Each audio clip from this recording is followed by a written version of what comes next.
This story starts with a genius who was exceptionally talented with a knife. The light would glint on the blade of his weapon and there was nothing that he could not cut through, nothing that would not yield to his blade. A blade so mastered that it could even slice cleanly through a droplet of water in a really cool fashion. The blade master worked so hard that his palms were covered in calluses, and after dropping out of high school, he spent 20 years in the knife business. He had become the best knife master in the country. In the present day, Table 3 calls for another course. It was coming up and more orders were made, one for special tuna platters for tables 5 and 7. The people cheered, saying that it looked delicious. They had heard that the chef there was really skilled with a knife, and they added the VIP course to table 4 and thanked each and every customer for dining with them. One of the customers noticed something going on in the kitchen at the back. Even the chefs paused when they noticed that something strange was happening. It was the masterful chef and he glared at the fish in front of him with a serious expression on his face. One of the other chefs informed him that his phone was ringing. The talented chef paused in surprise because his phone was supposed to be on vibrate. However, he was surprised to get a notification from a game that he had already deleted before. He wondered if his phone was broken, but he did not have long to ponder it before someone called him. They inform him that they have customers waiting. However, the customer is to be told that they do not have the course that they are looking for, and he clenches his fist. However, the customer stepped forward, telling him not to lie since it was obvious that the master chef was not telling the truth. In strode a sleazy-looking mafia boss with blonde hair and 2 bodyguards. Mr. Sleaze said that he had come because he thought that it was time for the talented chef to give him an answer. Sleaze said that he believed that he had given the MC more than enough time to think it over, and that for someone who handled the same things every day, this should not be too difficult for the guy. The mafia dude laughed and said that he must have been too ignorant. In situations like this, it was the one asking the favor who should make a gesture, and he snapped his fingers, presenting a suitcase of dollar bills, saying that he would make sure that the talented chef would not be disappointed. The mafia boss grinned, saying that he would pay him $3 billion as an advance payment, as long as the job was done properly. However, there was suddenly a lot of sharp slicing and a lot of quick and clean cuts were made. The MC had unleashed his knife and done a little bit of slicing. He then spoke to the obvious mafia boss, saying that this was a kitchen where cleanliness was their top priority, so someone as dirty as the mafia boss had no place there. With a stern look of disgust on his face, the talented chef asked the mafia boss to leave. His cleanly cut fish fell threateningly on the floor before the mafia goons. They were shocked, but Mr. Sleaze would not back down so easily. He laughed, saying such skills were expected of the sword master. The blonde mafia laughed that the guy was truly not someone who should be slicing fish in a place like that, so the boss asked him to hurry up and switch professions. However, the talented chef just grabbed his knife and the mafia goons panicked, scared he would fling it at them. They left, but Mr. Sleaze laughed that he would not give up that easily, and he swore to be back to be the bane of the MC's existence soon enough. Then, the mafia boss asked his goons to go with him and the other chefs nervously watched him leave. Everyone turned back to work after that incident and time passed. The sky began to darken as the business day came to an end. The chef said that an advance payment of $3 billion was amazing, and if it were him, he would have accepted the deal right away, so he had no idea why his gifted colleague had refused. The colleague in question took a happy puff of his cigarette and explained that he had spent his whole life slicing fish, and that he knew nothing about dealing with gangsters. The other chef pointed out that the mafia just wanted to use the talented chef's reputation as the sword master, and that surely they would not make him take someone's head off. The chef naively said that the mafia just needed his colleague to scare the people a little, take their money, and then buy a house or open a shop. The other chef insisted that his colleague deserved to live like a human too. However, the guy kept puffing at his cigarette and said that he would turn it down even if he got offered a fortune. The other chef then noticed that his colleague kept getting notifications and he asked what was going on and if he was dating someone. However, it turned out that it was just a game. The chef then asked if his colleague was still playing the game called Diaper Blessing. However, that game had not been played for ages. Suddenly, someone yelled out for Jubang and demanded where everyone had gone without cleaning everything up. The other chef groaned that their boss was here, so he would be leaving first. So, the guy kept smoking and admitted that honestly, after his family had gone bankrupt when he was a kid, all he did was work. He had also once considered what it would be like to live as a real human, and he had definitely been too focused on just moving forward. Finally, he groaned and fished his phone from his pocket, wondering why on earth his phone would not stop ringing, and that it was getting ridiculous. The MC wondered if he had reinstalled the app when he was drunk, and he even considered deleting it again. It had been so many years since the Demon King's invasion in the game, and the talented chef tapped on the notification on the screen by accident. He cursed when he opened the app and music began to play. The screen showed a smirking girl with waterfall blue hair as the music got louder. The flashy background music was just as the MC remembered even after all this time, and he admitted that the female characters were still as pretty as ever. Suddenly, something weird started happening with his phone, and he noticed that his phone was glitching. Suddenly, he was then consumed by a bright light, although he was greatly confused by all that was happening. The other chef popped back outside to call his colleague and tell him that the boss wanted to see him. However, much to the chef's surprise, his colleague was nowhere to be found and all that remained was his glowing cell phone. The chef looked around and wondered just where his colleague had run off to. He wondered why his colleague had left his phone behind and he called out to him. Then he reached the conclusion that he had gone to the toilet. So, the chef walked away, leaving the phone behind, unaware that the phone screen had a new display that said that the transfer was 100% complete. There is no backstory to this tale, and it starts with 2 fingers reaching for a phone. The game was a typical pay-to-win model with an auto-hunting system, and the advertisement stated that the storyline was surprisingly worth checking out. It was a generic mobile game that needed no further explanation, and it was called Miracle Blessing. The game instructs the player to please click on the screen, and the narrator figures that we wonder why he even played that game. The answer was as simple as ever, and there was a blue-haired girl with golden eyes smirked cockily at the front. Beside her was another brunette with a blush and a smirk, and a feisty-looking girl with blonde hair. Obviously, the MC had played this game because the appearance of the female character was to his taste. The main character had ended up swallowed by the game, and he had never spent a penny of in-game purchases or played through multiple cycles, and had not even finished the game. However, the unfortunate guy had not ended up in the game as a playable character, and he had not even manifested as an NPC. The unlucky main character instead found himself getting reborn into the body of a background character whose location was unknown. The suffering protagonist was born into the body of a background character. He bit harshly at the hand of fate that had dared to place him there. As the background character, the dude's name was Kang Jeong-ma. As the MC walked past, he ended up bumping into the shoulder of another person. The virgin was shocked to have bumped shoulders with a woman. However, he explained that the situation was not how it appeared, and that anyway, even as he asked the young lady if she was okay, she stammered that she was fine and that she was sorry for the inconvenience. Fortunately, the setting of the Miracle's Blessing was in Korea. Names, locations, geography, even the speaker announced on the train that the next station was Mapu Mapu Station, and the polite dude explained that there were only minor differences of 1 or 2 characters, but it was still similar. Thanks to that, the MC was able to adapt easily, and he had been just a normal teenager. At least, he had been for a year, and he lived there, forgetting whether the world he was in was reality or a game. Experiencing an ordinary teenage life that he never had in his past life was all that he dreamed of, and he enjoyed living a very ordinary secondary life. That was until he had returned home to some devastating news. He announced that he was home, and heard someone call out to his mum. Suddenly, someone declared that he was the pride and joy of the Seori Kang clan, and his parents excitedly held up an acceptance letter showing that he had been admitted into the Hawakin Academy. Our guy was absolutely stunned to see such a letter and laughed nervously, asking his parents to kindly not bring out such a letter, but they scolded him and asked what he was talking about. His parents went on excitedly yammering about how no matter how many times they read the letter, they were super proud of their son and they thought that they had done a great job raising their child. His parents went on to happily inform him that the entrance ceremony was the next day, and they asked if he had already packed up all the things that he needed. Stunned, the MC could only mumble that he would finish packing everything up soon, and his parents encouraged him to go immediately. That was it. His modest dream of living an ordinary life was completely destroyed by that one letter. The talented chef sighed in his chair and realized that it was tomorrow already. With everyone so excited, he could not go back to his normal life by rejecting that letter. There was sighing and then some pondering on how many times he had asked to leave. But it had not made much of any difference. Just thinking about it made him feel tired, exhausted in fact, and he glanced at a picture on his wall, knowing he was exhausted because of the person in the picture. That person was the background character whose body he was now stuck in, and the MC could not understand how a background character had managed to get accepted into that prestigious school. However, what happened was that, before our boy had possessed his body, the background character Kang Jeong-ma manifested his blessing by immediately passing the entrance exam for Hawakin Academy. The situation was confounding, and the talented genius could not help but wonder if the background character was some kind of genius or something. A blessing, a bright power, often used by humans as a special ability, and it had the same concept as a game skill with it manifesting in various different forms.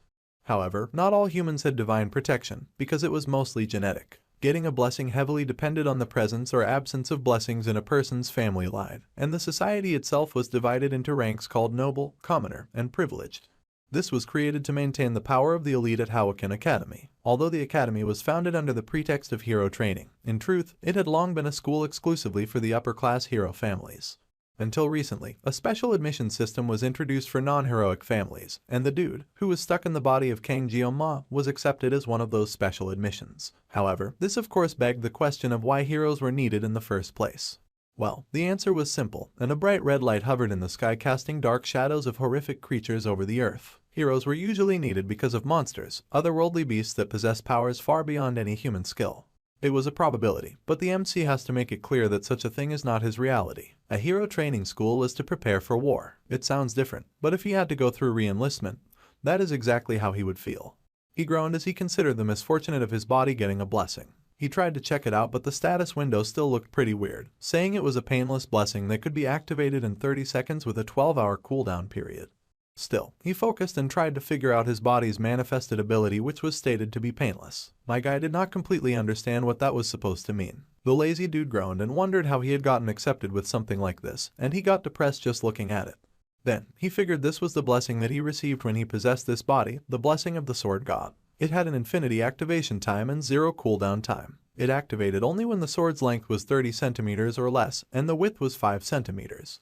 Our guy was kind of stunned at the ability and wondered if someone was playing a trick on him with this. It was an ability that he had not seen in the game, and the content was so simple when compared to elaborate nomenclature. The status window said that it would cut if he struck, and writing something that obvious as an ability seemed weird to him. However, what stood out the most was the weird activation condition. It spelled out the exact sword length as well as the width, which was the perfect size for a sashimi knife. So, the MC wondered if there was a fencing game here too. He groaned, having no idea what the heck the game wanted, and life just did not always go the way a person wanted it to. Finally, the reluctant student was done packing. Then, his eyes snapped open as he recalled that he almost forgot to pack his equipment. Come to think of it, when he played the game, the character's equipment was as expensive as ever. Even the lowest E-rank gear cost millions, and an average C-rank gear was worth hundreds of millions. While NS ranks were treasures in their own right, the tuition alone was exorbitant, and the dude did not want to spend money on an entrance that he was being pushed into. For the entrance screened, it was written there that if he did not pack something, then he would be marked from the first day.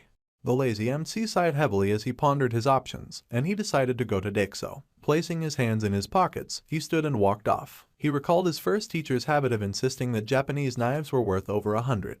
Now that the nostalgic dude was thinking about that old geezer, he recalled how the old man would say that a master did not blame their equipment. Time passes and someone calls out to the black-haired dude, calling him a new kid. Our boy is dressed in a uniform and unimpressed by the people calling to him. The other speaker is a big guy with a mohawk and an angry look on his face, and he is completely offended by the weapons that the MC submitted. The black-haired new student had brought with him a nice assembly of sashimi knives, all freshly bought at a great discount. It was the day of the entrance ceremony and he was going through a weapons screening. Every year, the instructor knew that there were pranks from upper-class children, so the instructor needed to establish authority from the start. The mohawk guy yelled and asked if the students thought that the academy was a joke. He yelled that it did not make any sense to use a kitchen knife as his equipment for the class placement test. However, the MC said with a serious face that this was his equipment. The mohawk dude was confused, and then he yelled once again. However, someone called out to the instructor. It was the black-haired new student, of course, and he explained that he was just a special admission student from an ordinary family. The tuition alone must have been a huge burden on his parents, and now the instructor was asking him to provide expensive equipment. He pointed out that he would never do such a disservice. The instructor noted that the color of the guy's name tag did indeed mark him as a special admission student, and it was true that the academy's tuition must be a significant burden for students who are not from the upper class. The instructor was shocked to think that someone affiliated with an institution meant to be a level playing field for education was using such prejudice to target a deeply devoted student.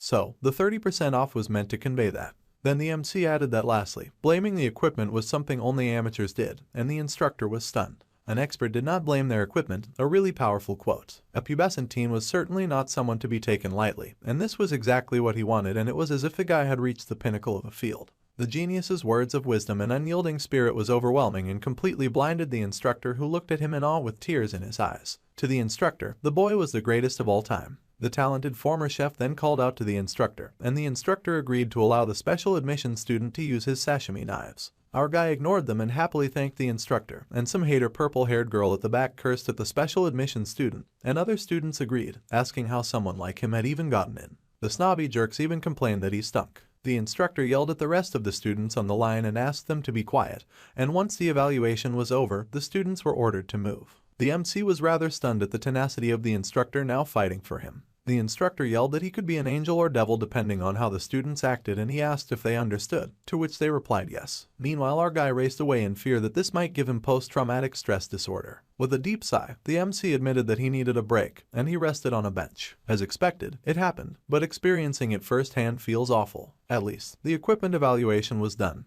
and he had made it through the entrance ceremony. The only thing left was the class placement test, and he was already exhausted. He paused to think for a moment, but he had come this far and it was too late to give up now. This was the school that he would be attending for the next 3 years, the Hero Training School, Jokwon Academy. Just as suspected, the school was completely different from what he saw on his screen. If he was to exaggerate a bit, then he would say that the school was about the size of a small city. It was pretty cool and it was a great and privileged opportunity to study at a school attended by the upper class people. Thinking back to his past life in the district, he'd had to drop out of high school due to family circumstances, and he wondered if this was really happening. The placement test would happen soon and the announcement reached our guy where he was lounging. New students were told that they must assemble at the training hall by 3 in the afternoon. It is surprising that such an announcement was made so soon. The entrance examination had already been passed, but the placement test was important. A test was a test, so the MC had to get used to it, and he held up his sashimi knife with pride. Now that the genius thought about it, he had not used a knife once since he had gotten there and there was nothing he could do. His former trainer had once told him that he must never let go of his sword, and that he must sleep with it in his hand if it came to that.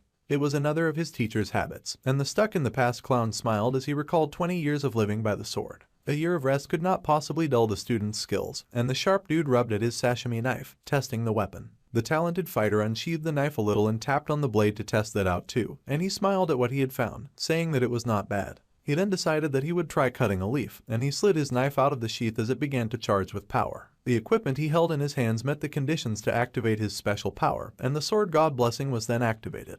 There was a blinding flash and a large explosion, with the status window then informing the MC that his physical body had a level that was too low to withstand the power of the special skill. He was shocked by this announcement, as he heard that the level of the equipment he was to use was also way too low. The status window then told him that it would use suppression to synchronize the equipment with the user. He was shocked since he had just drawn the sword, but that was enough to activate the special ability, much to his horror. Level 1 activation was now complete, and the status window told the gifted dude that the blessings of the gods would be with him. The MC's eyes widened in horror, and there was a sharp charge as the blade in his hand suddenly flooded with overwhelming power. He cried out as he was flooded with energy, and he panicked, knowing that at this rate he would die, and dying was unacceptable. His eyes widened in panic as the charge of power flooded his body, and then there was a bright blinding golden light. Shattered images fell around the MC, who found himself transported to an odd domain of red lines and line spaces. The black-haired genius was so confused about the whole situation that he cursed, and he realized that he had no idea what had happened. The sashimi knife fell from his hands, and he stared out in front of him, dazed at the cracks that hovered around him. Suddenly, the vision dissipated and his eyes widened when he realized that he was back at the academy, safe and sound. The moment he let go of his sashimi sword, he returned to how things were before, and he wondered what was going on. He groaned and he rubbed at his head, finding the whole experience very painful. Finally, it was understood that his ability got activated. But the sword god's blessing surely should not have made the entire world seem torn apart. It was hard to understand how and why such an intense pain had come about, to the point that he felt it in his head and he wondered if it could be a backlash. The painless blessing only caused a mild muscle soreness after use, and if every activation felt like this, then this might be a skill that the dude just could not use, and he glared at the fallen knife with great disappointment. Once again, the announcement rang out for new students to assemble at the training hall immediately, and the MC sighed. He wondered if it was okay for him to even try to pick up the knife again, since he could not just leave it lying on the ground. Perhaps it had hurt like that because it was the first time, and the dude continued to gas himself up to touch the knife. He told himself that it had to be okay, but his hand trembled as he reached for the weapon. He finally grabbed it in his hand, but then screamed that it was not okay when once again sparks began to fly and the dude felt electrocuted by his own ability. The other students turned in surprise to hear the man loudly cursing. Later, at the training hall, all the new students were gathered and were in awe at the giant auditorium. They walked around, admiring the place and murmuring with their various acquaintances. Even the big guns and parents talked to each other, boasting about the cost of enrolling their children. Suddenly, the green-haired man with an ugly bob turned and was surprised to see someone who had made it through a difficult journey. That person was the Lord Sword Emperor, a tall and proud man with white hair, and he was the 7-star hero Sword Emperor, Siegfried von Nibelung. The Sword Emperor was the direct descendant of Aaron Nibelung, the apprentice of the legendary hero, Balor Håkon. The ugly green bob guy hailed the Sword Emperor as the strongest human, and the dude with a big white mustache suggested that they return to their seats. The Sword Emperor laughed to himself as the nobles walked away. Then his eyes opened as he felt a disturbance in the force, just for a green-haired lady with glasses and a smug smile to appear. She greeted the Sword Emperor and called him Sieg, saying that it had been a while since they had met. She was the 7-star hero sage, Media Poison, and she laughed, asking if it had already been half a century. The old man greeted her without even turning to face her. Sieg could not believe that Miss Poison had come dressed like she was the head of the academy, and he mocked that he had thought that turning 70 would be a great excuse for her to let herself go. However, she said that it was every woman's desire to remain beautiful until the very end. She smirked and said that all the Sword Emperor had to do was to say a word and then she would make him look 10 years younger with her blessing. However, the Sword Emperor responded that even though she was turning 70 in a few days, she still had not grown up and that people should value their character above all. The Sword Emperor was very stoic, and Miss Poison giggled, calling him an old fogy. She even laughed, asking how he could be the same as he was half a century ago, and he called her an old hag out of annoyance. Miss Poison snickered, saying that she must say that he was an old bore that had changed a lot, since he was even coming to a place like this. The old man had used to despise mixing with people of that elitist mindset, and the Sword Emperor did indeed look down on the boasting nobles who were yet to take their seat. Miss Poison smirked and teased, saying that the old man's granddaughter must be quite beautiful. The old man said nothing in response, refusing to respond to such a taunt. Besides, it seemed like the placement was about to start. Many students had gathered and were just casually chatting with themselves. There was a lot of getting to know each other and mixing and matching, while the dude stood awkwardly in the center with no friends whatsoever. He then wondered if he was the only present with black hair, and he stood out like a sore thumb. To make things worse, he was also a special admission student, and 100% an outsider in this crowd.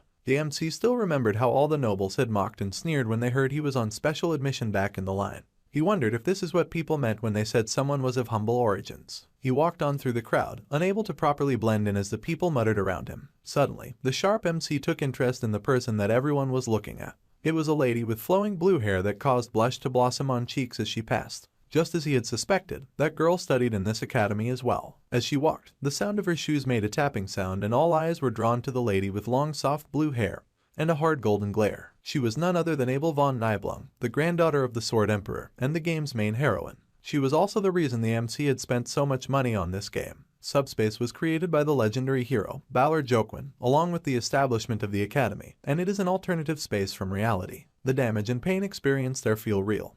But the good news is that the damage sustained in subspace does not apply to reality. Since there was no intervention from reality, even murder could be overlooked if it happened in the subspace. The old Sword Emperor noted that they would be using a subspace battle royale, and Miss Poison agreed, saying that it was a tradition at their school. But this year they tried to apply the battle royale format a little differently than before. This time the new students were divided into groups of 10, and they were ranked based on who survived within the subspace the longest. It was a survival game, and there were no restrictions on armament. The Sword Emperor pointed out that if there were no restrictions, then it was like saying that the elites could have it all. However, Miss Poison asked him to not even mention that, as this was also a compromise as much as possible. Like it or not, the academy was funded primarily by the nobility's money, and she just went through a lot of trouble to introduce that system, and the old man asked Miss Poison what she was talking about. Of course, she meant the special admission. The MC dude blushed when he got to see his crush in real life, and he admitted to himself that she was incredibly pretty. Honestly, he had thought that the game was only two-dimensional, but now he could witness her beauty in real time. The guys around her were immediately trying to strike up a conversation with her, and if he did not know better, our guy would have joined those poor guys and would have also tried to talk to Miss Gorgeous. However, he had played the game to some extent, so he knew what they did not. Abel von Nibelung was a player of the Miracle's Blessing M. In other words, the protagonist of the game was connected to her. In the end, beautiful people would always have someone they match with, which was often other beautiful people. Furthermore, as a special admission student like him, he was not suited for this. The gloomy protagonist would rather avoid getting involved and ending up with a noisy school life. The goal, after all, was to stay safe, ordinary, and secure. His self-imposed motto for the future was to complete his studies smoothly, to obtain a regular job, and to lead a normal and very secure life. Suddenly, the negative Nancy protagonist paused when he saw a job opening for a hero. Of course, he sighed that it was a joke since he could not even use his power properly, and just using the knife gave him the creeps. His body trembled just thinking about it. The MC was going to leave the protection of the world for the main characters, while he was going to focus his energy on a few more comfortable jobs. Now, the rules for the 783rd class assignment test of Joquin Academy were going to get announced. Suddenly, it was announced that the test was about to start, and the announcer said that this year's assignment test would be a battle royale. Among the 10 cadets, the top rank was Star, and the second to third ranks were called Dragon.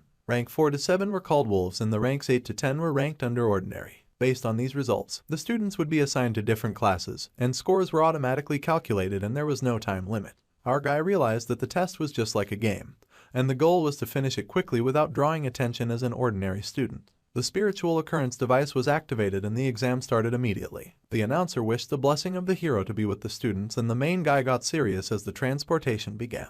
He told himself to avoid drawing his weapon as much as possible. Meanwhile, the 24th group's review had been completed and a few students threw up and groaned from the intensity of the battle that they had just faced. The first place was announced for that group and the 47th group's review was also complete. The first place and second place were announced as well. Come to think about it, Miss Poison turned to the Sword Emperor and pointed out that the new batch included the old man's granddaughter as well as the descendants of Chang Xiang and Jiao Geng. The results of the match were practically predetermined. However, the old man scolded her for saying that. However, the lady pointed out that 7 minutes and 14 seconds was incredibly fast. Abel was already making an amazing record even with just a C-class weapon. The high-level weapon claymore that Abel used demanded a fair review, and the lady laughed that the young kids were already acting like their elders. While it was not a record as great as her grandfather's, this was among the top 10 in the Academy's history. However, the old man said that it was only natural for a descendant of Nibelung, and since it seemed that the test was ending, it was time for the old man to take his leave. Since the other students were descended from pigs, Miss Poison then points out that there was just one batch left and she asks if the old man is leaving.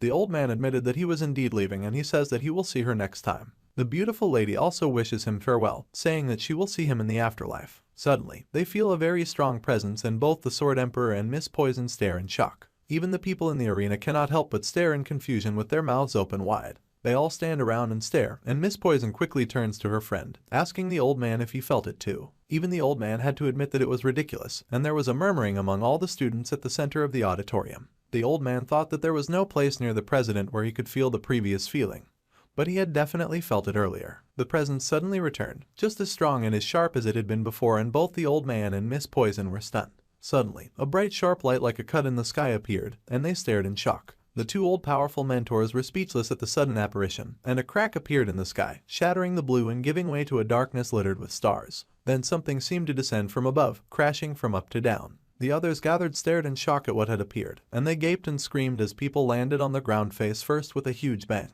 The people were shocked and murmured to themselves, asking if people had just fallen from the alternative dimension space. Then, there was a bright light in the sky and the old man glared at it as a bead of sweat formed on his face. Then, something descended from the light in the sky, and it shot down into the ground, landing with a bang where the fallen students lay. Miss Poison immediately called out for the medical team while the old man watched in silence. The beautiful lady ordered the medical team to check the vital signs of all the cadets who had just arrived. She yelled for them to hurry, and the sashimi knife that had impaled itself on the floor still glowed with power and magic. The fallen person's face was reflected in the sharp blade of the small knife. The outcome of the test was already decided. Someone screamed out and cursed, because unfortunately, there was a lot of fighting and strangling.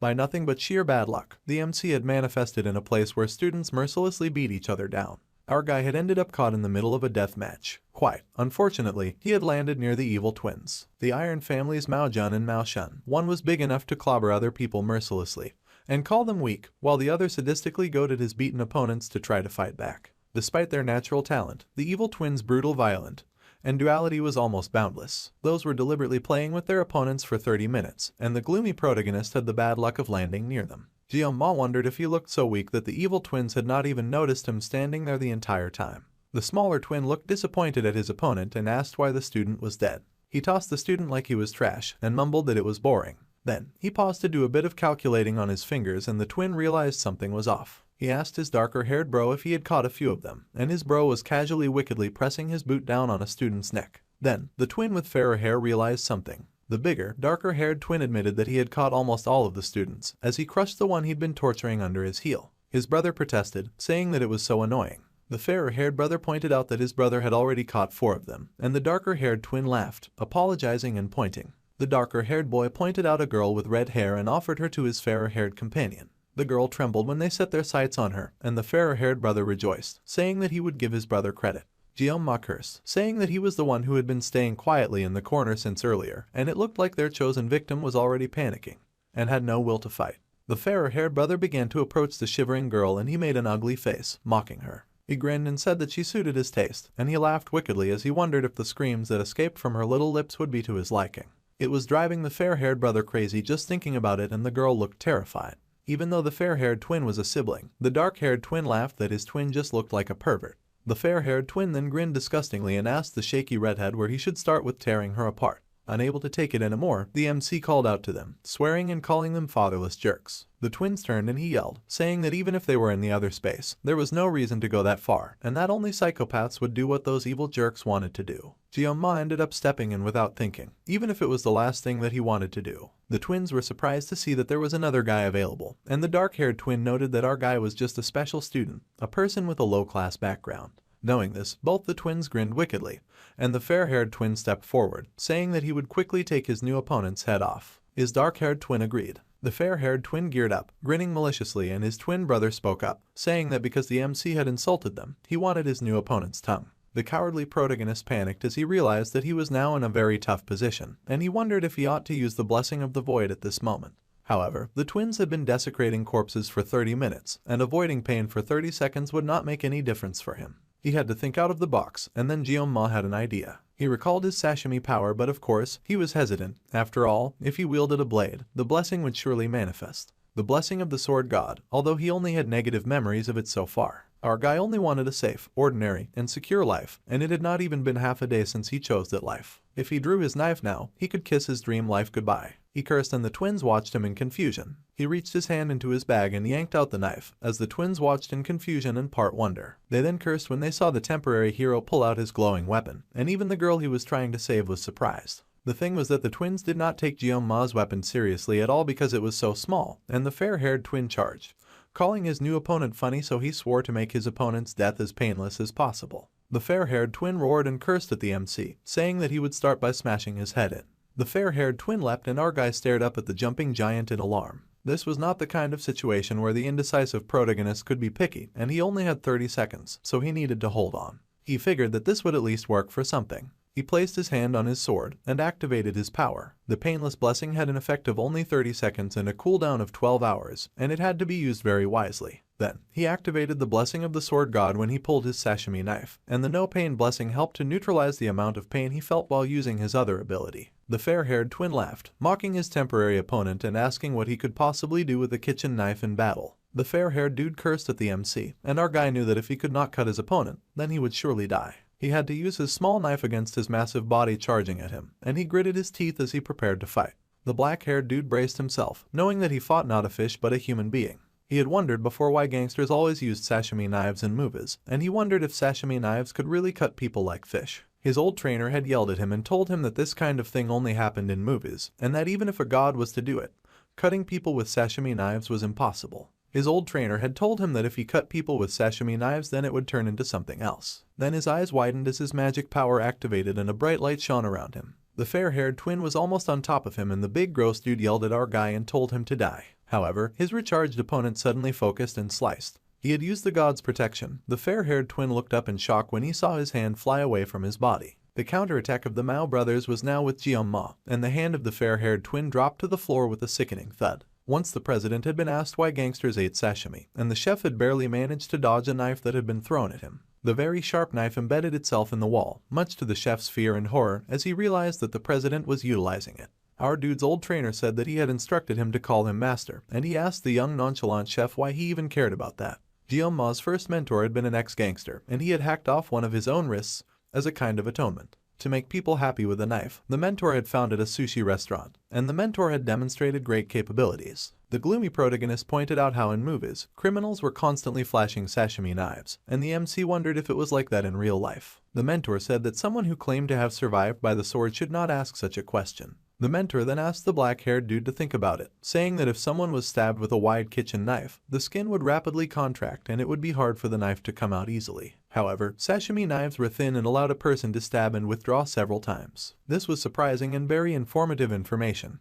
Then Jeonma asked why his mentor had said stab and not slash when it was easy to slice a fish, so it should be easy to slice people. However, the mentor yelled and said that the fish were sliced since they were already lying down. Standing, a person could not even cut a loaf of bread in one go. The MC was still adamant and said that even after watching cartoons, a slash made everything go away, and he complained that his boss just lacked talent. The old ex-gangster pounded our dude's head in anger, saying that his old boss had been his mentor. The ex-gangster went on to say that even if the god of knives appeared, it would not work. However, the fair-haired twin stared in speechless shock as his arm disconnected from his body. The fair-haired boy gaped as his hand went flying away. Even his brother and the girl who had been rescued were speechless. Then, the dismembered arm hit the ground, and the fair-haired twin screamed his agony. He cried and cursed and writhed in many languages, and the fair-haired twin grabbed his arm and cried out for his brother. Tears gathered in the brute's eyes, for he was in so much pain. The boy kept crying and sobbing about the pain, and the MC stepped forward. The fair-haired twin panicked and told our dude not to get any closer. He fell on his ass and waved his arm around in fear. Still, Jeonma advanced, and then the coward turned behind him, shouting out for anyone who could help him. The fair-haired twin ran blindly with tears in his eyes as he cried for anyone to come to help him. His twin brother was so shocked by what had happened, and the fair-haired twin called out to his brother, stretching out his hand and begging for assistance. The fair-haired twin cried and cursed the MC hard, and he shouted, asking his brother to hurry and help him. However, before he could reach his twin, there came another deadly slice, and the fair-haired twin lost his head, right in front of his brother who was still very stupefied. There was a large splash of red as the fair-haired twin lost his head, and his body hit the ground with a thud. The dark-haired twin began to sweat with a mix of fear and horror. He stared at the blown wide eyes of his sibling as his head lay gruesomely on the floor. The dark-haired twin was speechless for a moment. Then he yelled out his brother's name in horror. He had been in so much disbelief that he had not been able to move, and as he screamed, the genius MC caught his breath. The redhead was stupefied at her hero's skill, and the dark-haired twin made himself calm down. This was the void space, and nothing that happened there could affect reality, so there was no way that his brother had died by the knife. Even so, the dark-haired guy had no information on our guy who had just attacked them. The dark-haired twin was not sure what that attack was, but it felt like someone was clumsily using a knife for the first time on a human. The dark-haired twin had to steady his heavy breathing and trembling, as he reasoned that it could be a coincidence and that Jeoma had just gotten a lucky shot. The dark-haired twin was now sure that he just needed to be careful when facing the knife. He was sure that his twin's loss had been caused because the fair-haired twin had been too irresponsible. So, the dark-haired twin was going to take things seriously. The dark-haired twin fired up, yelling that his weapon displayed its true might when he used it with 2 hands. The dark-haired twin fixed the machine hand that belonged to his brother on his own hand, and he used the blessing of resolution, defense, and amplification. He also used the blessing of intervention, increasing his jumping ability by 200%. The spiritual blessing led to increased fist power, and the dark-haired twin grinned wickedly as he had successfully activated a manifestation that had 3 benefits simultaneously. The dark-haired twin shouted that these were rank benefits that even the gods could not imagine. The dark-haired twin grinned and said that he did not know where our guy had gotten his magical cutting knife, but even an S-rank weapon could not pierce his new fists of power. The dark-haired twin laughed that he was different from his brother. Meanwhile, the main character was silently counting. The dark-haired twin yelled that the MC had been standing about like an idiot before a few moments ago, and he launched at his opponent with a wicked punch, shouting a question on whether the gloomy protagonist was mumbling about his will or something. The dark-haired twin grinned maliciously as he decided to just smash Jeoma's head while his back was turned, and his body thrummed with energy as he prepared to release his punch. However, our guy kept counting down from 7 to 6 to 5, and the dark-haired twin was confused. Somehow, the dark-haired twin found himself falling to the ground with multiple sashimi knives piercing his body. The dark-haired twin groggily opened his eyes and saw his opponent was still standing above him with his knife, his eyes glowing as he continued his scary countdown. Our guy finally reached 1 and his body began to tremble. The dark-haired twin could not keep his eyes open any longer and he closed his eyes thinking of the word black. Meanwhile, Jeoma's countdown had finally reached 0, and the status window informed him that the effect of the blessing of immunity had come to an end. He then cried out in agony as the strength of his own power overtook his body. He was like a black ghost. When the MC managed to open his eyes again, he blinked blearily at a sight that he could not recognize. He had stared ahead in confusion as he had woken in soft sheets, and he wondered if he had woken in a hospital. He managed to sit up with a small groan, and someone opened the door as he settled himself. Imagine his overwhelming surprise to see a man who suddenly announced that our guy had opened his eyes. Suddenly, there was a bit of a commotion as 2 feet made their way to him. The lazy genius found himself looking at a face that he had never seen.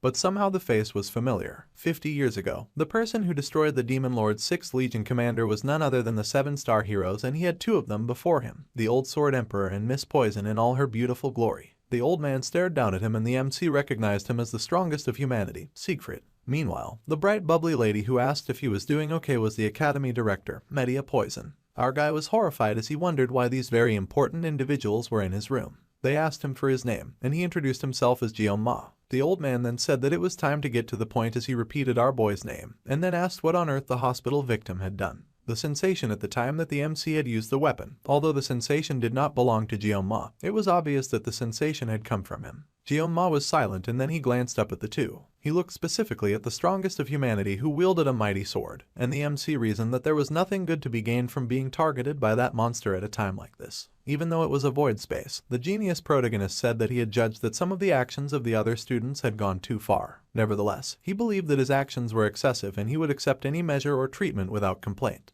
The old man glared at him, but our guy stared right back. Then, the Academy Director sighed as she groaned at the old man, saying that he did not need to be so harsh with a small child. She smiled and said that even when Goemon spoke like that, the Sword Emperor had cleaned out his clogged meridians while the student was unconscious. The Academy Director chuckled that with more age came more stubbornness, and she smirked, saying that he should at least look at her for her face's sake. The old man complained, saying that he had warned the academy director not to say anything like that, but she just squealed as she inappropriately cuddled a student, laughing that the old man was acting all shy. The sleepy genius was truly surprised to hear that the old man had helped him, and he wondered why. The academy director kept inappropriately fawning over our guy's body, thinking that it was no surprise that Jeonma's body was light as a feather, or rather, moist and heavy like a feather saturated in water. The academy director beamed and told the lazy dude that although he had been unconscious, they had reviewed the video of what transpired in the void dimension with the staff. The image of the genius made hurting himself just to defend an underprivileged female student was truly the lovely prince that the academy director had always dreamed of. The academy director gushed and said that Jeonma was the hero himself. Meanwhile, the old man finally cleared his throat in protest. The academy director fumed, but she gave in while the old man just pointed out that he was advising her to keep her dignity. The academy director gushed that she was just stating that she would not make an issue of the MC's actions during the test, so he did not need to worry. To be honest, the twins were admitted after currying favor with the academy's elders from the Mao family, and they had stated that they would withdraw themselves. He was surprised to hear this, but that was a great relief, since it appeared they would not have to share school life together. Then, the academy director said that they had come to tell him, and the grateful protagonist thanked them for the information. However, the academy reactor was no one, and she informed him that he was now the top student, and they happily congratulated him. However, the MC was horrified to hear this news. He gasped in horror as his dream of a peaceful, safe, and secure life had once again begun to crumble. The great big prestigious academy glowed in the afternoon sun. Chilling in a room, the beautiful academy director let out a sigh. She smiled, saying that she had been the head of the academy for over 2 decades, and yet this was the first time that something like this had occurred near her. The position as the top student was instantly rejected, much to the shock of Miss Poison and the Old Sword Emperor. They had advised him to rethink, of course, asking if he understood what it meant to be in the star class. The Sword Emperor had even been sure that he had not heard our guy correctly. Even the elders had been furious that Jeonma was made top of the class. The top student was determined based on the subspace's direct results, and the MC paused to consider it for a moment. However, after a while, he confessed that he still did not want the position, much to the shock of the two once more. The old man was perplexed as the beautiful academy director kept trying to convince him otherwise. However, the academy director then called to the old man, snapping him out of his thoughts in the present time. The academy director asked the old man if he was upset that he had taken the top rank instead of his granddaughter when the old man had seen the video too. The old man laughed and said that was immature. There was nothing more immature than challenging the grading performed by the subspace imbued with the will of the founding hero. The academy had chosen our guy as the top pupil, and they simply just followed. The old man pondered the situation more and figured that if his skills had been outstanding, then this might have been comprehensive. If his physical abilities had been great, that would have been fine.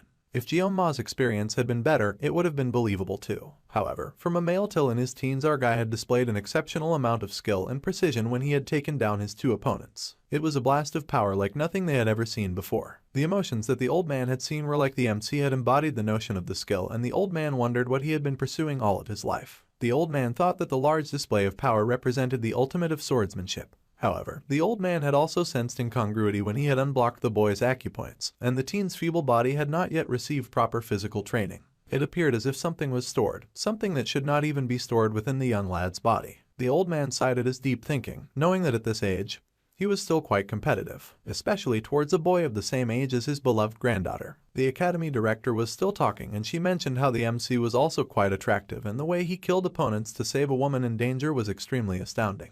The academy director was baffled and wondered if she could ever pull off something like that even when she was 10 years younger, and it seemed impossible for her to do at her current age. She then grinned and asked the old man what he was thinking about. The old man was silent, and then he pondered on what college students nowadays named women like her. She was curious, and then she smiled and told him to go ahead and to open that fancy smart mouth of his. The academy director asked what people called ladies like her, and he said a cup down. A blush came to her face, and the old man began to speak some very dangerous sounding words that sounded like the word used to refer to a female dog. The academy director was furious, and the drink within the cup began to rumble. Meanwhile, our guy had climbed up some stairs to a building with brown walls and brown staircases. He saw the signboard for the wolf class, and he stared at the final compromise that he had managed to obtain. So, he would be in wolf class, even though the MC had expressed his desire to be in the tiger class. The headmaster had insisted that the top student could not be in the tiger class, and the lazy protagonist had argued that the top student should be able to be a tiger at a school that valued fairness. However, the director was not having it, and she explained that it was not permitted for the sleeping talent to be a tiger. In exchange, the academy director would keep the situation a secret, because she knew that if she sent the talented student to the tiger class, then the elders would cause even more of a fuss. The gloomy protagonist was confused, but the idea was to complete studies securely in a lower class rather than battling and straining a higher level class. He sighed as the wolf class still fell without the predicted range, and he planned on still living his peaceful life. However, when he walked into class, the door slammed loudly behind him and he was shocked to see the students all staring at him. They all stared with bored looks in their eyes, assessing Jeonma, who had just walked into class. Our guy had the special green badge on his chest, so they immediately identified him as a lower class student.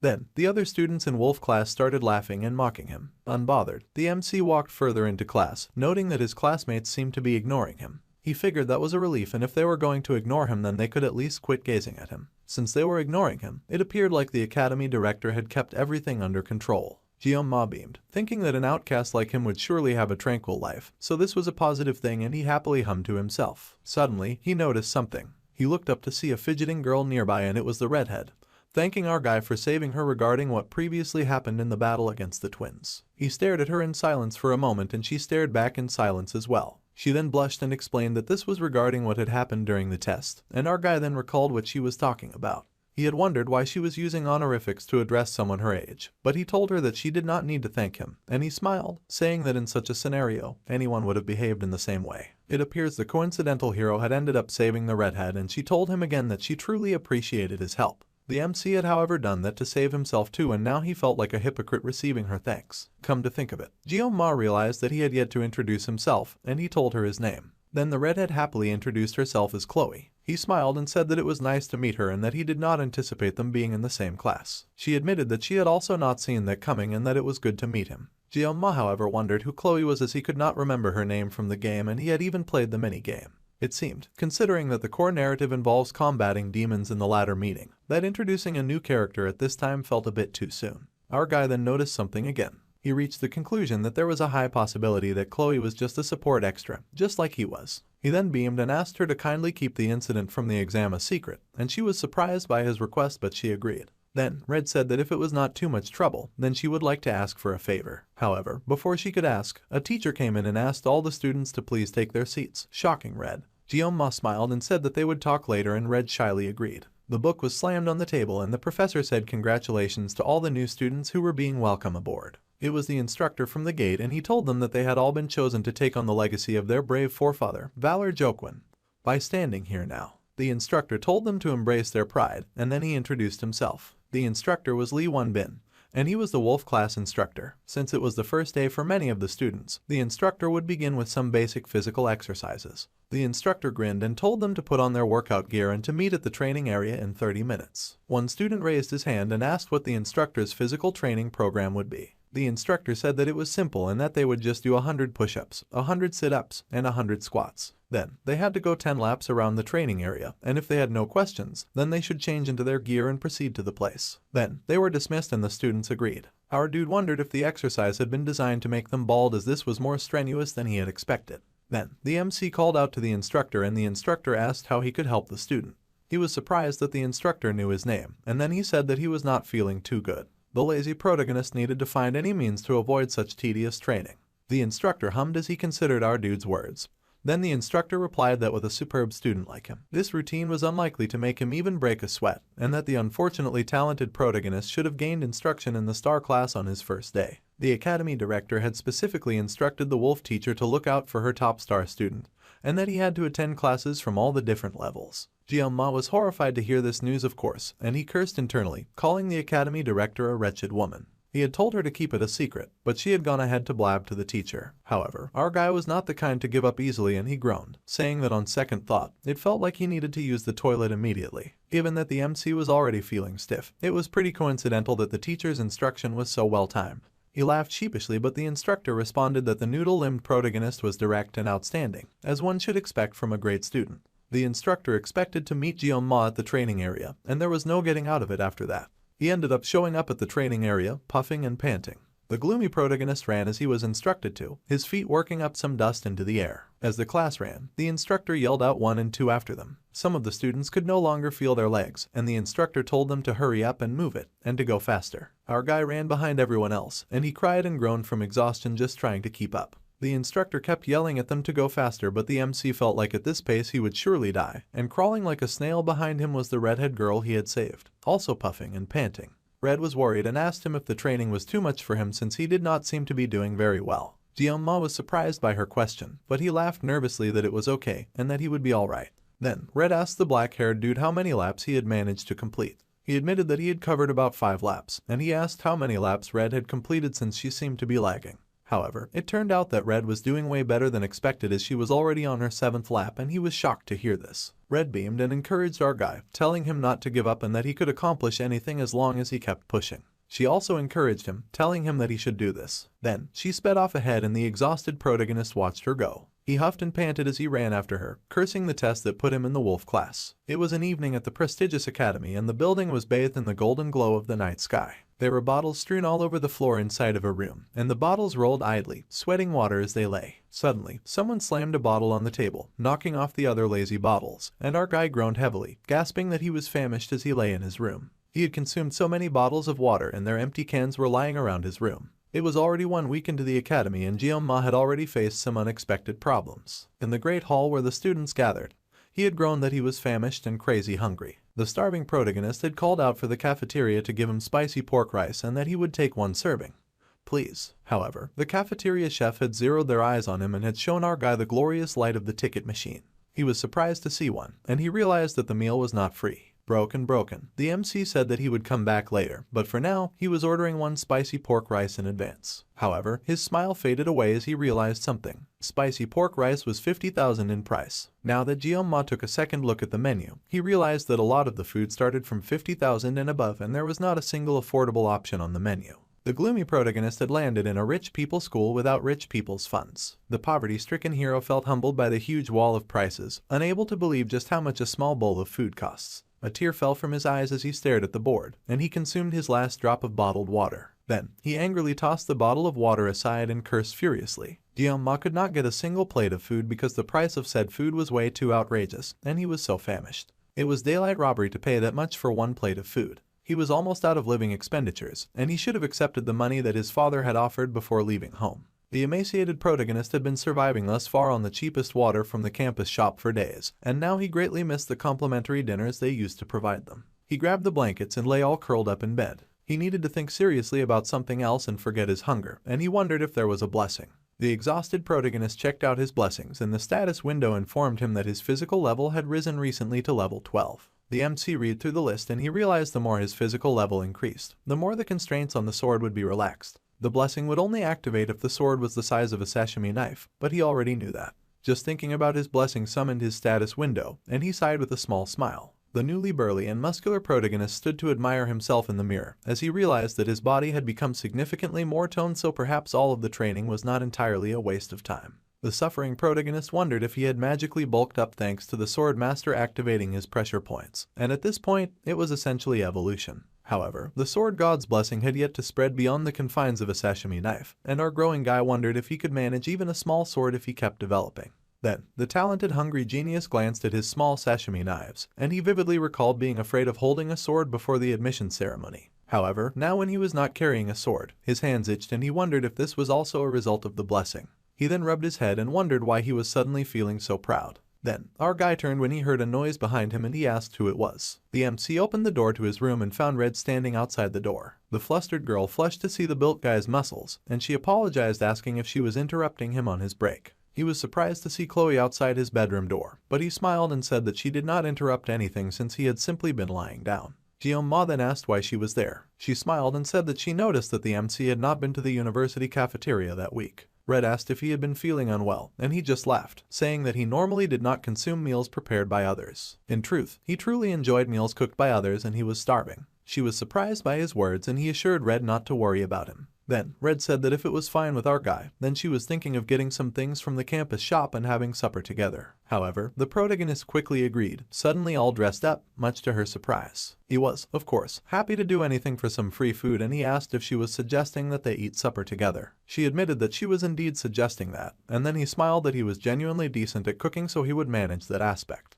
Red raced after him, shocked by his behavior. He went to ask Red if her dorm was across the street, and since it was, then he would happily go with her. Later that night, the two had a very hearty meal, and little shy girl gasped in shock, saying that the meal was so delicious. Ma smiled and said that he was delighted to hear that. It was not even something that a person just threw together, but it was really quick. The shy girl admitted that she had only ever cooked fish before, so she had not anticipated anything like this. Meanwhile, our guy stared down at the empty tray and then suggested that they check the refrigerator, which Red immediately agreed to do. By the way, the MC realized that the shy girl had really enjoyed the fish, and Red admitted that she came from a beach region. The gloomy protagonist said that was excellent because preparing fish was his expertise. Red was surprised and asked if this was true, and since the MC's hands had been itching to do something, he would refresh himself by slicing some sashimi. However, he only had one problem with this brilliant idea, and that problem was the sword god's blessing, which activated every time he touched his weapon. Ma asked if Red owned a longer kitchen knife, and she repeated his question with surprise. The MC said that as Red knew, all of his weapons resembled the swords in her kitchen, so using something else seemed a bit awkward. The little shy girl said that he understood, and then she called our guy as she somehow presented a sword and asked if this would do. The fish-slicing protagonist was rendered speechless at the sight of the katana, and he decided that he would just take the risk and use the kitchen knife. He would finish the chopping in 30 seconds before the pain activated. So, he pulled out his sashimi knife and Red watched him in awe. The blessing of painlessness was activated, and Red watched nervously as the MC used his ability. The talented genius had once been called the greatest swordsman in the country, so this was conceivable. The star chef protagonist then activated the sword god's blessing, and he got to slicing at the speed of light. It was a masterful work, and Ma got it done quickly because his life depended on it. He ended up completing the work in 21 seconds, and that was how long it took him to scale the sea bream, split the bones, remove the guts, and fillet the meat. The successful protagonist then beamed with pride, and Red gushed at the delicious artwork that he had made. The slicing of the fish was so brilliantly done that he was proud, and he would even call it a masterpiece. He was happy that he still got it. Red asked the MC how he was so adept at cooking, and our experienced guy smiled that he had formerly worked part-time at a Japanese restaurant. Red was surprised to hear that he worked part-time, and we had to pause as he recalled he was in another world, and she did not know what a part-time worker was. Red apologized for her ignorance, and the polite protagonist said that there was no need for her to apologize, and the poor protagonist figured it was because of the difference in social position. Anyway, he was nice and fed, and he was happy to hear that Red loved the lunch. It made him very pleased. The shy Red had beamed, and she was overjoyed that our guy had cooked. She offered to wash the dishes, and he said that he would leave it to her. He crossed his arms all smug as she did the dishes, and he was happy that he was full. Our satisfied guy looked out at the moon, and he smiled that it looked so stunning that he could not help but hum a tune. Suddenly, he heard a crash behind him, and Red yelled that she was sorry. He had been scared by the sudden noise. Then, there were more loud accidents followed by more loud apologizes from Red, and he laughed nervously as he realized that she had probably never had to clean dishes before. The MC had been able to do that when he had been her age in his past life. Suddenly, something caught his attention, and he noticed a book flipping on Red's desk. Our gloomy protagonist was curious and went a little closer, and he saw that it was a diary. The diary said that Red had received assistance from someone throughout the class placement test, and that she would absolutely return the favor eventually. He thought it was such a rounded, cute handwriting with stickers, and he shamelessly picked up her diary as he considered putting it back in its proper place. After all, Red was simply a typical girl for her age. Suddenly, more diary pages flipped, and the MC was surprised that it turned. He then found that Red had written more about the dude who had saved her, which was him, and about how her heart was pounding and she could not bring herself to talk to him. The talented idiot smiled and thought that she was so cute, and realized this was the reason Red had been shy when talking to him. Ma then sneakily thought that he could keep reading the diary to see what else it said. Suddenly, the idiot then saw his name and then repeated pages and pages of Red's love declaration for him. The virgin was absolutely stunned by what he had seen, and he stared at the pages in speechless shock. Then there was a scream behind him, and our dude turned to see that Red had given up on doing the dishes, and she had in fact caught her rude guest going through her diary. Red then asked the colossal idiot if he had read her diary. Continuing on, we learn that the heroes in this world earn respect by defeating demonic beasts, and they increase their standing by gaining a global reputation. However, within their stagnant ranks, certain factions abuse the weak in the name of authority.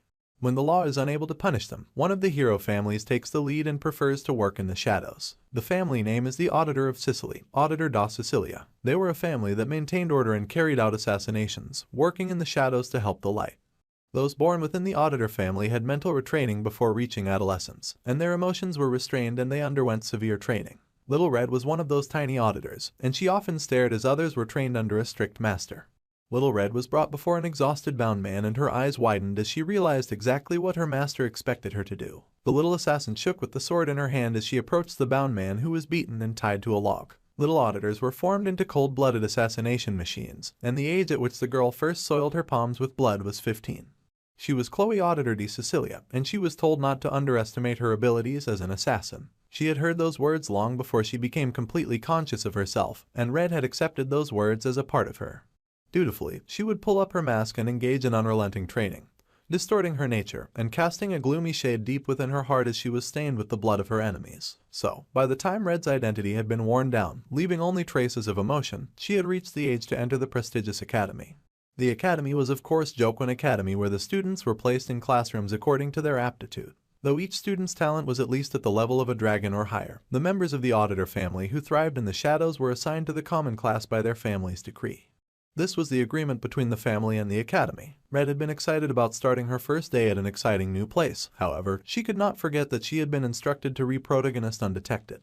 And nevertheless, even throughout their 3 years of childhood, the family eliminated every individual's liberty. Red accepted her fate as an assassin and did not protest, saying goodbye to her happy school life. Ultimately, nothing would alter her path, or so she had believed until she had met a boy. Red had been surprised on the day that our guy had stood up for her. The gloomy protagonist had yelled and cursed at the bullies that tried to beat on her, and he had yelled for the monstrous twins to keep their hands off her. Even if death in the subspace battle royale was fake, it did not mean that there was no fear of experiencing death for the first time. However, Red had been shocked when a boy appeared from hiding. Red had been prepared to quietly face death and her predestined fate, and she had long since given up on meaningless struggles. Red had been trained to do so, and she had always acted in such a manner. Ultimately, nothing was supposed to alter her from her path, not even the sight of the ugly bully charging at the boy who tried to defend her. After all, it was her fate to be in the shadows like a proper little auditor. Of course, that was how Red had perceived it. It was as though the sun had broken through ominous clouds in a mind whipped by frigid gusts, and her eyes widened as a burning sensation swept through her. Red witnessed for the first time a sword that was used voluntarily, a sword for self-defense. The lad before her brandished his sword in her honor, and then Red recalled the children's fairy tale that she had read aloud under her pillow in secret. She had read a book about a brave warrior with a sword, a story that told the tale of the imprisoned princess in a castle. The story had also told of the prince that had come to rescue the princess, and Red could only see the MC as a prince. He was the prince from the narrative, a figure that appeared to save the captured princess.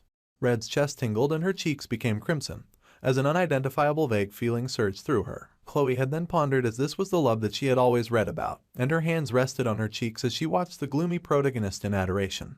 In the present day, Jeon-ma was now looking very awkwardly at Red, not knowing how to respond to this very difficult situation that he had just found himself in. No matter how he looked at it, she had definitely seen him going through her diary and she was furious about it, with a dangerous aura surrounding her. The gloomy protagonist tried to nervously laugh it off.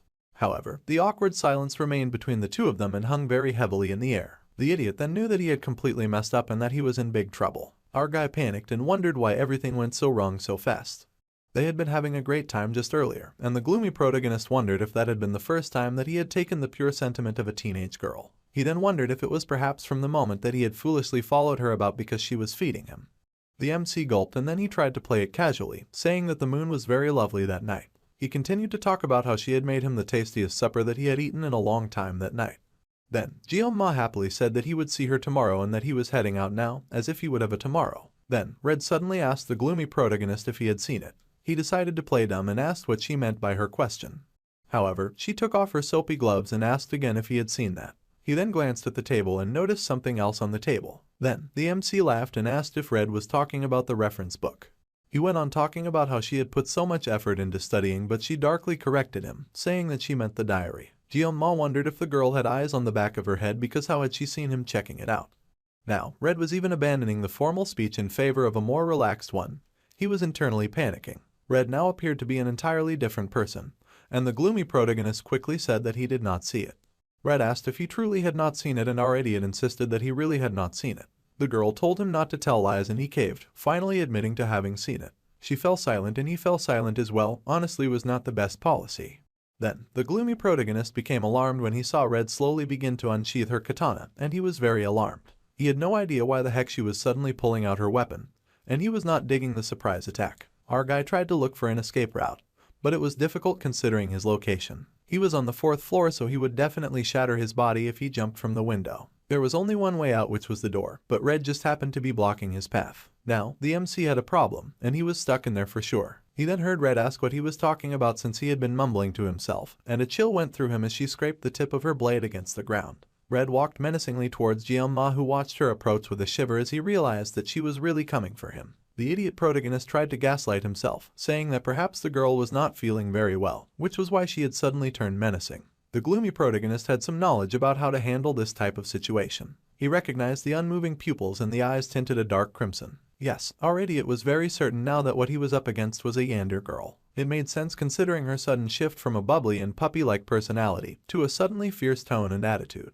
He was shocked to encounter someone with a dual personality this early into the game. Managing the Yander characteristic alone was difficult enough, but adding dual personality disorder to the mix made things even worse. It appeared that the change in personality was brought on by opening the diary. Our guy noted that this situation could be very harmful, and he was sure that she would pursue him till the day that he passed away. In order to secure his safety in the future, he had to take the initiative immediately. However, the aura in the room was even more intense than the Mao brothers, and it was downright wicked. Gosh, living in the academy was way more difficult than he ever expected it to be. First, he had to make his way out of this predicament, and he had little time because the danger was approaching menacingly on her home turf. Jianma then began to consider the situation, thanks to how quickly they had cut the fish and how fast they had eaten.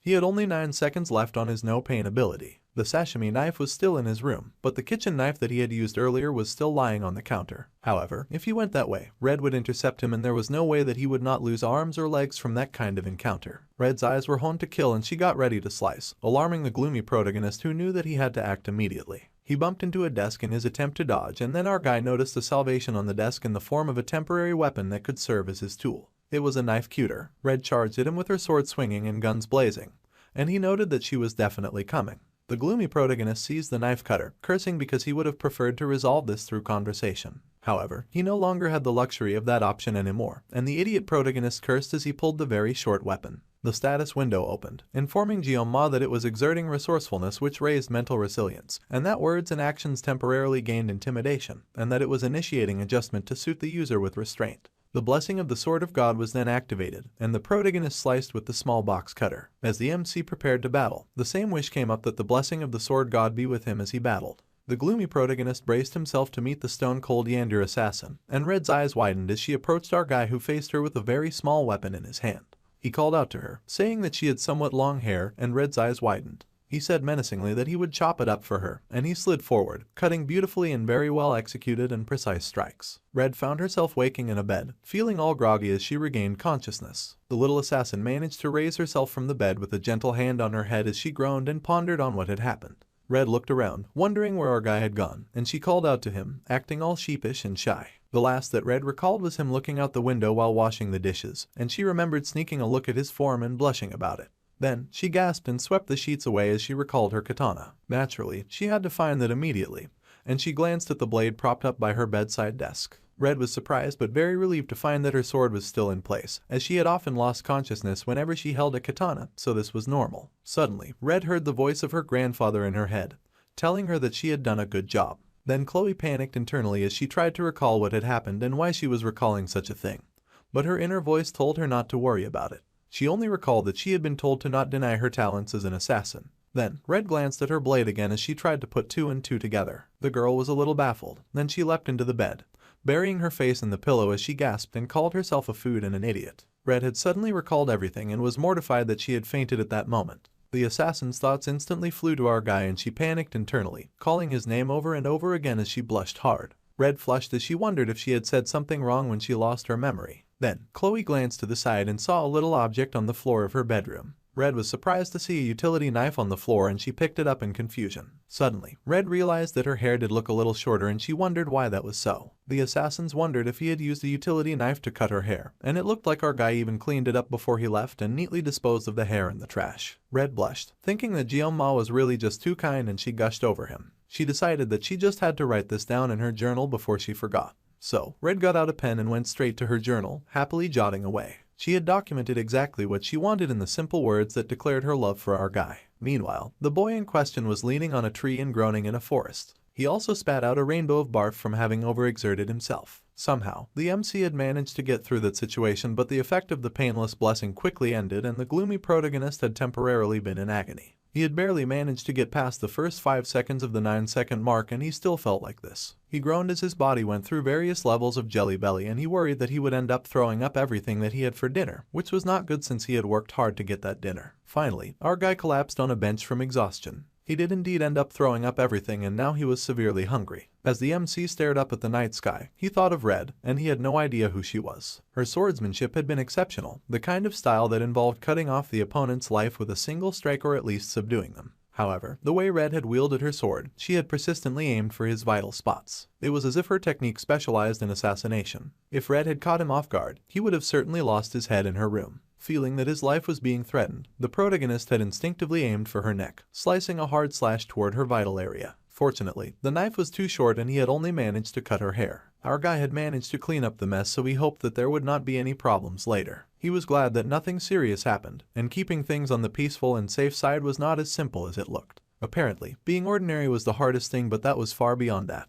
To be honest, when Jeon-ma had first gotten thrown into this disgraceful game, it was not that he did not have ambition. Utilizing only a sashimi knife, having reached the zenith, it was not an easy decision for him to give up on a man's romantic dreams. All people, nevertheless, had a part to perform. Miracle's Blessing was the name of the game and a special favor from this world's protagonist whom our guy had not yet met. In addition to the benediction of Valor Jokwin, the legendary hero, it was one of the 2 legendary blessings in the game as he recalls. The blessing's contents were somewhat similar, and they just had to save the world from the dangers of the Demon King. The true protagonist was a legendary sword whose name translated to wound, and it gave the user incredible skills. Yet the sword was known to pick its own master. On the other hand, the MC could only use this sashimi knife, so he had no reason to explain further on how his skills could never grow in that direction. He slapped his cheeks and decided to pull himself together. Ever since he landed in the game, he had to remind himself that none of the characters or the things that happened here were real. Jeon-ma had even forgotten his goals. He understood all that, but come to think of it, there had to be at least a single ordinary person in this world.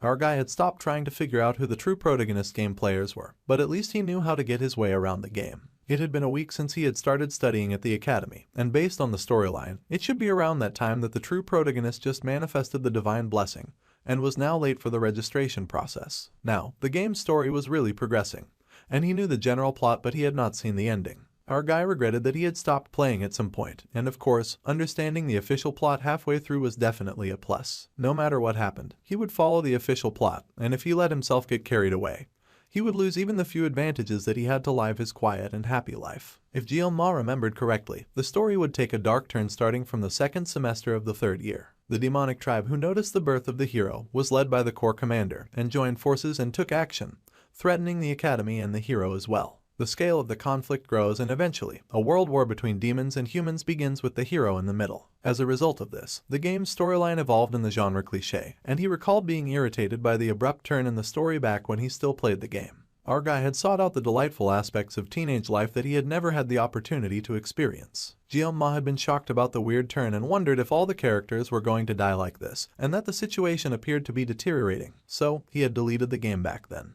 However, what gave him the creeps was that this horrific war happened in the world that he was now stuck in.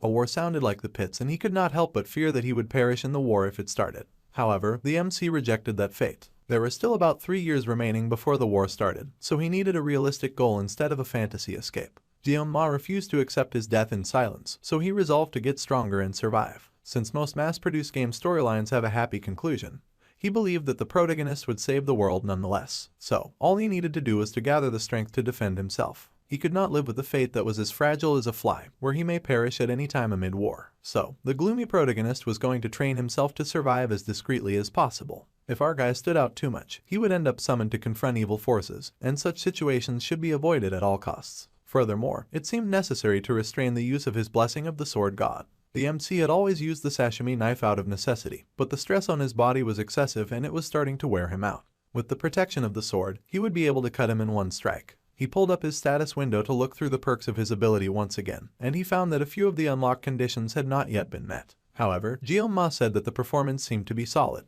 Then, he rubbed his chin and he wondered why there was so much new content. The gloomy protagonist could now see the possibility of growing his body, mind, and even his equipment. The numbers currently seemed to be a level concept. Then he looked closer and saw something called assimilation rate. However, he had no idea what that was nor why it was rated at 1.5%.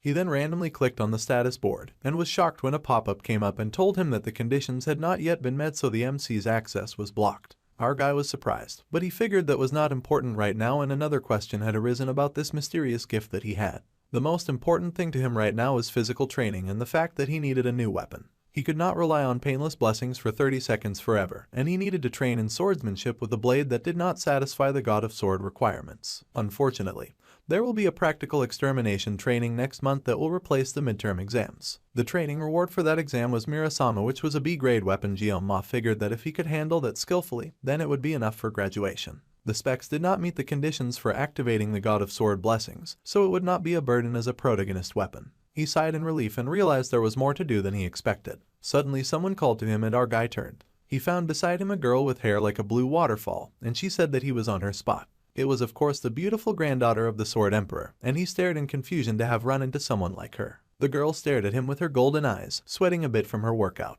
The gloomy protagonist stared back speechless, and for a moment they both just stared at each other with not a lot to say. Then, she spoke again and asked the MC to move over. The dude gasped, as he had been too mesmerized by meeting his favorite character to properly respond. Our guy was shocked to see Abel, and he thought it was all rather unbelievable. He had not meant to stare at her like that, and Waterfall Locks informed him that he did not have to go anywhere, and she just wanted him to move over a little. Gyoma was silent but compliant. Then he wondered what she meant by calling the place her spot when he was sitting on a public bench, and he wondered if this was a class hierarchy thing. He groaned internally and decided to avoid any connection with the heroine or now. However, she adjusted her sweaty clothes and his pervy eyes could not look away from her as she got comfortable. A blush filled his face as the MC thought that the heroine's appeal appeared to have captivated his attention. He thought that she was so pretty, and she beamed that she had found the finest place to watch the stars. Our guy had been struck by Waterfall Lock suddenly speaking, but at least he now understood what she meant by saying her spot. He glanced over at the girl who was only focused on the beautiful stars in the night sky.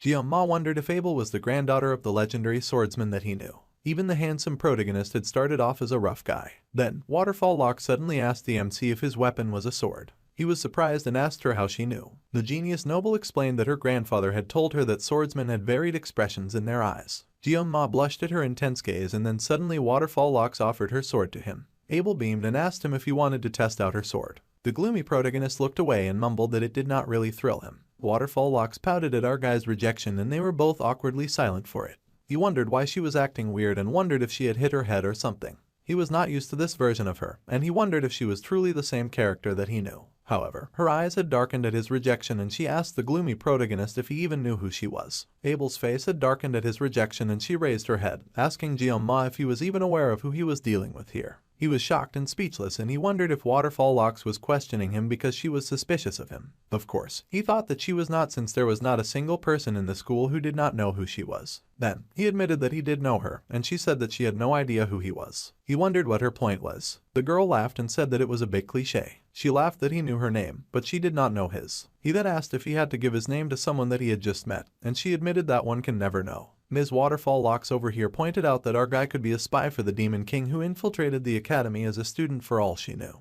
Then, she sighed and said that she did not think that there was any reason to be alone this late at night. The MC fell silent and wondered how she had said that to him when she was also alone with a hand on her side. He felt like there was no rhyme or reason for her words, and then he asked the girl why she was there. She laughingly replied that it was obvious that she was out here to exercise and train. After all, she was with her weapon and she was covered in sweat. Gyoma continued the chat by saying that he was exercising too, so the girl questioned him further on the specifics. The MC muttered that he had been breathing, considering the wild night that he just had. Somehow, Ms. Waterfall Hair was really stunned by his response. Her finger dropped in confusion, which is when our boy took note of the wounds on her hands. He watched in confusion as the girl's crazy hair went crazier, feeling flustered. The MC did not know what to say as he took in her weird and strange behavior. Finally, he commented that the girl hair was really diligent.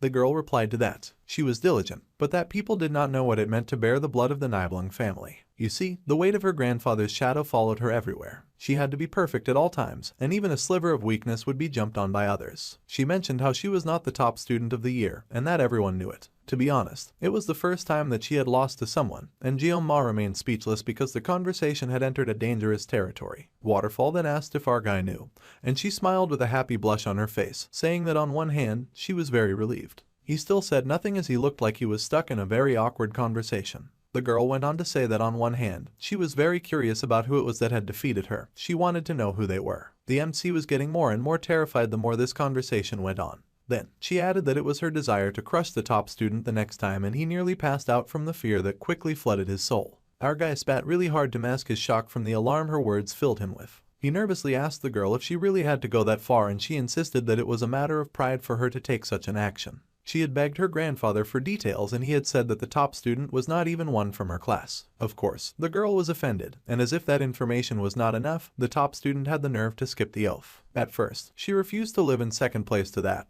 But then she calmed down and said that she was sharing this with someone she didn't even know. He also asked why she was even telling him all this, and the girl cocked her head as she thought about it. She then pouted that it was because Jeon-ma seemed weak. Well, I don't really need to elaborate that my guy was offended by her words. Waterfall Hair happily went on to say that to be firm with the strong and merciful to the weak was her family motto, and all of her classmates were good at what they did, so she did not have any friends since she had to be firm with them. He could not believe this girl, and he realized this was why the main heroine had been so distant. The girl stretched and said with a satisfied smile that she was going to turn in for the night. The MC bid his farewell, and then the girl paused as she considered something. Suddenly she yelled that he had not told her his name, and my guy mumbled that he did not want to do such a thing, which the girl didn't like at all. Later in class, all the students were gathered at their desks and ready to study. His life at the academy was a lot calmer than he thought it would be. Chloe quickly befriended others and blended into class as he worked hard to ignore her. Meanwhile, he was busy avoiding eye contact and avoiding ever running into her. In the instance where he did meet eyes with the Sky Assassins, the ice gaze of her new friends helped to discourage him as they laughed at him being a special admissions student. Our guy couldn't care less about their dismissive looks just because of his background, and he ignored them too. Also, he was not the only special kid in the wolf class, and there were not many of them, but most of them were reluctant to interact with one another, and he guessed it was from feeling entitled. Thinking about it this way, the MC figured that it was a good thing that he was not in any of the upper classes. That was because right now was the season when the Star and the Dragon classes would form political factions. They would leer at each other like dark demons as they started politics in the middle of school. The MC had felt like it was clowns were en masse even back when he played the game. If he was in the class, he would get dizzy just thinking about what he would have to deal with. He was managing to eat well at least, and he happily hummed as he wondered what he would eat that day. The academy director had beamed and told the MC that he should have gotten it sooner from the top student perk, and she apologized for the wait as she handed Jeon-ma a MasterCard key. The faculty member card enabled Jeon-ma a smooth passage through feeding in school, and he realized that bowing in the academy director's direction 3 times a day would not be enough to express how thankful he was to have that card. He closed his eyes in sudden worship of the black membership card, and he thanked all the fates and the academy director so much. He had also been fulfilling his duties as a faithful student, and it did not hugely impact the main scenario either. Our guy beamed, and he decided to just spend the next 3 years living a life of peaceful and quiet bliss. If he just did that, then he smiled in triumph, sure that he could achieve the future that he had imagined. 700 years ago, after the first human-demon war, the hero Jaquin Baylor, who felt the need to cultivate the next generation of heroes, established the academy with his 7 disciples. The teacher explained that this story would also be on their exam, so they had to take care in familiarizing themselves with the information. Jeon-ma knew the basic story more or less, so he was not really paying attention. He knew about the founding hero, Jaquin Baylor, and for 20 years, the hero had fought against the commander of the First Corps, and against the commander of the First Army, as well as against the Demon King's right hand called Lycan. The hero had fought with such tenacity and strength, and he had emerged victorious in that mighty battle. However, a bright light had shone, and crashed into the earth, casting a huge glow upon the world. In that tense battle, Jaquin had lost an arm and could no longer participate in battle. The whole place had been filled with screams. It had been a war that was soaked in blood, with no clear victor. Fortunately, the humans and the demons reached a truce in the midst of the first human-demon war, and the hero Jaquin established the Jaquin Academy to nurture future generations. So it was that the first human-demon war led to the establishment of the non-aggression treaty between the two parties, leading the next 700 years into an era of peace. There were whispers around the class about if there would be a war in their generation.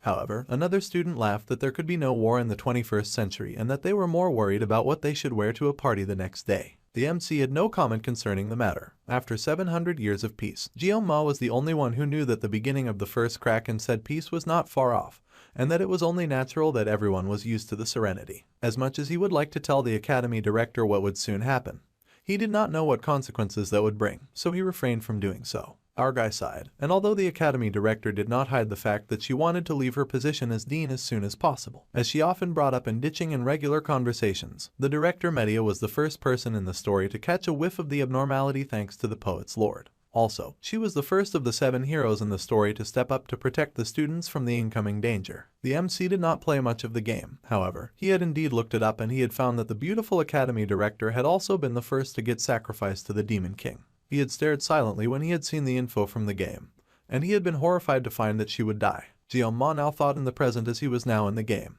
and he thought of the academy director, thinking that if he did not know then he wondered if things would be easier. Then, the lecturer informed the class that the lessons were over for the day and he asked them to study hard for the exam that would happen in 2 weeks' time. The students were happy as they left the class and started talking to themselves as they headed out.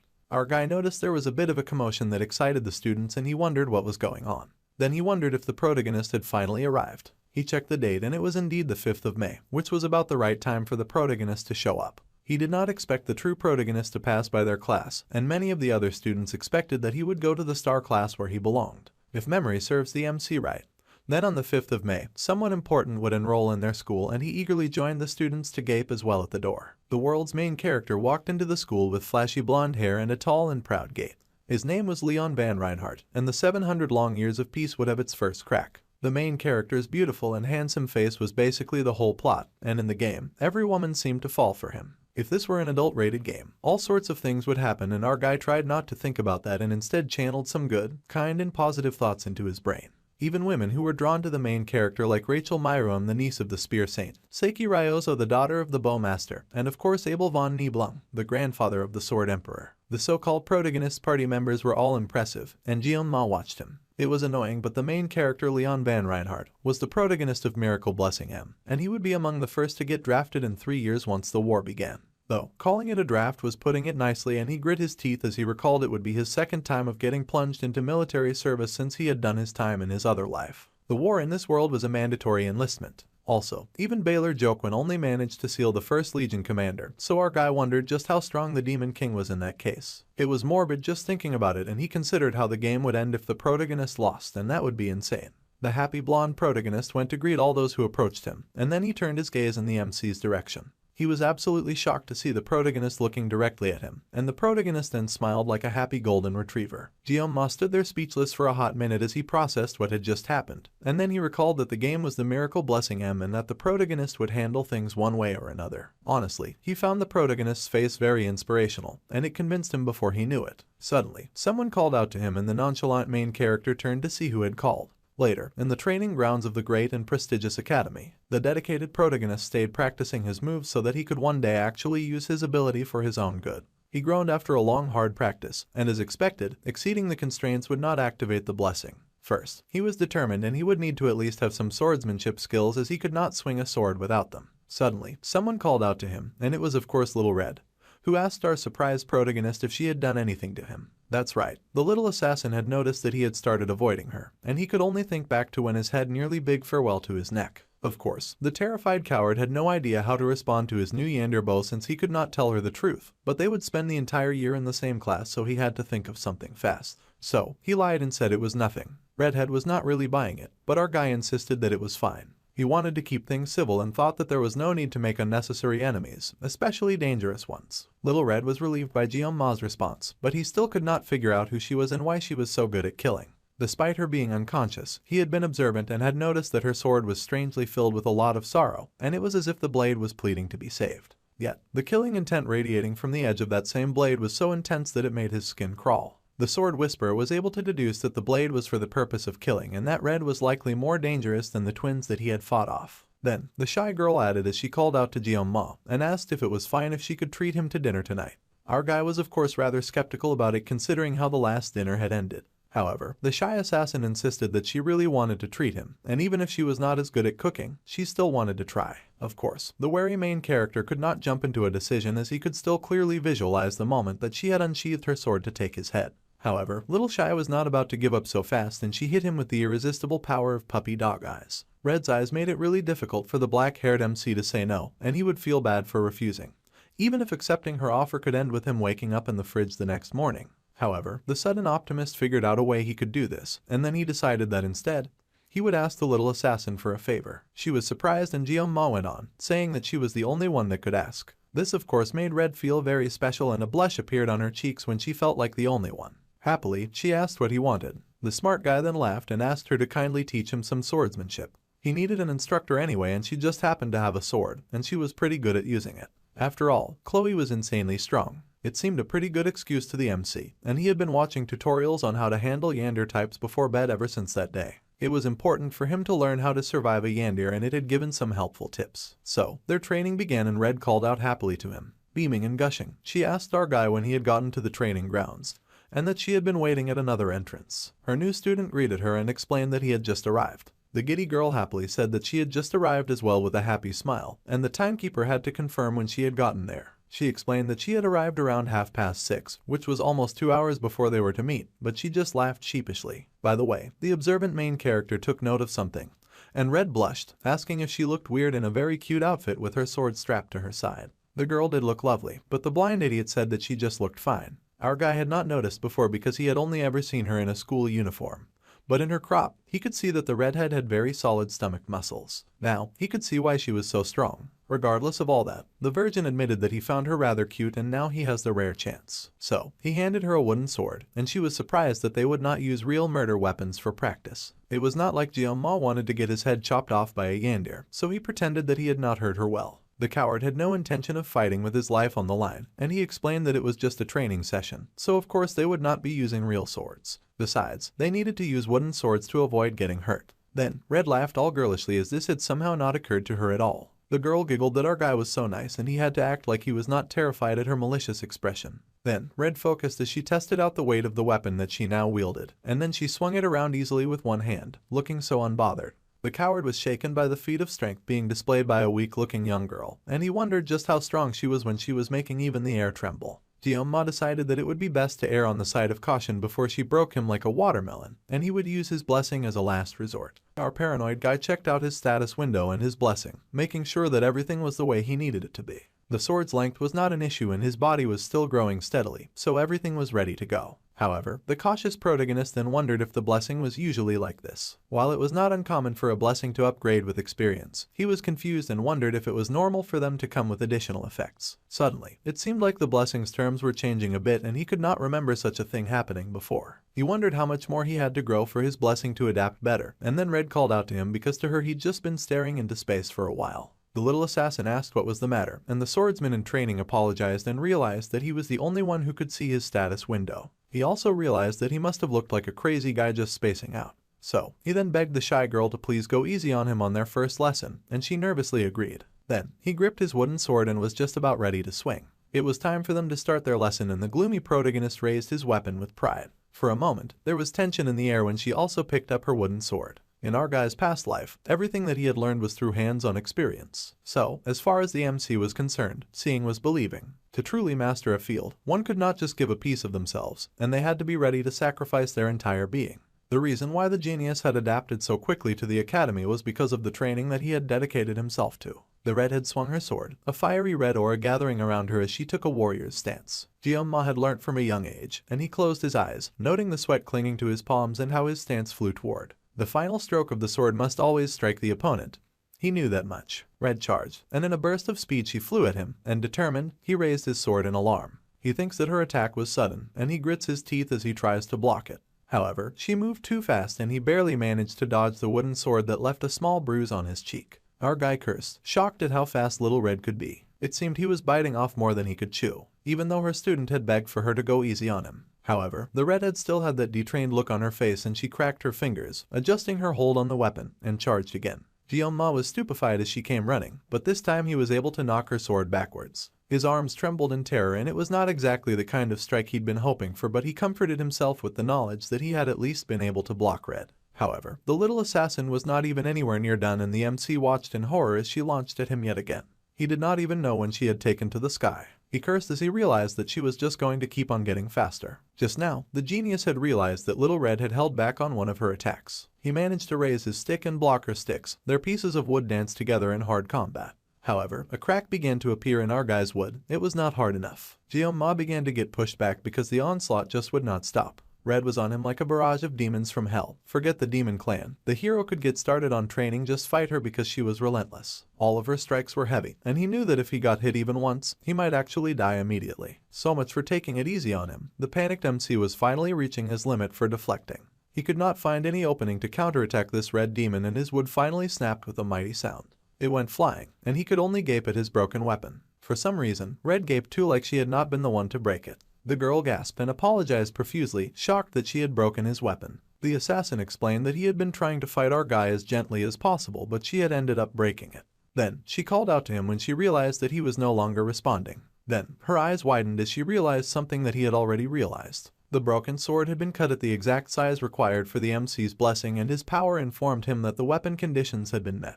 The weapon was damaged, so an error occurred, and the power was supposed to fit his current personality. So, it was that our gloomy main stood in the center, flooded with more power than he could contain. Ma's humanity level began to vastly decrease, and the sword god's divine blessing was activated. The conditions for the weapon had been met, and the system gave a caution warning as Red jumped back. The weapon had been damaged. The assassin stared at her opponent with eyes wide with surprise, and the system had begun initiating the user's personality adjustment using coercive power. A deadly aura had begun to build around Ma, and his humanity quickly began to decrease. Try as he might, the panicked student was not strong enough to fight against his fast-awakening hidden abilities. The blessing of the sword god had begun to activate. We take a break from the shocking turn of events to give you Kim, who is confused and wonders where he is. Kim blinks and finds himself facing a kitchen, and wonders if everything before had just been a dream. Then Kim recalled that he had just been preparing fish, and that he had to get back to work. Focusing on the task at hand, the fish cutter looked at the selection of knives and wondered if he should use the Chinese chef's knife today after a long time. However, a warning came up and the fish cutter was informed that he could not choose this weapon. The guy was confused, but he could not use it. So, he selected the katana, but again a warning popped up, informing the groggy Kim that he could not use this weapon either. Now, Kim was getting a little frustrated and was more than a little annoyed that he could not use that weapon. However, the system popped up and told him not to worry about it, and to keep doing what they were doing. Then, there was only the knife left, and it was a sashimi knife, so Kim reached out and selected that. The blurry haunted system said that he could use this weapon, and all he had to do was pick it up. Still, the fish cutter was hesitant and pointed out that holding a sashimi knife would be extremely painful. However, the system asked if it truly felt that way. The fish cutter picked up the knife and was surprised to find that he felt perfectly fine while holding the sashimi knife. In fact, Kim even felt rather refreshed. The system gently coerced the fish cutter, saying that he could use the knife just like that. The fish cutter just needed to leave everything to the system. Our guy had become nothing but a puppet in the system's hand as he quickly lost consciousness and control of his own body. The system told him that it was time to create an incredible masterpiece today. The heat was activated, and he emitted so much of it that he might as well be an oven. Red was shocked and worried, asking if he was okay. However, the burning main character was not okay and could not even give a response to her question. The burning oven suddenly turned in the assassin's direction, with light shooting from his eyes. Suddenly, he moved, much to the redhead's alarm. Bro was moving at the speed of light. They could barely make out his form with how fast he was zooming. The human oven appeared before the redhead, his broken sword sharpened to look like a dagger as he attacked the girl with a great force and intensity. She tried to call out to him, telling him to slow down and to wait. She even tried to tell him to hold on, but she suddenly slipped. The human oven swung his mighty sword and tossed the redhead far. She blew away like the wind, putting some much-needed distance between the both of them. Red had not expected the large strength the MC had used to attack her, and she floundered in the air. She spat out blood and pain, shock, and confusion from the intensity of the attack. Suddenly, our guy felt like a completely different person from just moments ago. Red was shocked, and she squealed when her opponent immediately came rushing at her again. This time, he was the one with killing intent. The assassin slid back, knowing that more than anything she had to keep out of the reach of Mr. Dark-haired and crazy right now. His eyes were totally covered in blue. It was like he was not even human anymore as he searched for his target. The attack had thrown the little assassin as he had not expected something so intense. It was even hard for her to move, and she clutched her chest in pain. She had no idea what happened to her kind and sweet crush, and she did not understand what was going on. But the match had to stop for now. If only the burning oven could hear or comprehend her words when she told him that they needed to stop. However, the killing machine was completely out of it as he dove for her with his hand outstretched like he was going to take her out. Red knew that she would be unable to avoid his killing strike, and she stared at him with shock and confusion. The little redhead called out to him, calling to Geomat, telling him to get a hold of himself. A bright light shone in a straight line as the MC swooped in with a killing chop, his eyes still glazed over with the intent to kill. However, the little assassin had not given up, and she clutched her chest as she cried out to him and called his name. Suddenly, in the other universe, Mr. Kim blinked as he noticed that something was off. The fish that he intended to cut kept wiggling away and making a weird noise. The fish was surprisingly quick, and he had never seen such a fish before. It was noisy, and this sort of irritated the fish cutter, who wanted to quickly fillet the fish. However, it felt like the fish was speaking, and the chef wondered if that was an illusion. The more he listened, the creepier it became as he realized that the fish was saying a name. The wiggling fish was calling out to Geomat, and it cried out over and over again. Then, the fish cutter saw his reflection in the blade of the knife that he held. Yes, that was him, and the more that Red called out his name, the more his consciousness returned. Soon, the chef's outfit became a school uniform, and then the MC realized with horror that his opponent was not at all a fish. It was Red, calling out to him and crying for him to pull himself together. The gloomy protagonist instantly recognized the adorable but kinda creepy Chloe. She called out to him again and his sword hit the ground. The unfortunately gifted genius had tossed his weapon at the last minute, and it was charged with so much energy that it embedded itself in the wall. However, he was back, and the little assassin opened her eyes shakily to see him. Her eyes widened with tears leaking, and she found Jeon-ma sweating but smiling down at her. The little shy girl was surprised, and the smooth MC agreed that it was best that they stop there for the day. Red blushed as she stared at him and asked if he was alright. The smooth and polite genius just waved and thanked her for helping with the practice. He was going to head out first and give her time to collect herself after that traumatic experience. Red watched our guy walk away. It was evening time at the school and the swordsmanship training lesson had ended. Red strolled her way down the street as she recalled that ever since the class assignment test, her crush's skill was not just raw strength but it also carried an eerie feeling. It was not just skill but a raw red and deadly instinct. Even though the blessing unconsciously manifested, the assassin was still no match for her crush. It was impressive that the MC had managed that with a half-hearted training sword. Red knew that her gifted classmate was strong but that was on another level, and she was so lost in thought that she did not notice the guy creeping around in the shadows. The shadow dude pointed out that she seemed to be enjoying it. The little assassin was immediately on high alert, and she found someone dressed in ninja garb with red hair just like hers. The shadow ninja called her by name, and he was Nox's auditor, a second year in the round class. Red was shocked to see her big brother just skulking around in the shadows like he had nothing better to do. Her brother adjusted his mask and asked if this was all she was doing after entering the academy, mingling with lowly people. Red was confused for a moment, and then she told her shadow brother not to refer to her crush with such an awful term. However, now the shadow ninja had marked her crush's name, and he added that if she kept trying to associate with our guy, then the assassin family would surely eliminate him. The red had said nothing and simply bowed her head in thought. Then, she said that even if the entire auditor came,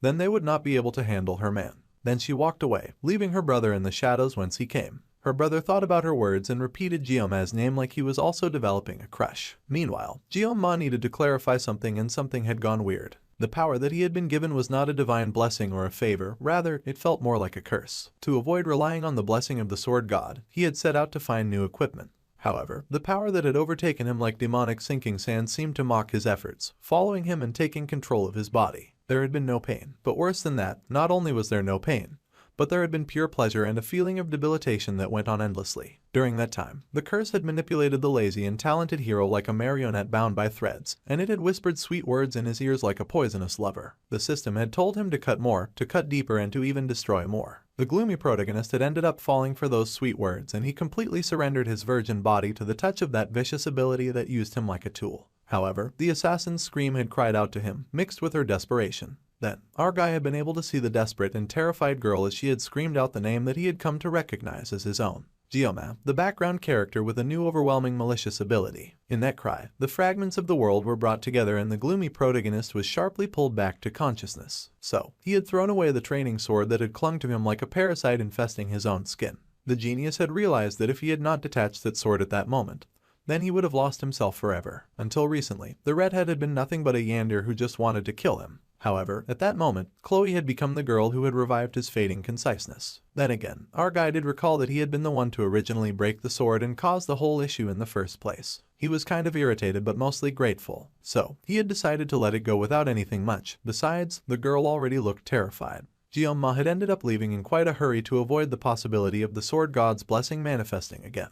The lazy protagonist wondered if he could really avoid this kind of problem for the rest of his life. The sword was God's blessing, a talent that weighed so heavy that it felt like a curse. The talent was manifested by trading one's lifespan, and it was a talent that he had to bear, as an alien who had been cast into a magical world. The gloomy protagonist sure had a lot of burdens to bear, and he did not wish for much in this new world. However, he only painfully wanted to live a normal life. Lightning struck in the sky, and as our guy thought, he could handle minor incidents as they came. Defeated, he trudged to his room, and he thought gloomily as he had only now realized that there was something inside of his body, something malicious that was trying to consume his reason. The gift that the MC had been given was in no way any form of blessing. It was definitely a curse solely intended to devour him, and it was a sickening and twisted art of the reverse heavens. 3 days after our guy got the very shocking revelation about his cursed powers, all the students are gathered in class as usual, and they are all prepared to take their lessons. Red is seated with her friends who inform her that something wild happened the other day, and that she should totally check it. The assassin smiles pleasantly and assures her friend that she will definitely look it up. However, she then falls silent and glances to the side, noting that her crush is not in class and he is not seated where he usually stays. Now that the redhead thinks about it, she realized that he did not even have the contact information for the gloomy protagonist. She now feels silly for never asking earlier. She had even gone to visit him at his dorm, but the only thing that had responded to her knocks were pained groans. It was rather eerie and foreboding, and the little assassin was rather worried. She had been worried that the lazy genius would hate her if she broke the door down, so she simply walked away. Now that he was no longer around, the redhead thought wistfully of how she had enjoyed watching her crush from afar. She would always find our guy lost in thought with his chin resting on his hand. Red could not even count how many times that she had secretly glanced at him in a single day. She had been careful not to talk to him, afraid that he would find her an annoying girl. At first, she had thought that she was drawn to him because he had risked his life for her. However, as time went on, the little assassin realized that could be an excuse. In truth, she really missed the MC. The next day arrived at the academy as usual, and the wolf teacher called for silence when he strode into class. The wolf teacher told everyone to be quiet and loudly yelled, asking them if they had come to a prestigious school just for show. He also yelled that since there was rain that day, they would have a study hall instead of the usual physical training. However, the wolf teacher had noticed that Kang Jioma was missing from class, and he had been missing for 3 days. Knowing the lazy genius, the teacher was sure that our guy had a reason for it. So, the teacher would trust in him and patiently wait for him like a true educator would. The teacher screamed at the other students to start studying, and they hastily complied. Suddenly, they heard the sound of the door closing shut, and the wolf teacher turned to the door with rage, asking who would dare to come to his class late.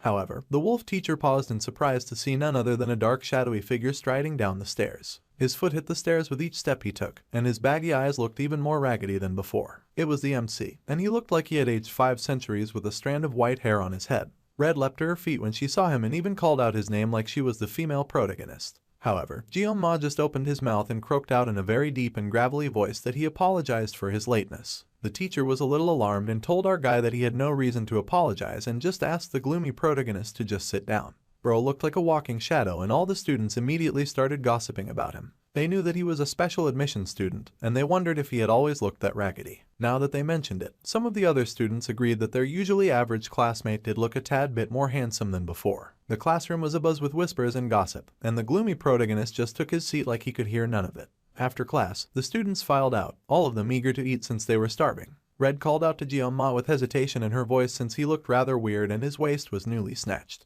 However, he answered her and called her by name, so she asked what had happened. The gloomy genius replied that it was nothing much, but she pointed out that he had not been in school for a while, so he was really worried that something might have happened to him. Red asked if our guy's new attitude had anything to do with their crazy duel the last time they had interacted.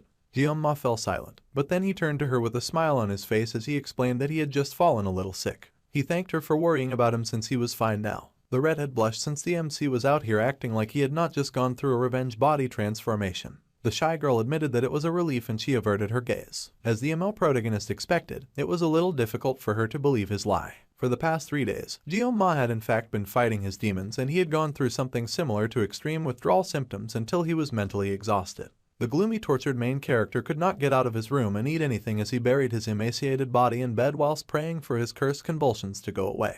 The MC had suffered through pain far worse than anything he had ever faced before. It was a price that he had to pay for holding and using that broken weapon. And that was not the only thing that had happened. When our guy glanced at the mirror, it looked like his appearance was the same. That was a lie from the pits, as his expression was far more sunken and even some of his hair started turning white.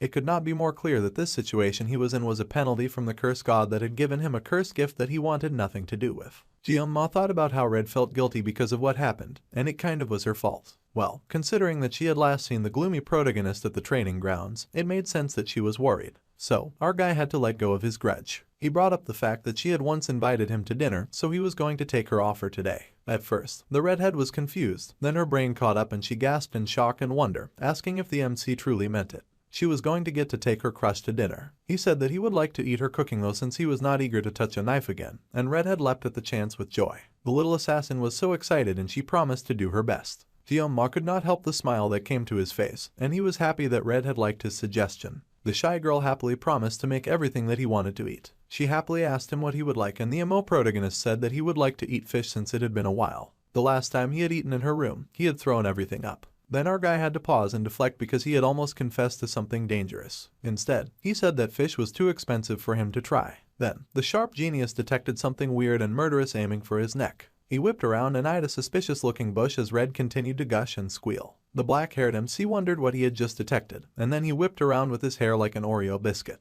Oreo biscuit turned and Red turned as well with a smile, wondering if something was the matter. Then, they both noticed the red assassin standing by the doorway. The red assassin had a wicked glint in his eyes and he reeked of killing intent. The little assassin was horrified to see her brother in her class, and our guy noticed. He asked her if she knew the weird red ninja, but she did not immediately respond, so he raised his eyes to study the new red in town. The MC marched forward to where the red ninja leaned casually, and they both made dangerous, challenging eye contact like two wild animals in a forest. He had finally gotten to him, and he told the red clown that if he had something to say, then he should say it instead of staring like a creepy stalker. The creepy stalker stare got even more intense from Red the brother, and our guy wondered what was up with the assassin's eyes. Suddenly, Red spoke up and she had a lot to say, telling him not to concern himself with the creepy jerk.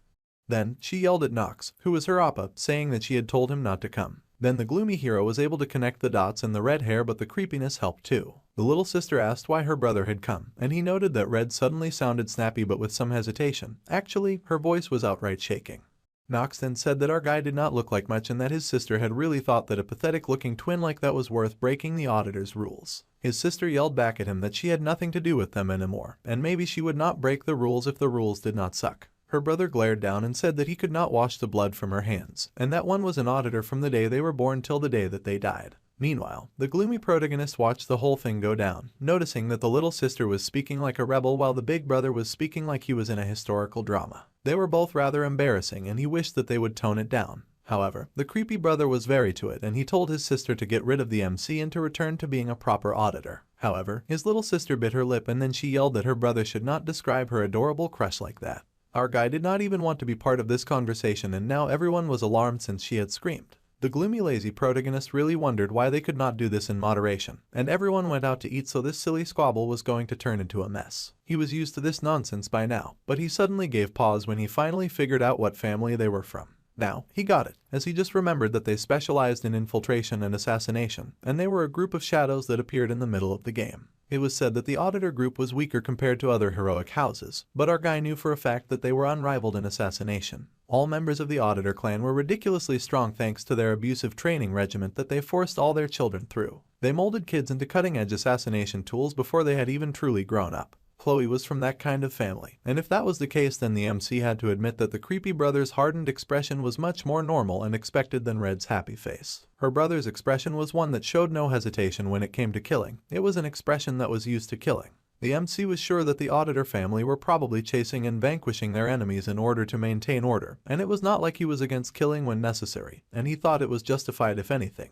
However, now that he looked at Red's trembling form, the gloomy protagonist was starting to think otherwise. Chloe was shaking so much that she bit her lips until they bled, and he realized that she might have wanted to live a normal life. However, just like the MC's blessing of the sword god, the environment of the auditors was one that Chloe had been in since birth and it would not ever allow her to change. Red was destined to live a life of emotionless murder. However, it was so clear that he wanted anything but that, and it was very unfortunate.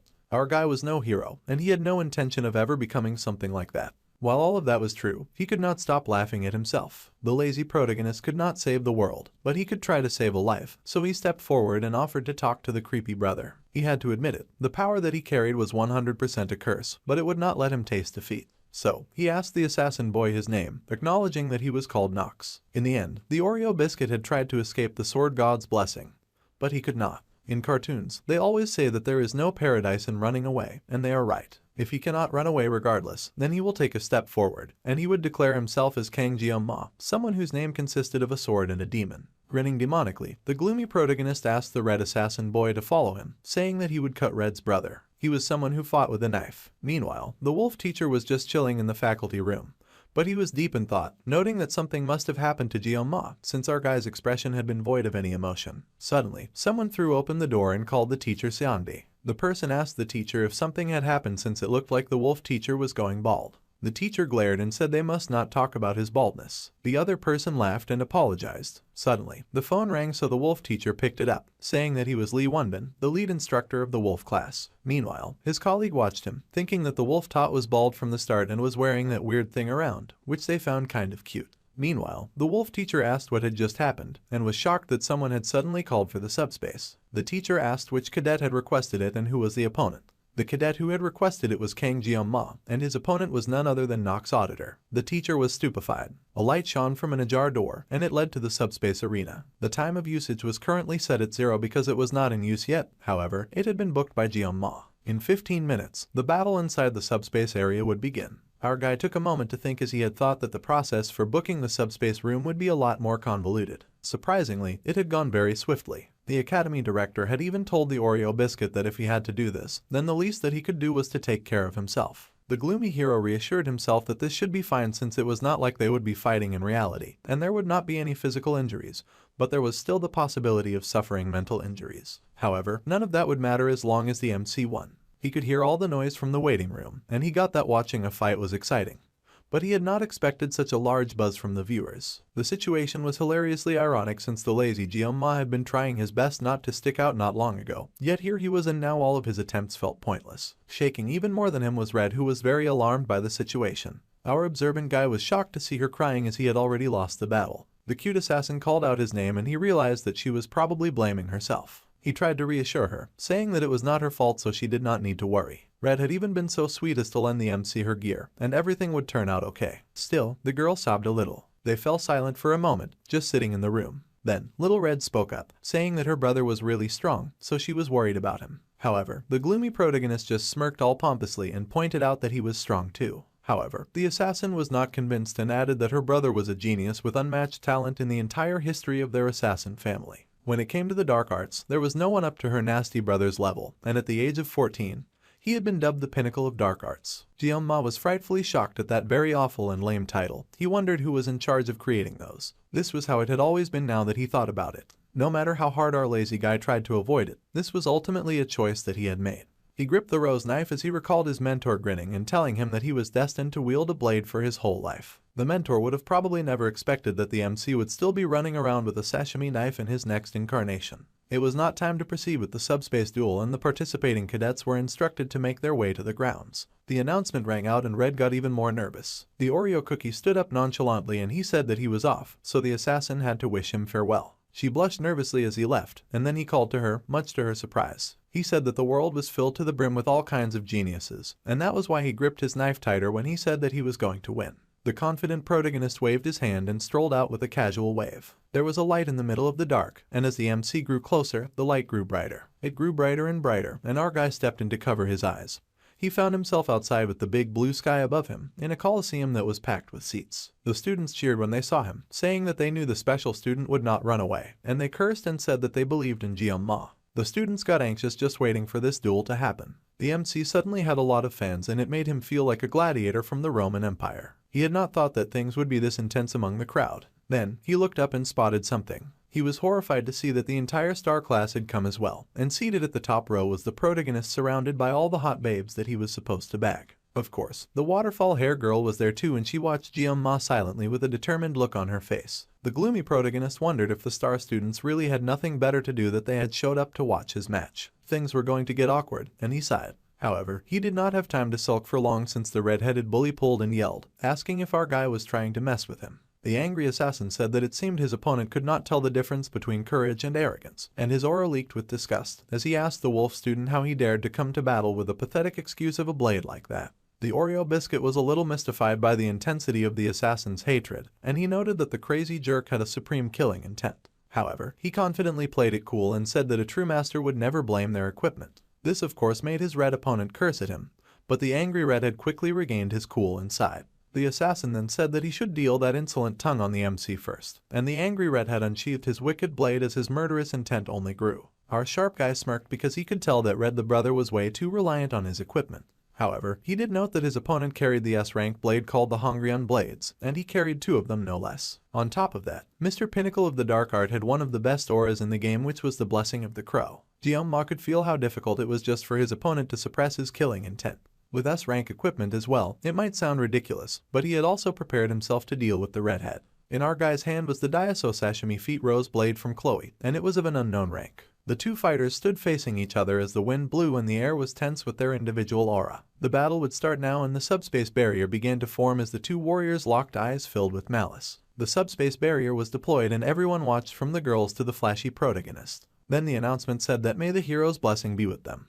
But the two opponents had already sailed from their standing positions and flew to attack each other before the barrier had even fully formed. The MC's painless blessing was immediately activated, and the sword god's blessing was also activated, along with the prayer that the blessing of the gods would descend upon them. Then the two fighters were gone. The students whispered amongst themselves after the subspace descended, asking if they had all seen the same thing. Some of the students complained that they could not see anything and that it was way too fast. Some of the students questioned if Jianma was really in the wolf class, and they had expected it to be an easy match. However, for the longest time, all some students could see was darkness. As for the students that could see, they saw flashes of lights of pink and blue as the two sliced at each other with their special powers, bobbing and weaving and dancing at the speed of light.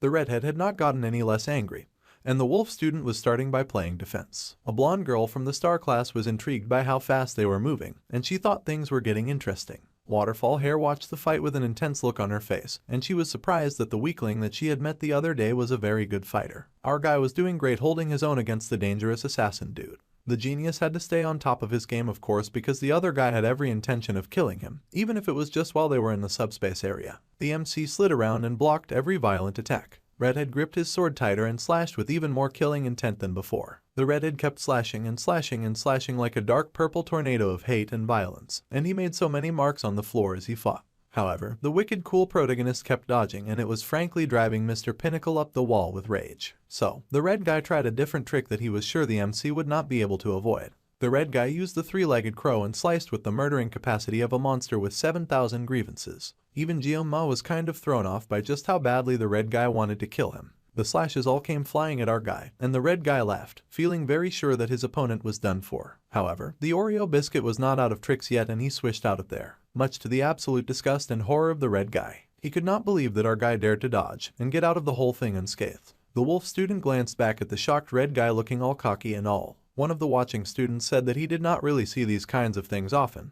but he had to admit the sophomore's strength. Freshmen were always too busy running from these things, and another student agreed that sophomores were dominating, but they could not underestimate the freshmen's experience either. However, the waterfall girl knew that there was more than that, and only those who could clearly see what was happening would understand.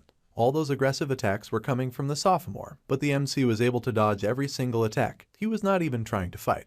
The red guy got angrier and angrier as he recalled that his sister had said that Jianma was not a normal guy, and cursed. He had even used the blessing of the crow, thinking it would annihilate his opponent, but he had dodged it like it was nothing. The red guy was furious, noting that our smart guy had been too focused on speed. Seeing how skilled he was, the assassin had to be more cautious when fighting the Oreo biscuit. Mr. Pinnacle decided to aim a powerful strike that could slice through a wide area in one go. The more he saw the MC, the angrier he felt looking at his nonchalant gaze and watching him hold his lousy-ass kitchen knives. Then, Jianma suddenly dropped his weapon, and the red guy was alarmed. The assassin could not believe that the talented protagonist would drop his weapon in the middle of a duel. The red guy asked the wolf student exactly what he was scheming, but our talented guy just held out the rose blade that he had gotten from Chloe. The wolf student got serious and pointed the blade forward, his eyes going dark as he lowered his head. The air got tense when the suddenly serious main character pointed his blade right at the assassin, and the red guy was confused. The look in Jianma's eyes was lethal, and the red guy screamed internally, wondering if the genius was mocking him with that stance. And nobody like the gloomy protagonist had the nerve to act the way that he did. The red guy was furious and tightened his hold on his swords. The angry redhead made a pledge to cut down his opponent with a single killing strike. The red guy charged up with energy, and he asked the fool just what he could do before the blood-soaked hungry young blade. Suddenly, the genius leapt, intending to show the idiot assassin exactly what he could do. The red guy was speechless as his opponent flew forward in a straight arc of righteous precision. There was a bright glow of light, and his movement was so flawless that it was blinding. The MC had only wanted to live a comfortable life, and he had tried not to stand out. He had stuck to the rules as much as possible, so this all felt like a curse, and like something was chasing him and trying to take over his body. It was as if something deep inside the nonchalant protagonist was telling our guy to hold back. So, the MC gave his body up, and if he could not run away regardless of the sword god, then he would accept its blessing and its curse. The light shone even brighter as our guy dedicated to cutting his opponent so cleanly. The light was blinding when his opponent's sword arm fell away from his body, and the angry redhead could only stare in shock as his arm got detached. The assassin's eyes widened in shock as he was cut so fast and so clean that he had not seen the attack coming. Our guy had basically zoomed past at the speed of light. All the watching students were shocked, and even the protagonist was beyond intimidated.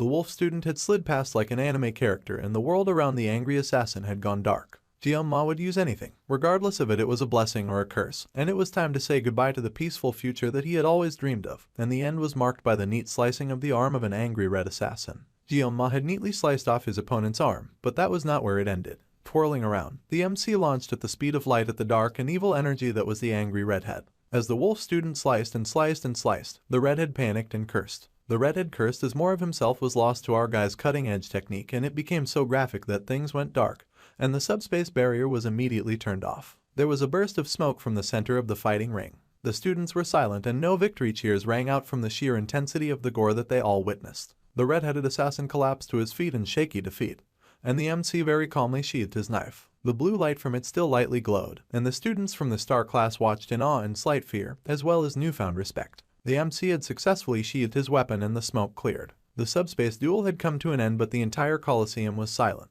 Jioma nervously scratched the back of his neck as he wondered if he should have expected this kind of reaction. Well, there was no turning back now, and the Oreo cookie had done all this with a knife that was made for gutting fish. It was something that the gloomy man has always felt, but cutting a person was ridiculously unpleasant.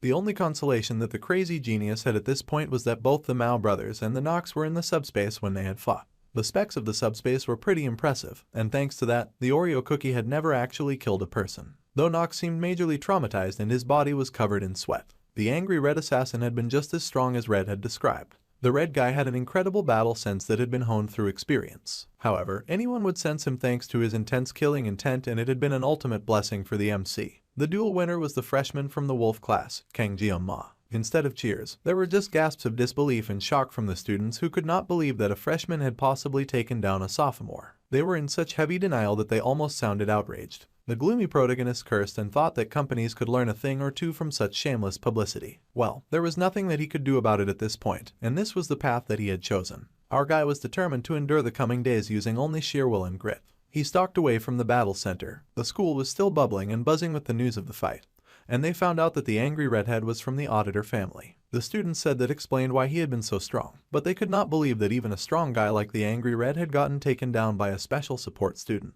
Everyone was whispering the MC's name around the class like he was a forbidden spell. Waterfall Locks was also deep in the gossip, and she wondered about our guy, musing on his name. The beautiful swordsman was thinking about how the MC's name followed her everywhere she went, and he was the only person that everyone wanted to talk about. Yesterday, the fight had been quite shocking, to say the least, and she still recalled the time when the red assassin had lost his arm. It had shocked everyone, and the girl recalled how she could not believe what she had seen. At that moment, as her golden eyes widened in shock, she had seen the talented protagonist display such remarkable swordsmanship. Whilst using only 2 kitchen knives, Jioma had sliced and diced with such precision. The talented lady had prided herself on her knowledge of swords because she was the granddaughter of a sword master, but she had been hopelessly naive. To think that someone could be that strong with those kinds of blades was almost unbelievable. Suddenly, the girl paused when she realized something, and she said that on the other hand, she was still curious, and she had wondered who had defeated her. The talented swordswoman had wanted to know who they were so that she could crush them next time. Then, Blue Hair also recalled that she had called our guy weak to his face and how she was firm with the strong but merciful to the weak as their family motto dictated.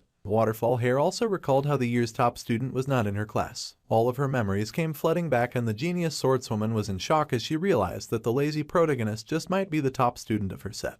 Based on what she had seen in the fight, she was sure of it, and she fumed that he was much stronger than she was. Now she wondered what was going through his head when they had that conversation, and Blue Hair was embarrassed thinking of all the shameless gloating that she had done. She yelled out, wondering what our guy had been thinking of her. The blondie of the class seemed to be zoning out, and she groggily asked what was going on. Waterfall Locks laughed nervously and said that it was nothing.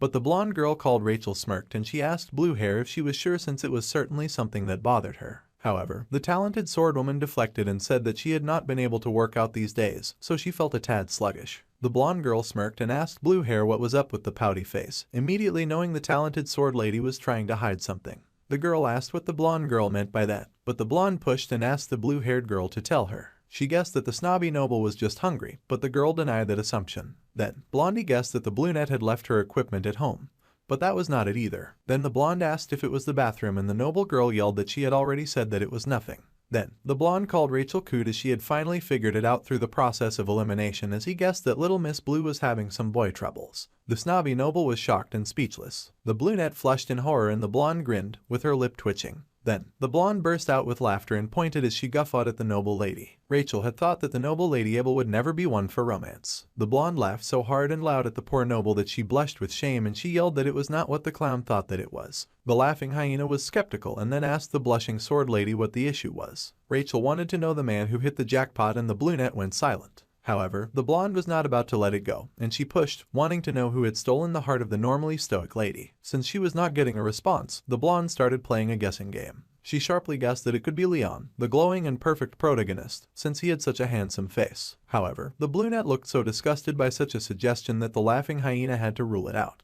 The blonde thought it was strange that the waterfall hair girl was still apprehensive regarding Leon, and then the hyena guessed that it was surely the special student from yesterday. It was just a guess, but the jolt that she got from blue hair was all the confirmation that she needed. The hyena grinned like a laughing clown and hearts fixed into her eyes at this news that was worth more than gold. She was going to have so much fun with this. So, the blonde grabbed the waterfall hair girl and told her that it was time for them to go. The brunette was shocked, but the blonde was already on her way and racing off. The noble lady asked where they were going since the other girl was dragging her along, and the hyena laughed at her question, because obviously they were skipping away like characters in a romance novel to go to the wolf class. Meanwhile, at the wolf class, the blonde girl happily waved and said hello to all the wolf students in class. She asked them to excuse them for a moment as she dragged behind her the blushing noble. The wolf class was abuzz with shock to see the popular students in their class, and they could only gape in adoration. The noble felt nervous, but the hyena strode through like she was on a red carpet.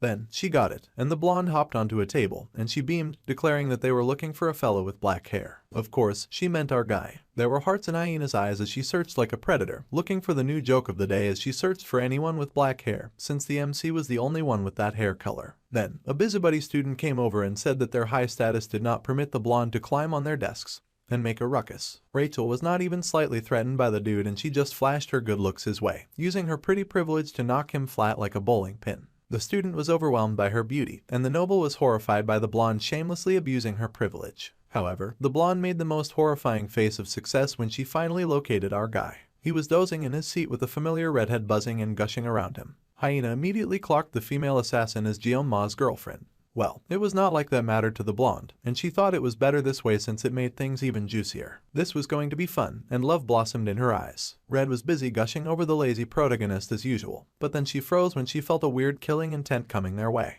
The blonde had suddenly appeared by their side, and she blew a kiss to Ma's sleeping head. The audacity of that man snatching the clown. She was so daring that her kiss made Red temporarily lose all color. Waterfall Locks was also rebooting, and Red looked like she'd just been transported to the depths of hell. Then, the hyena pretended like she had made a small mistake, and our guy groggily raised his head in confusion to find himself surrounded by baddies. The hyena smirked all cute and stuff, using her pretty privilege to the max as she asked Ma if she had woken him up. The MC was confused, and she just jumped right in and asked him to confirm his name. Before our sleepy guy could even respond, the flirty clown said that he had not known who the black-haired genius was before the incident at the subspace the other day. The sleepy protagonist was just trying to figure out why Rachel of all people was in his class. The girl in question went on, and she said out loud that the Oreo cookie was quite the looker up close. Meanwhile, the MC's intuition was screaming at him that the situation he was in was dangerous. Then someone said hello, and asked if they could ask what the heck Blondie was supposed to be. It was Red, and the inner jealousy inside her had activated. Red asked the blonde hyena just what exactly she thought she was doing when she put her hands all over our guy. The yandere girl was not happy at all, and her pupils had shrunk with the white of her eyes blown wide. The confused love clown was slightly amused by the situation, and the MC realized that things were getting out of hand, and that this was exactly what his danger instincts had been warning him about. The redhead's personality had completely flipped to the point that she could not recognize Blondie as human anymore, and she somehow had her box cutter ready to go. If a knife fight broke out in class, things would get very troublesome for the lazy protagonist, so he had to put a stop to this. It was a combination that he had never seen in the game before, and he could not fathom why Rachel had even come to their class. The reason for the season finally spoke up, and the waterfall hair girl told Blondie to stop acting up in a place that was not their classroom. The blonde clown refused to budge and instead smirked as she asked the snobby noble why she would not even say hello. The hyena was truly enjoying the situation, and she grinned, hopping down from her seat on the table. She spoke to Red directly. The blonde clown ruffled the little assassin's hair and told her not to interrupt when adults were talking. The clown went on to say that it was not safe to play with sharp objects either, and of course, her patronizing actions further aggravated Chloe, who slipped more and more into insanity, and her knife hand started twitching. While Blondie had her head turned, the assassin got ready to strike, and she actually aimed a killing strike right at the hyena's back, much to the shock of our guy and Waterfall Locks. However, even with the clown turned, she whipped around lightning fast, and there was a large splash of red. The large splash was a student who complained that his classmate had spilt all the juice because he did not open it properly. The classmate whined that if he did not open the juice like that, then his senior would not even glance his way. The other student yelled at his classmate and told him to be quiet. Meanwhile, a struggle happened in the background, and Red had her hand caught by the cocky blonde who had managed to knock the knife from her hand. The hyena teased Red for being slow and said that she had thought that the little shy girl was just a short kid, but the clown had no idea that Red also had a short fuse. No matter how Red tried, she could not pull her hand away, and Ms. Waterfall yelled out to Blondie, telling her to stop fooling around with the weaker students. Blondie looked bored by now, and then she threw the redhead backwards, sending her flying into the classroom much to her alarm. Chloe found herself soaring through the air, but she tumbled in the air and easily landed on her feet with a look of rage in her eyes. All the guys in the wolf class cheered suddenly like this was some kind of girl versus girl match, but the lazy protagonist was already quite tired of it, and frankly, it was driving him insane. The clan of the Spear Saint, that's where the blonde clown was from. Skills were often useless in the face of the clan's overwhelming strength, and that was the motto of a clan that valued brute force over all else. The high-class blonde student was the niece of the Spear Saint, and her name was Rachel de Muira. She grinned with her pink heart and asked the MC if Red was his girlfriend. Our guy immediately denied the poor assassin girl, and it was so cold that she trembled with hurt and killing intent in her little corner. Still, that would not change the truth. So, Guillaume spoke up and said that the redhead was his friend, and Blondie thought about it for a hot second. Then, the MC wondered what the heck was this weird situation that he had found himself in. Now that he was taking the time to look around, the protagonist narrator noticed that Abel was there too, and he had not even noticed her at first because he had been so frazzled.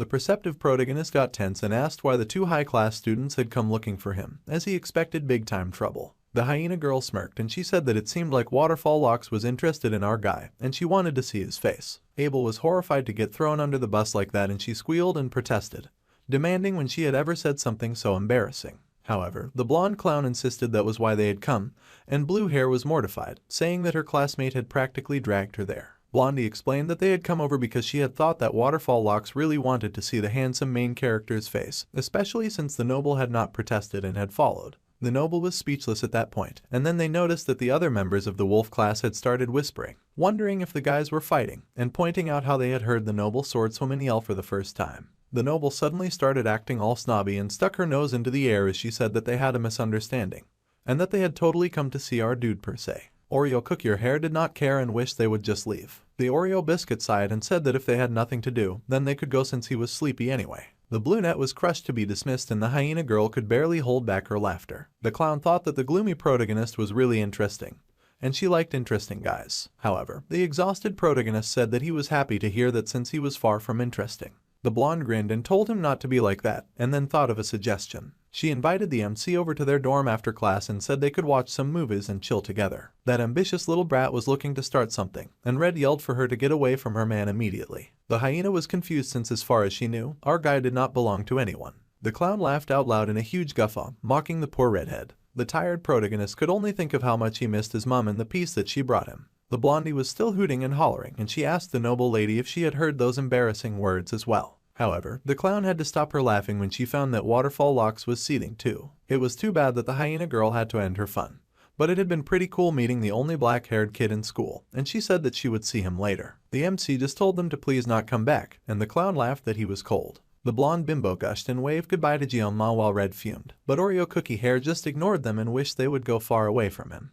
The Oreo cookies still felt so sleepy, and he lowered his head, with the little assassin turning to him in concern. However, while our guy dozed, the brunette had turned slightly, and she watched him from afar like a stalker. Even as she was to leave, the noble still thought of the sleepy protagonist like she was planning to keep him in her heart forever. However, the noble swordswoman hesitated as she had no idea what to say, so she turned and left. She ended up leaving the class behind and returned to her fancy class where she belonged, leaving the members of the wolf class behind. Back in the halls, as Blondie and Waterfall Locks walked back to class, the clown smiled to herself as she thought that it was one thing to have a cold attitude, but from those hollow black eyes, the clown knew that there was something faintly there, something about our guy and the strand of white hair on his head that looked like a gleaming knife, as well as his sharp gaze that was so unsettling that it felt like her throat was cut. The sleepy protagonist had gone far beyond the blonde's expectations, and she grinned foxily as she recalled the chills that she had gotten. The hidden talent in wolf class was definitely a step above the all-style no-substance students that Blonde had seen since the school started. She had only gone to the wolf class to tease, expecting the MC to be another of those jokers, but the clown might have gotten an unexpected gain. Blondie's clan was the type to pull no stops when it came to getting betrothed to only the most outstanding warriors, so in a way, our guy might just be a precious resource, and she licked her lips like a predator just thinking about it.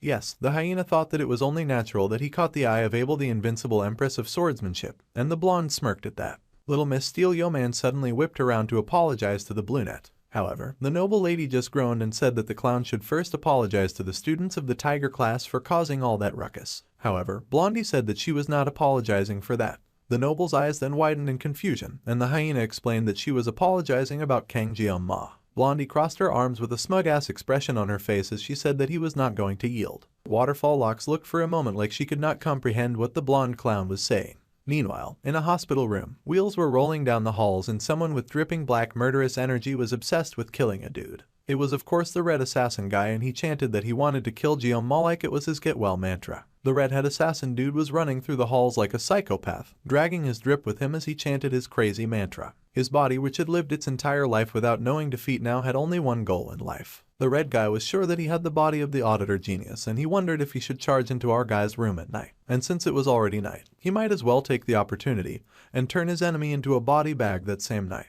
All the red guy could think of was the cold genius' deadly stare, and a sweat began to form on his brow. The red guy refused to be scared, and he shoved aside a student as he ran down the halls. The redhead was determined to mobilize the entirety of the auditor household, and with the power of the clan, then they could cut off his enemy's head. The red guy marched through the halls with a newfound determination, and he planned that he would first kill the talented protagonist and then get his little sister back like a good big brother. To the red guy, his sister's potential was similar to his, if not greater. Now was the time to strike, and the murderous assassin paused by a door. With the power of the House of Order and the pinnacle of his techniques of Nightfall, Nox was sure that he would definitely show our guy what for. So, he opened the door. Nox nearly evaporated from fear when he did open the door because he found Jeon munching at an apple in the red assassin's hospital room. The MC looked as deadly as a knife, and he greeted the assassin respectfully, acknowledging that his Hyung had arrived. The poor red assassin was speechless. Red bit her fingernail as she stood in hatred and rage, gnawing at it like she had not seen food in months. The Oreo cookie sort of noticed her from afar, and he also noted that she seemed upset, though she was the one who nearly started a knife fight in the middle of the class. Meanwhile, the redhead was actually muttering to herself about how our guy liked them big and how she needed to kill her competition before they successfully snatched her man. Suddenly, someone called to the little yandere, and she raised her head surprised. It was the MC, and Red switched up instantly as she became all sweetness and love, asking Jeon-ma if he needed anything. It kind of creeped the hesitant protagonist out, and he would ask after she put down the intimidating box cutter. Then, the black-haired protagonist nervously asked how her brother was doing, since he had knocked him around a bit hard the other day. The little assassin was surprised by his question, and she fell silent for a hot minute. Then, Red explained that her big brother was in the academy's medical ward, and Jeon-ma was surprised. The medical ward was surprising since our guy knew that people did not usually get injured in the subspace area. The little sister admitted that she had not really visited, so she did not know much. However, she had heard that he was admitted to the ward despite having no injuries. She went on to assure Jeon-ma that it was fine and that he had no reason to worry. While it was true that our guy had sliced up the red guy, he did not think that the talented assassin would be so weak to the point of getting traumatized. The talented genius then worried that Red's evil brother might be thinking of doing something else. So, the MC called to Chloe, and then he asked if his sweet yandere could tell him where her brother's room was. The studious protagonist had not slacked on his how to handle yandere types manual, so he knew that he needed to give her a good pat on the head. So, Jeon-ma got the information that he needed, and now the sneaky genius was face to face with the horrified red assassin guy. Looking as dangerous as a weapon, the Oreo cookie lifted the apple and asked if he could eat it. The black-haired hero was already eating it though, so it was not like the red guy could stop him. The sweating assassin was still frozen at the door, while the relaxed protagonist noted that it seemed like the auditor clan was really loaded with cash. The special student marveled at the vast room for just one person, and he noted that assassin money was no joke. The red assassin was still tense, and he asked our guy how he had even gotten inside.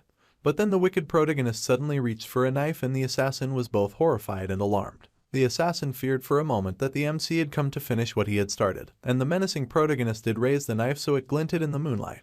And the red guy got even more alarmed. However, the careful protagonist just sliced the peel from the apple to help with the eating, and the assassin kept sweating. The peel was cut so cleanly that the red guy was slightly impressed and wondered how and why the MC was cutting the shaving so well. Then, the talented genius set down the perfectly cut apple, and he explained that if the red guy could not digest regular food, then he should eat some food. Our guy stood and walked out, leaving Red's brother shocked and baffled. The masked assassin swore in hatred that his enemy dared to pity his broken body, and he slid a sword from his sleeve, saying that if it was right now, then he could definitely take down the MC. Suddenly, the smart protagonist stopped and added that if the red guy ever dared to have thoughts of taking revenge, then something would happen, and the red assassin peeked his head out as he watched Jeon-ma leave. The dangerous protagonist turned, his eyes glinting with the sharpness of a knife, and he warned that he would chew up the entire auditor family, and the red guy was both shocked and intimidated to hear those alarming words. The super cool protagonist then slammed the door loudly behind him as he made his exit, and the apple that he had been messing around with suddenly showed slice lines. Neatly, each piece fell apart like a threatening, delicious apple flower, and the red guy fell on his ass, shaking in terror. The dangerous, powerful main character had made himself clear without speaking too much, and he now casually strolled underneath the evening sky.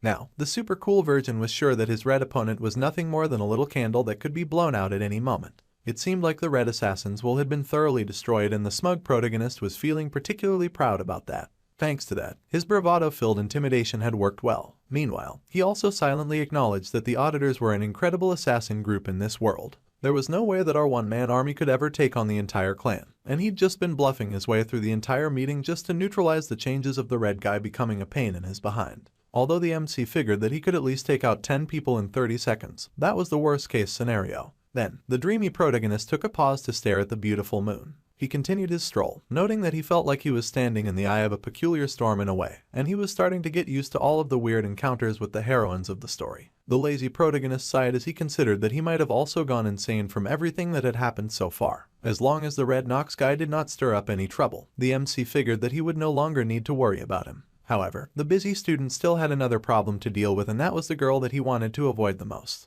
The girl with the pink heart eyes and flowing blonde hair, Rachel. In the original game, the blonde had approached the main character first, which worked well for the lazy introvert as he did not want to get involved with her. However, the blonde clown had some issues with the main girl, Abel. The exhausted main character sighed deeply and figured that he could just think over things slowly because he really needed to prepare for the really important journey, the upcoming midterms. He was going to take this seriously, and a reward was a reward. The reward was the Murasama, and the talented genius needed a weapon that would let him fight for more than just 30 seconds. He looked through the calendar that marked when the midterms would begin, and he knew that the test was to subdue a demonic monster in groups of 5, regardless of class. There was a reason the school emphasized teamwork work, and this was because individual work was important, but having faith in comrades was more important on the battlefield. Although this was an annoying setup test, it was fine as long as our guy could find the right teammates. The lazy Jeonma was on level 1, but as long as he got carried by higher-ranked individuals, he'd be fine.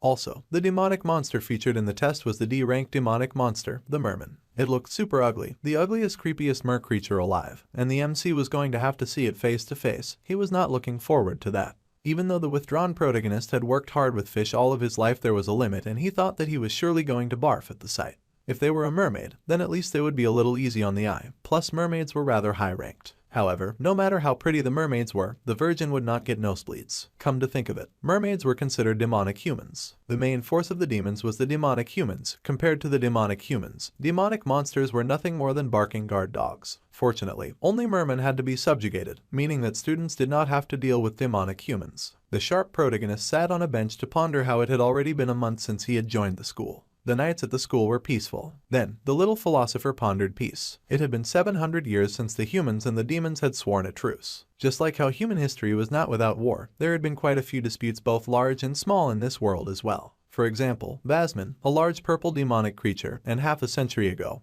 who had been the commander of the 6th Legion, claimed that he would revive the commander of the 1st Legion and cross the line of armistice. The demon had sworn to bring back the demonic Sir Lycan, and he had caused a great uproar that led to great fighting and a lot of chaos. A lady had yelled out to Seek, who had gritted his teeth and pulled his weapon. After a week of battles that were bathed in blood, humanity of course emerged victorious, and the 7 heroes were born. Although 3 sacrifices were made, eyes widened in horror, and neither faction wished to escalate things further. Back then, the judgy protagonist had complained that the hero was named the strongest of mankind when he had only defeated the 6th Legion commander. The peace that had been won in blood had continued to this very day, with the MC now a part of the story, and he wondered if what he experienced now could be called peace. The more that Jeonma thought about it, the one who had sealed the 1st Legion commander alone, Baylor Jokwin, our guy wondered if a guy like that was even human. They only had 3 years left until the Second Human-Demon War, and its fighters included the Demon King. Thinking about the bleak future would not change anything, so the unfortunate protagonist needed to get his head out of his ass and focus on the midterms. The situation was a little annoying, but first, Jeonma needed to find some teammates. However, looking through his contact list, the virgin realized that he was a huge recluse. He only had his family members and the academy director on the dial, which was embarrassing. Wait, now that he took the time to think about it, the lazy genius realized that he was the most famous student in the academy right now. If he used this to his advantage, then that would surely solve his problem. Besides, living 3 years under the radar was nearly impossible anyway, so Guillaume figured it was time to live his life to the fullest. He was going to get a good group and ace his midterms, and he switched his goals from living comfortably and quiet to living comfortably but not quiet.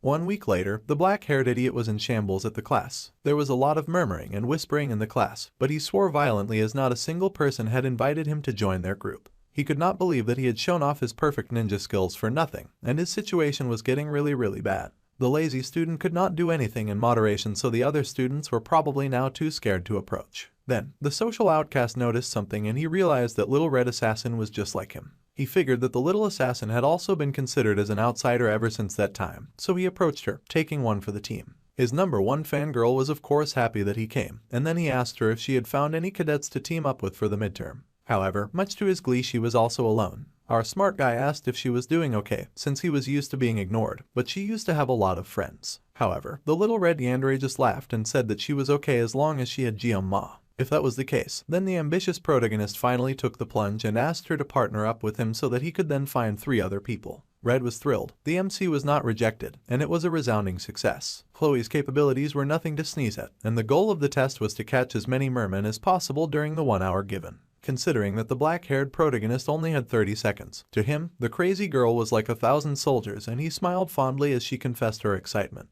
He was so happy that she was happy. Suddenly there was a loud noise and our guy looked up at the commotion. It was the girl he hated the most running straight at him, Blondie with the pink heart eyes. She had shown up at the worst possible time, announcing that she had come back to play. The black cat protagonist swore internally, and then he tried to play it off, asking why she had shown up. The blonde hyena pouted, saying that she had literally just told them why she had come. However, Red was not having it and she had gone full demonic mode instantly, chanting that the big ones had come and she was talking about melons, not power level. The black-haired protagonist immediately tried to do some damage control and told Blondie to beat it, and that he could not humor her since he had things to do. The clown then pretended to be so hurt by his words, even getting tears in her eyes when she asked why he was so cold. Our guy asked her to stop calling him by his first name, it was getting way too personal. However, Blondie dropped the sad act and said loudly that she had suddenly gone deaf. That shameless liar whined that he could not hear him and collapsed on the tired protagonist's desk. He was so done with her. The talented hyena whined that she had fallen, and then she popped up, beaming as she asked the talented protagonist if he had a group to take the test with. Guillaume was just frustrated that she did not know how to listen. He unfortunately admitted that he had no such thing, and Blondie bounced at her luck. Then she turned her heart-shaped puppy dog eyes in his direction and ever so sweetly asked the reluctant protagonist to join her group. Blondie chuckled about how lucky she was, and then she asked Guillaume to come along and to join her group. She even had the audacity to place her hand underneath his chin like the Virgin was her little girlfriend. Of course, the picky protagonist with standards was not digging the seduction approach and he instantly smacked her hand away. He asked exactly why the hyena would ask for him of all people when there should be a huge line of students rushing to her, and all she had to do was ask. Well aware of her privilege, the happy clown laughed and said that those students were no fun. However, the touch-averse main character on the other hand seemed fun to do the test with. Our guy was speechless and had no idea what to say to that. Then, the black-haired protagonist pointed out that he had already started a group with his girl Red, and she was a little surprised to hear him speaking up for her. Blondie beamed and said that was fine too since there were spots open in her team anyway. That little rat was ready for everything, let alone the reward. The hyena girl did not realize that asking 2 losers to join her team would risk her grades. Then again, the nonchalant protagonist recalled that the rule was to not hate the player, but the game. So, the MC took some time to consider his options. Out of the corner of his eyes, the charcoal-haired protagonist shot a look at the little assassin to guess what she thought of all this. Red was a little hesitant, but she nodded since it was not like they were going to find anyone else and Blondie was at least pretty strong. So, our guy finally gave in and put himself in her care. The hyena was overjoyed and she told the strong MC that he was not allowed to back out now that he had said yes. Then, it occurred to the slow genius to ask who the other members of the group were. To no one's surprise, Blondie asked the slow poser if he knew who Leon was since he was super popular. Of course, the lazy background character knew exactly who Leon was and he swore in horror as he started to mentally evaporate since he had wanted to stay as far away from that dude as possible.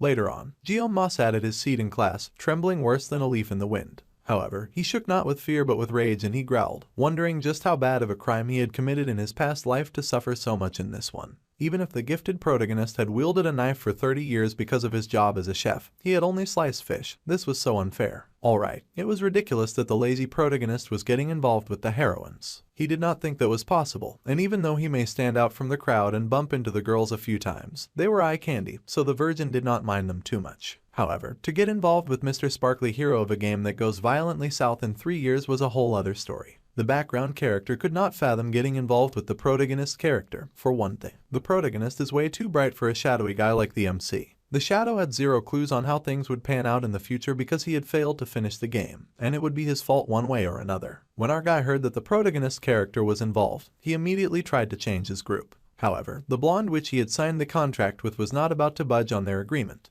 She had already put his name in the application before she had even asked his permission, and then she had submitted it immediately after. Not even sacrificing his virginity could get the loser out of this, and he shook with rage as he considered finding Blondie and slicing her up in vengeance. This was the first time in his life that he had ever been provoked to slice a woman. Suddenly, Red called out to Jeon-ma and she looked pretty haunted herself as she asked him if something was the matter. Our guy froze and Red pointed out that ever since the blonde dog girl had left, the loser had stopped looking very well. The little assassin was acting like the blonde had somehow made away with the black-haired protagonist's virginity, and he was silent as he searched for a good response. Then, he told his yandere pet that he had just been a little overwhelmed knowing that he would be taking the exam with the star class cadets. Red was surprised and instantly mellowed down, encouraging him, saying that she was sure that there was nobody in the star class stronger than he was. He nervously thanked her, and the genius recalled that he had been the one to ask the redhead to team up with him, so there was no way that he could leave the group without her in good conscience. Now that Jeon-ma had taken the time to think about it, he could not possibly ask for better people to take the test with. This was a good thing, a blessing, so the lazy opportunist told himself not to be pessimistic about the situation. So, the refreshed protagonist turned to the redhead and asked when and where they would be having the group meeting.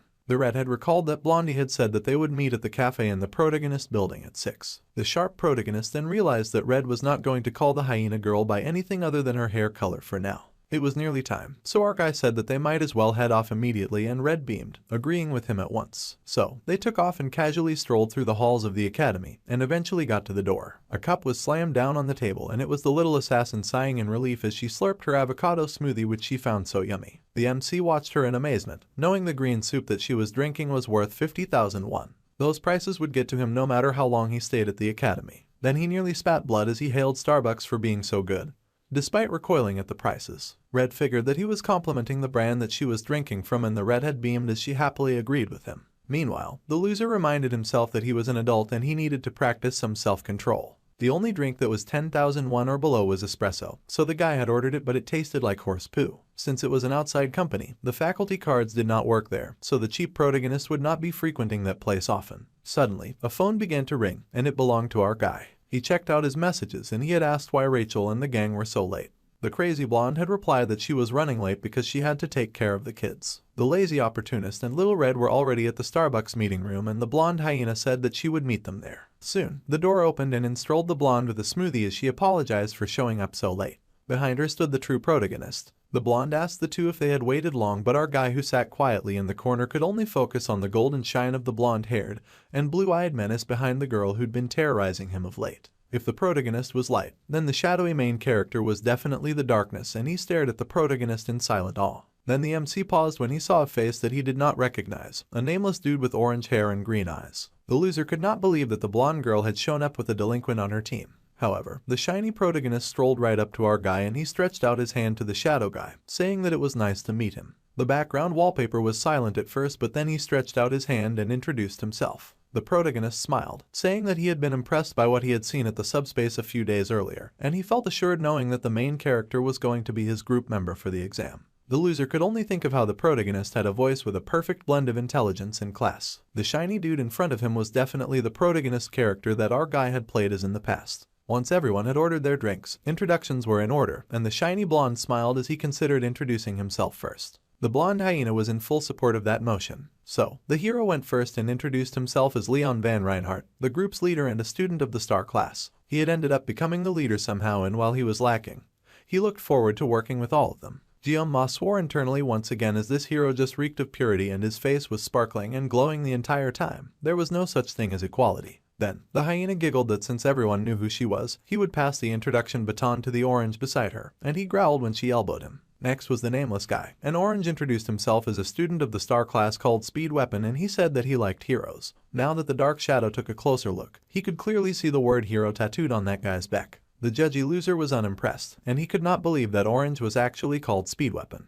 This group was breaking down a lot of stereotypes that our guy had in mind for those who liked heroes, and he had expected Orange to explain way more. Then, Red shyly introduced herself as Chloe, auditor of the Wolf class, and she was here thanks to her crush. Then the blonde clown started acting creepy by noting how familiarly the redhead called her new prey, and the yandere nearly activated right then and there. However, Red showed remarkable restraint with a strong sigh as she said that it was a pleasure to meet everyone. Blondie was amazed that the redhead had patience and everyone else that her intro was rather well spoken. Then, Ma gave the dodgiest introduction there was by only saying his name and his class. Well, their shiny leader got started since things had gotten a little awkward. It was time to begin the meeting and the hero slid his laptop on the desk and it lit up in a brilliant PowerPoint presentation that left the dude extremely shocked. At their lunchtime, the Star class's instructor had distributed files to the group leaders, and what they were looking at now was a map of their examination site called Scopuli Island. First, the students would be teleported to the designated island through a subspace, but it would only be the gate that would be the subspace. The island itself was real so they could actually get injured by the demonic beasts. Then, the shiny hero zoomed in on the image further, and he showed his teammates the area that they had been assigned, which was the northeastern coast. 3 groups, including theirs, would be hunting mermen on that island.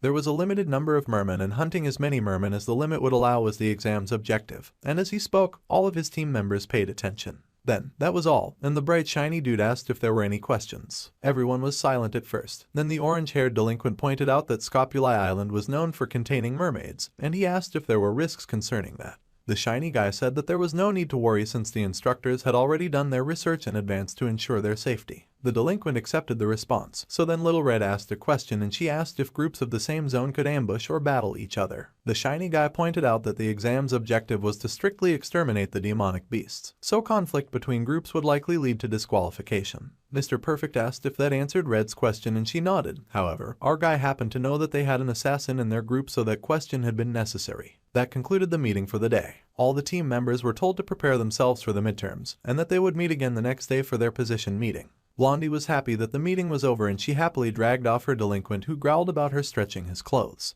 The hero began to pack up his equipment and the Oreo cookie-haired main character lingered. He had ended up sitting in the corner so the light and the dark were now the only two left and it felt major awkward. So, the social coward made up his mind to hurry up and leave. Our guy began to stand and then a voice called out, "Excuse me." His eyes like knives slid to who had addressed him and he saw the protagonist had called with a serious expression on his face. Then, the shiny protagonist asked Ma where he had come from. "Where did you come from, Kang Ma?" That was the question that the shiny protagonist had suddenly asked the boy of darkness. The human shadow had frozen at the serious look on the pretty boy's face, and for a moment, our guy said nothing. Instead, the lazy loser wondered what was going on. Now that he thought about it, he had heard a similar question before, though this question was fundamentally different from back then. "Where did you come from?" The shiny guy's eyes looked a little dangerous and the main character could not tell at all what he was thinking, and the imposter syndrome genius wondered if the protagonist was literally asking where he was from. However, that could not be the case, since the blonde perfect boy could have asked what earlier while they were introducing themselves. The hesitant main character could only assume that the blonde had a reason to ask this question after everyone had left. Perhaps, the MC considered a possibility as he racked his brain for how to answer, so the shiny boy finally spoke up. First, the blonde apologized for popping that weird question out of nowhere, saying that he could not just help but think that the shadowy student was similar to him. Mr. Perfect said that with such a dark glow in his blue eyes that the lazy student became even more confused and wondered what he meant by similar. While it was true that the official language of the fantasy world was Korean due to the game, that did not mean that other cultures did not exist within the game. Anyone could tell that the main character was Korean. And then the shiny blonde suddenly told our guy to pretend like he had not heard anything. Then, the shiny blonde stood with a smile and began to walk away, saying that he would be leaving then. However, the MC suddenly reached out and grabbed his shoulder, calling the true protagonist by name. The protagonist hesitated, and the main character desperately asked just where the shiny perfect blonde had come from. Ma swore as he usually did when he found himself acting on impulse, as he had just grabbed the blonde without even thinking.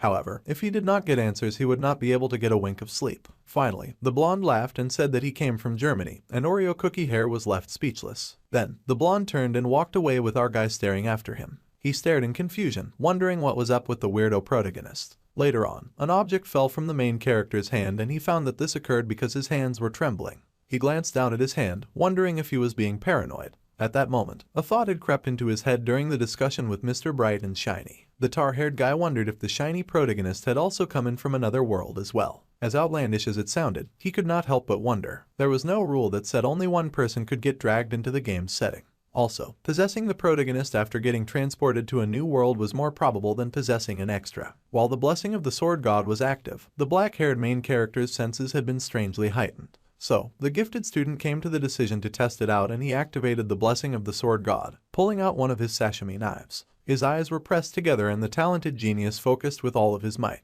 His mind reached into the dark as he searched for answers and he found that the blonde's existence was in fact of this world. Our guy was shocked, not only that he could get answers from the weird god, but at the answer that he had received. He had felt it again, the same sensation from when he had felt like a puppet in the blessing's hands. If Jeonma activated the blessings of the sword god and focused, then he could faintly hear a voice. He groaned and massaged his head, feeling a throbbing headache as just thinking about the situation was giving him a migraine that even bypassed the painless blessing. Regardless, the Leon that our guy had met that day was most definitely the same Leon that he played before. No actor in the world could replicate Leon so perfectly, from his bright and pure energy to his seriousness and determination when it came to taking charge. This made the tarpet-haired main character ponder more, and he wondered if the protagonist had really intended only to ask which country he had come from. Even then, Oreo Cookie Hair could not stop his mind but remembering the shiny boy's words and how he had thought that they were similar. None of what the black-haired MC knew explained what the blonde golden boy had meant by that. He considered looking at the KCOM wiki more to research and read up about the characters in his old life, but he did not have any interest in male characters back then, and when he checked it now, there was no info on Leon.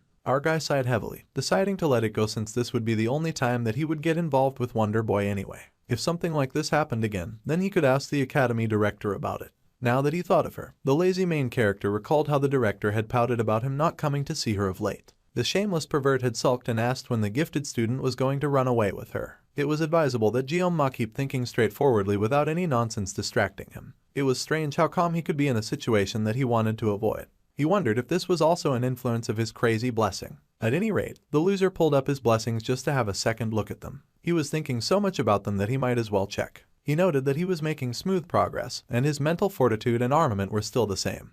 But his physical fortitude increased a bit because of the training he did. The MC figured that his armament would increase once he got the sword that wanted. Then he wondered what the assimilation rate was and gasped when he realized it had gone up quite a lot from 2.5 to 6.8.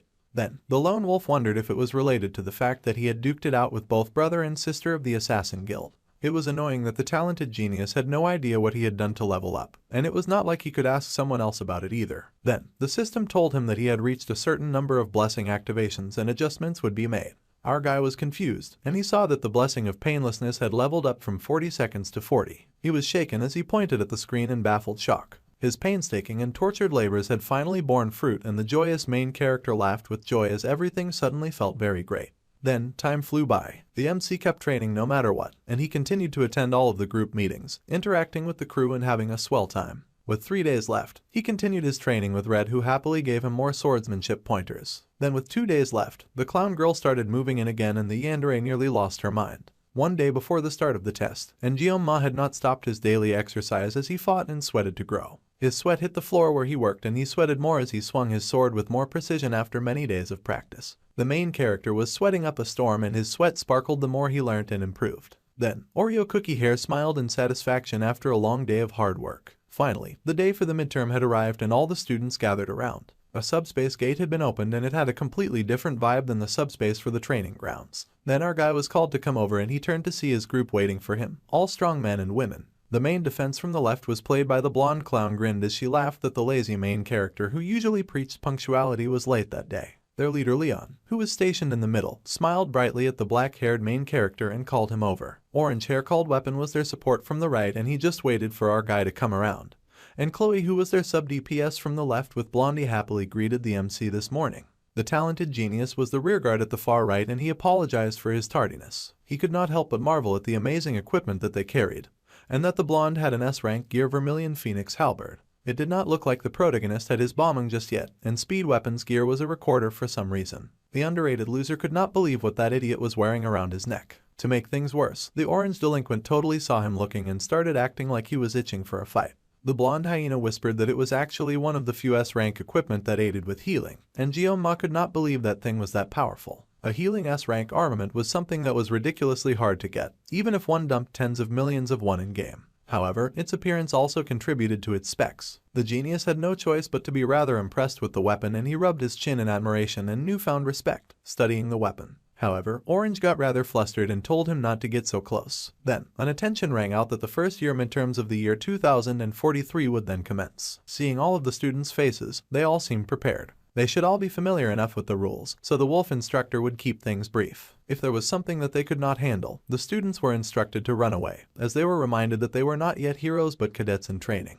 They were told not to risk their necks for extra credit. The students smiled as they listened, and the teacher also informed them that if they were injured or wished to surrender at any time, then they could contact the instructor in charge. It looked like it was nearly time, so Shiny Boy said that it was time for them to prepare. The glowing golden boy told them not to be nervous and said that they would all do their best. The exam was finally starting and Jeon-ma got ready. Then, he noticed the redhead had gone rather silent and he asked her if something was wrong. However, the assassin asked if it was weird that he was now anxious about the test since she remembered that a mermaid could appear on the island. Our guy explained that the instructor said that the teachers had checked everything beforehand, so there was no need to worry. Now then, it was time for the students to step inside the game arena, and the subspace gate was now running. So, the smiling main character told Red that it was time for them to go and he patted her head. The redhead smiled, knowing that she should not worry because the talented genius was with them. She believed strongly in Jeon-ma, and as their team marched forward, she was sure that everything would be okay. However, suddenly the world went dark and the darkness stretched on long after the team had entered the test arena. A break-in the darkness was someone calling a name over and over again. There were words being spoken in the dark, flashing in and out in blurry lines, and Red realized that she could hear our guy's voice. He kept calling her name over and over again, until it was louder and louder. Chloe snapped out of her daze and was shocked as the genius asked if she could hear him. Her eyes widened as she realized that she had suddenly lost focus for a moment. Then she stared as the other teammates said that they could not contact the instructor in charge. They had landed in a cave and there was no connection. The crisis had come and someone was bleeding. The redhead was confused, but then she said before them a high-ranked mermaid. Just before the mermaid's appearance, the sky had been bright and beautiful over the beautiful Scopuli Island. There was a lot of coughing and hacking on the beach. For some reason, the team was feeling rather sick after stepping through the subspace. Then, the golden blonde turned to our guy, surprised that he seemed fine, and the talented genius explained that he generally did not get seasick. However, the pretty protagonist doubted that this was a seasickness issue. Suddenly, a merman showed up and it made a very surprised noise. Jeon-ma saw a merman for the first time and he was as horrified as he suspected that he would be. The creature was surprisingly smaller than he had suspected.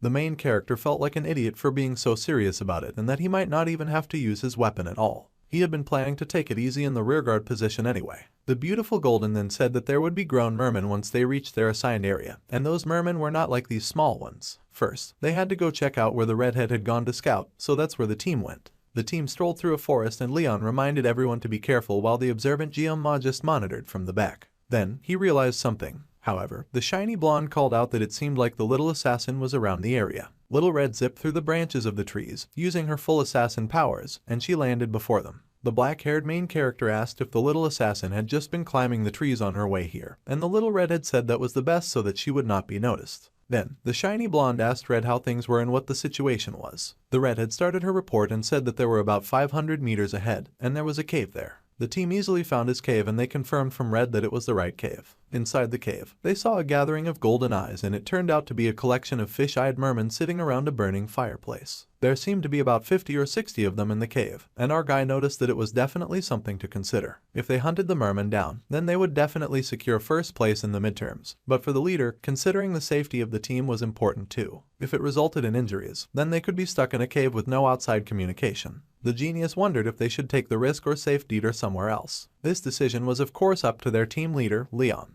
The leader counted on Cleo to scout around when they landed on the island. Weapon was to handle the buff-type blessings and healing from the back. The cynic still found it interesting that Orange was a healer, and the delinquent had immediately gotten pressed, asking Jeon-ma what he had said, and yelling that the basics of a hero was to help others and that should be common knowledge. Then, our dude Jeon-ma was to guard the rear against any potential threats. The lazy student was absolutely grateful for the very sweet and easy job that he was getting. Meanwhile, the golden boy would lead everyone from the center. The team could not just rush in, and of course, the golden leader would join the offense if the situation called for it.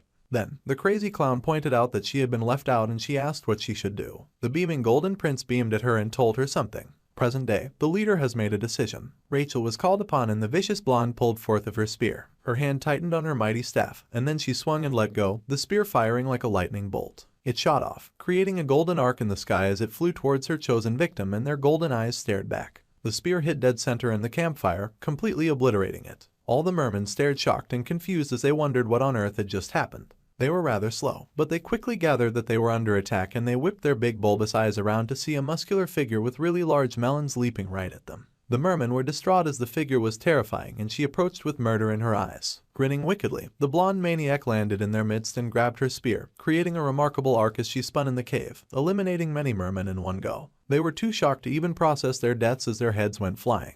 Meanwhile, Jeon-ma watched her in admiration as he recalled that their brave leader had asked the blonde girl in one of their meetings if she could tear up all of their enemies. Of course, she could do that exceptionally well, and the blonde posed as she grinned back at them, replying in French that of course she could cut down anything. Then, Orange took up his recorder and began to play a note. He blew with all of his might into his glowing green recorder and his blessing immediately activated. The mermen were shocked to hear such amazing tunes firing their way. As the music attacked them from one side, blowing their minds, the hyena lady attacked from the other side, cutting them down like they were paper. As she advanced, she kept counting down her kills with mad glee in her eyes. Crazy Blonde counted 18, then 22 kills, and then 24, her joy never diminishing as she swirled and whirled. She beamed with joy, thanking Weapon for his blessing, as she had taken 25 kills down now. Everyone was amazed at her ruthlessness and skill, though the shiny leader just looked proud of her. Then, Red decided to show off as well and grabbed her own weapon. Unsheathing her mighty sword, she activated her own special blessing as pink magic danced off her weapon and body. She used the blessing of the cat. With one mighty slash, she had beheaded a whole line of mermen. She sliced 8 in one blow and boy did little Red look proud of her kill. More mermen charged at her, and she sliced the ugly creatures up in ribbons of flesh and blood.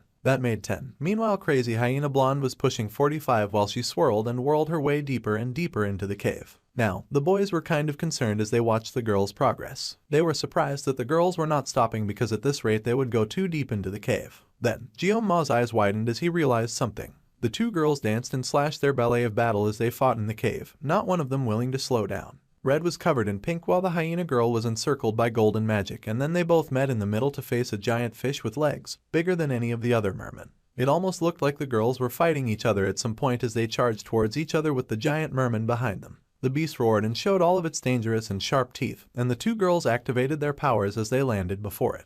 Within seconds, the giant monster of death was sliced and its body parts divorced, flying apart and filling the cave with sliced fish. Rachel grinned at Red, noting that the little assassin seemed a little faster than she had been before. Red glared back at the golden hyena and growled that she had been the one to take the big boss down. The blonde laughed and said that the little red assassin was funny as they jumped apart. Our guy was relieved that they were not trying to kill each other, but the girls stayed doing too much. Then, the shiny protagonist took down a few foes on his own, and the MC's attention switched. Leon had noted that the black-haired main character was worried about the two girls, but Jeon-ma pointed out that it seemed his concern was unnecessary. They had managed to take down all 60 mermen, and they had done it so fast. The shiny protagonist grinned and told Oreo Hair to put a bit more trust in his teammates. Since everything was settled, it was now time for them to leave and there were grunts of agreement. Decisiveness and leadership, as well as being the solid backbone of the team, made Leon an irreplaceable, an important center of the story. So, the protagonist's existence in the game seemed to be real. So, our guy once again contemplated the question that he had been asked,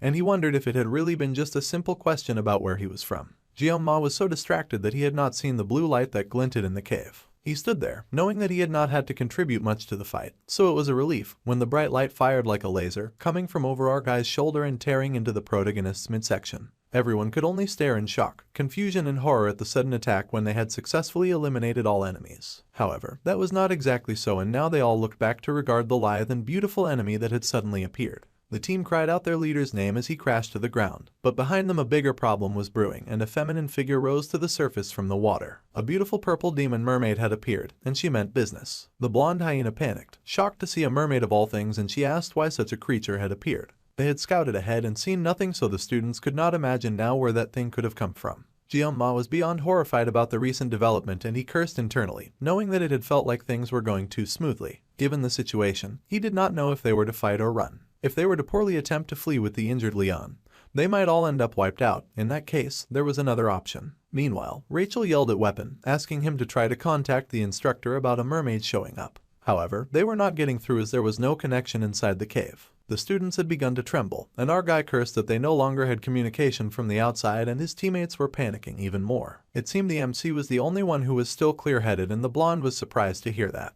Our guy immediately leapt to take charge, telling the recorder guy to pour out his blessing on Leon as soon as possible. Then, Jeon-ma called out to Chloe, snapping her out of her daze, and she stuttered out a response. He told her to get out of the cave and to alert the other cadets nearby to evacuate. She was also their escape route, so she had to go call the instructors as she was the only one who could slip away in this situation. Red was alarmed by these instructions, but he insisted that it was hard to flee with the injured protagonist, so the little assassin had to hurry before the mermen began to swarm again. She was hesitant, but she knew her given task was important, so she accepted it. The little redhead leapt away, and then Rachel returned to our guy, asking if he had a plan. Then she paused in horror and asked what he was doing. Even Orange yelled at him that he was insane. However, the crazy genius turned to the mermaid, telling the blonde hyena and the orange healer that he was leaving the small fries to them. They cursed, asking what the crazy genius was planning to do. However, the black-haired main character just closed his eyes. He had always disliked small fish because there was no skill involved in handling them. However, when it came to slicing big fish, he was exceptional at it. With joy, Guillaume pulled out his knife, for he had big fish to slice. Demons could utilize a unique power similar to humans in their blessings. Magic. The protagonist fell to just one normal attack with said power. This was the difference in strength between humans and demons. Guillaume could not say for sure that he would reign triumph, despite having the blessing of the sword god. Even in the original game, it was impossible to subdue a magic-utilizing demon without a party. The fact that he was supposed to solo a boss that usually required a full-scale raid was a terrible situation. Of course, he was going to curse when things got so bad so very fast. There was no way for him to back out of this now, and he silently considered his options. It would take around 10 minutes for Chloe to come back, and there was only one thing he could do while facing the mermaid that was smiling like he was fish food. His words and actions also gained an increased sense of authority, and restrictions would be applied to the blessing to adjust to the user's level. The blessing of the sword god was then activated, and our guy grinned as silver overtook his eyes. It had been quite a while since he had done some proper sashimi, and he was quite looking forward to it. The power as usual wished the sword god's blessing upon him. The fight had begun, with the blonde hyena charging forward and attacking the prey in front of her with a mighty fast slash. The fish with big bulbous eyes roared at her and charged. However, she stuck her spear far within its gut and through its gaping mouth, groaning all the while. The talented spear master had to fight back 3 mermen at once with her incredible strength, screaming and growling the entire time, as well as cursing as she pushed back the alarmed fish people. She yelled at them to get out of her way, sending a blast of power through them that knocked them back. Then, the blonde sighed with relief and wiped the sweat from her face. The orange-haired kid watched her from afar, considering giving Rachel a blessing boost. But healing the hero Leon was overwhelming enough, as the wound in his side was deep and bleeding. The wound was deep and it was not healing very quickly, but it was recovering regardless, and that was all that they could ask for. The orange record blower was aware that the jerk Guillaume was absurdly strong from the subspace duel that they had watched. Surely there was a limit when the first-year student was facing a giant malicious mermaid. There was no way our guy was not crazy to be able to stand before that giant fish woman and not run. Just watching them made the ginger feel as if his bones were splintering.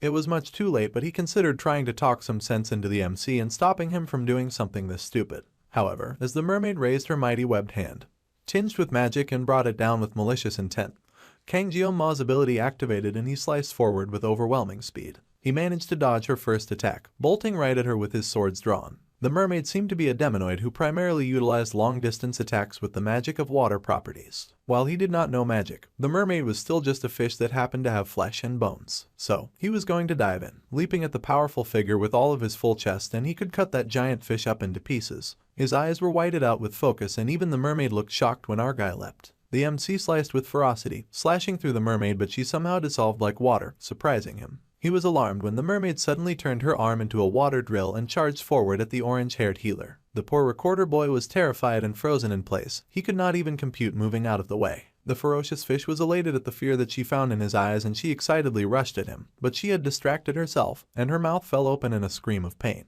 Our guy had zipped over there instantaneously. He was not about to let the mermaid get away with hurting their healer, and he cut her off before she could get to Orange Boy. Guillaume skidded to a stop as he landed, turning to face his screaming opponent. The cut had been irritatingly too shallow to be good enough, and he leapt off again, this time intending to cut her like he had been trained to cut fish. The mermaid was not having it and leapt back into the water in retreat, much to our dude's hatred and disdain. She truly was a cowardly mermaid, and predicting her movements was no easy task. She was making this entire fight so hard for him. Then, he wondered if she had deliberately gone for the ones who were injured. Regardless, he had to cut her down. Suddenly, someone called to our dude, and he turned in surprise to the recorder boy, who watched him speechless. The hero was also rather speechless as he clutched his wound. The MC sort of remembered they were there, and he asked if they were doing all right. The recorder boy was nervous, but he managed to stutter out that he was fine. Satisfied with that answer, our guy leapt into the fray once more, telling the healer that he was relying on him, and calling him a hero. Weapon was in disbelief as the mermaid leapt out of the water again, and the MC relentlessly attacked her. He had been called hero by Jianma, and the boy's eyes widened. He recalled telling the black-haired boy that being a hero was cool. It involved justice and bravery and self-sacrifice and the ability to turn despondence into hope. However, despite entering the world's best hero training school, the orange-haired boy had not seen anyone who had the things that he had mentioned.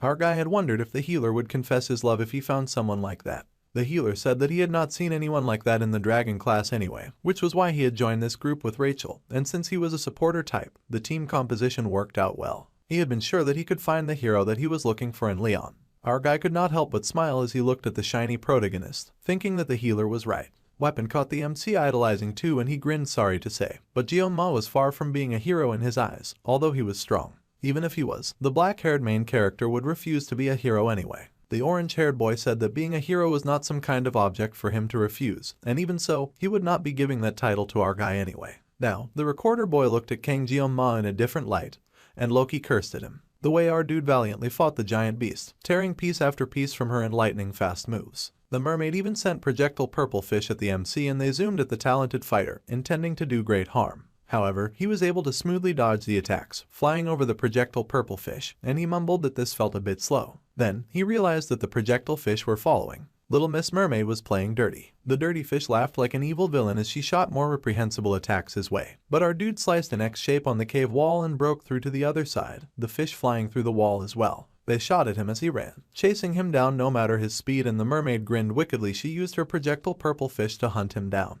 She grinned wickedly and turned her head, intending to send more projectiles towards the others, and the blonde hyena screamed, knowing the evil fish was aiming for their healer. The demonoid mermaid had been aiming there from the start and she stretched out her hand as she fired a blast at them, and Weapon once more feared that his time had come. However, suddenly our guy zoomed by, slicing her arm right off as the fish still zoomed after him in pursuit. He cursed as he had once again made a shallow cut. He could not take this beast down with only small cuts and he growled to himself to get himself together. The mermaid was shocked when her arm flew clean off and then she felt a new level of rage. The magic she had intended to fire got blasted in another direction and it smashed into the cave walls, tearing a whole beacon out into the island. The mermaid was furious with rage and she whistled and clicked in annoyance. Suddenly, the three fish she had sent Jeon-ma blasted right into her and the large fish was highly alarmed and very confused. Meanwhile, some of the students around the region noticed that their instructor Kim had arrived and the purple-haired sensei turned.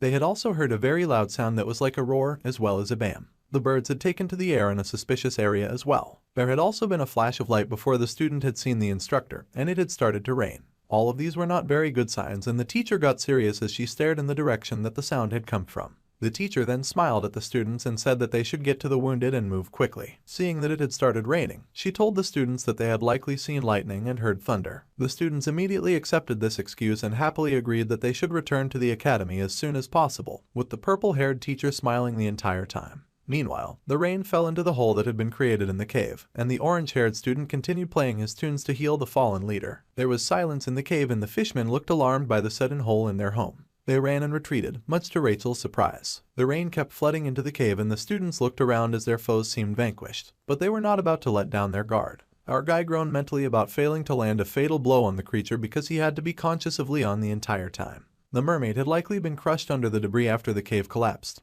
and she likely was not dead. Suddenly, there was a huge explosion from the debris to quickly confirm our guy's suspicions, and he grinned in exhaustion, knowing that stupid fish would not die from rocks alone. The mermaid appeared with her melons hanging out, and she looked furious. She looked like she had unlocked new forms of rage as she charged at Jeon-ma, and he threw aside his jacket. Then, he called out to Rachel, saying that since the fishmen were basically taken care of, he was leaving Weapon and Leon in her care. The blonde agreed and the healer looked hesitant. He could not believe it. But Kang Jeon-ma was really going to keep facing the demon head-on. He had thought that the knife-slicing genius had been nothing but a madman earlier, but now, it seemed the orange-haired boy was witnessing a legend in the making. Our guy could finally focus on defeating that big fish and that big fish alone. He had only 10 seconds left and he rolled up his sleeves so that he could use his time wisely. It was now time to make up for the lost time. The big fish gritted her teeth and growled at him, and then, once again, she charged at the crazy knife-wielding genius who told her to bring it on. He closed his eyes for a second and then they snapped open as he zoomed right at her, intending to cut everything down. Faster, faster, and faster, the redhead had to run even faster through the forest. She had no intention of stopping as she raced through the forest. The little red assassin ran, her sword in hand as she slashed through the forest, knocking out every obstacle that appeared in her way. She had run so fast and so hard that it felt like her legs were screaming at her now, begging the redhead for mercy. However, even if she had to use up her blessing to run, even if she could get even a sliver of help, she needed to find any form of help for her fallen comrades. Even so, running hurts. It hurt so bad and she was not even stopping to catch her breath. However, she would not slow, her thoughts filled with Jeon-ma. He had told her to contact the instructors while they had stayed back to fight that impossible beast. The dark-haired guy was the strongest person that he had ever met in her life. However, he always found fighting arduous, and he was the kind to avoid drawing his blade whenever possible. He would only unsheath his difficult weapon when there was no other choice. It was because of this that she ran now. She also believed that the MC had made the best decision when it came to dealing with the situation. But Chloe was still bitter about the mermaid, wishing that she had been stronger. Suddenly, she heard an explosion from the mountain where she had left her comrades, her eyes wide in shock and horror. The redhead turned in horror, wondering what the blast had been. Her lip trembled as she hoped her darling crush was still alive. She raced forward, running even harder and faster, racing through the forest like nobody's business. Her feet skidded across the floor, and she ran even faster. Chloe could not fall here, she could not stop at this limit. The girl ran faster through the rain, even as rain fell from her eyes in despair. She needed to find somebody, anybody who could help, and she cried out, screaming if anyone was there, if anyone could help. Her eyes widened when she finally sensed something. She could not feel it clearly because her senses were a mess, but she could detect mermen ahead of her. Chloe's heart was filled with rage and disgust. Mermen were the last people she wanted to see right now, and she rushed forward with the intent to eliminate them, just to run right into a magnificent sword.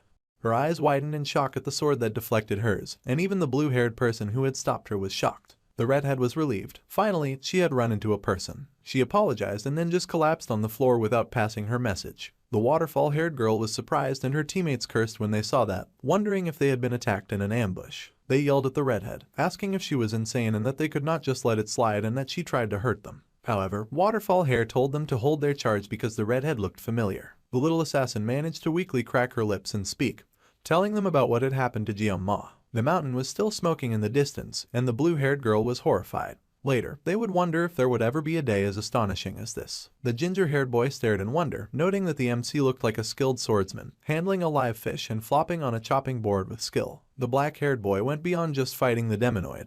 The talented sashimi knife wielder had overwhelmed it. The ginger was certain that the scene that was unfolding in front of them now would be something that would be etched in his memory for the rest of his days. He was witnessing the birth of a true hero. It was not like Jeon-ma was moving as quickly like he did back at the subspace duel. With his precise and fast technique, he deflected attacks and closed in. The sashimi wielder sliced through his opponent without mercy, darkness thriving within him. His technique originated from the simple act of cutting, and the dark-haired boy sliced through the fish expertly, and its outcome was literally clear-cut. That giant fish fell apart like fallen paper. The two watching could not help but stare in shell-shocked awe. Even Rachel, who was the successors of the Spear clan and grew up among the strong, had not seen anything of this caliber. The blonde was speechless. At this rate, the mermaid might just fall. Suddenly, the blonde noticed something and yelled to weapon. The ginger straightened in shock, and the girl barely managed to shove him out of the way as a huge white blast came flying their way. She yelled at the boy to get his mind out of the clouds or they were surely going to die. The ginger was a little surprised about that, and then he gaped at the gigantic crater that had been created by the blast that they had just dodged. It was insane. The boy had nearly forgotten where he was from and how surreal the sight was. The surroundings had suddenly changed, and their opponent was a demonoid who utilized magic. A blade against magic would not have been a good matchup to begin with, even if he currently had the upper hand. Eventually, Jeon-ma would start to struggle. The ginger then worried that their opponent used magic that could not be dealt with, and even the dark-haired boy seemed to consider the possibility. However, he still stood in challenge, his knife out as he faced the opponent.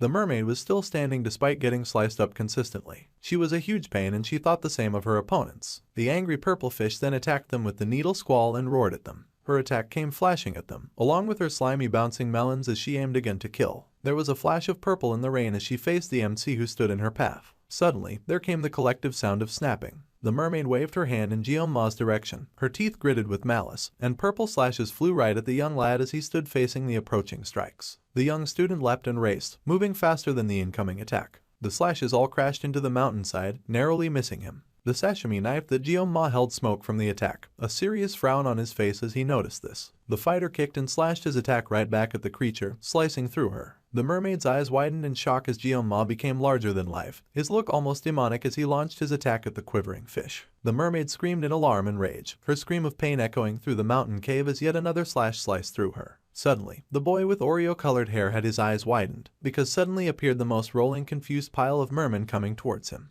The mermaid growled wickedly and then suddenly powered up by tossing something glowing and purple down her gullet. Then, her neck powered up with glowing light like a toad cannon was bubbling in her chest. Then, her jaw unhinged and her mouth became a gaping chasm of purple power, fired directly at the main character. Weapon yelled for him to get out of the way, but the young lad knew that he could not avoid the blast on time. Staring at the blast coming right at him, the scene went white and it felt like he was transported to another world. In that world, the main character stood in a calm sea. He stood confused in the silence, staring out into the open and still world of white and blue. His feet were deep inside the water, but the MC was speechless, and he knew not where he was. He caught the water in his hands, staring in confusion when something caught his attention. There was suddenly a flash of pink, like the mermaid's blast was cutting through his very slowly, slicing through the perfect piece of white and blue. Jeonma's eyes widened and he stared out at the horizon, and a voice spoke, telling him to slice. The boy replied that he did it. He had sliced. Little sparks of red flickered within the darkness, and he reached for a sashimi knife, grabbing it tight in his hand.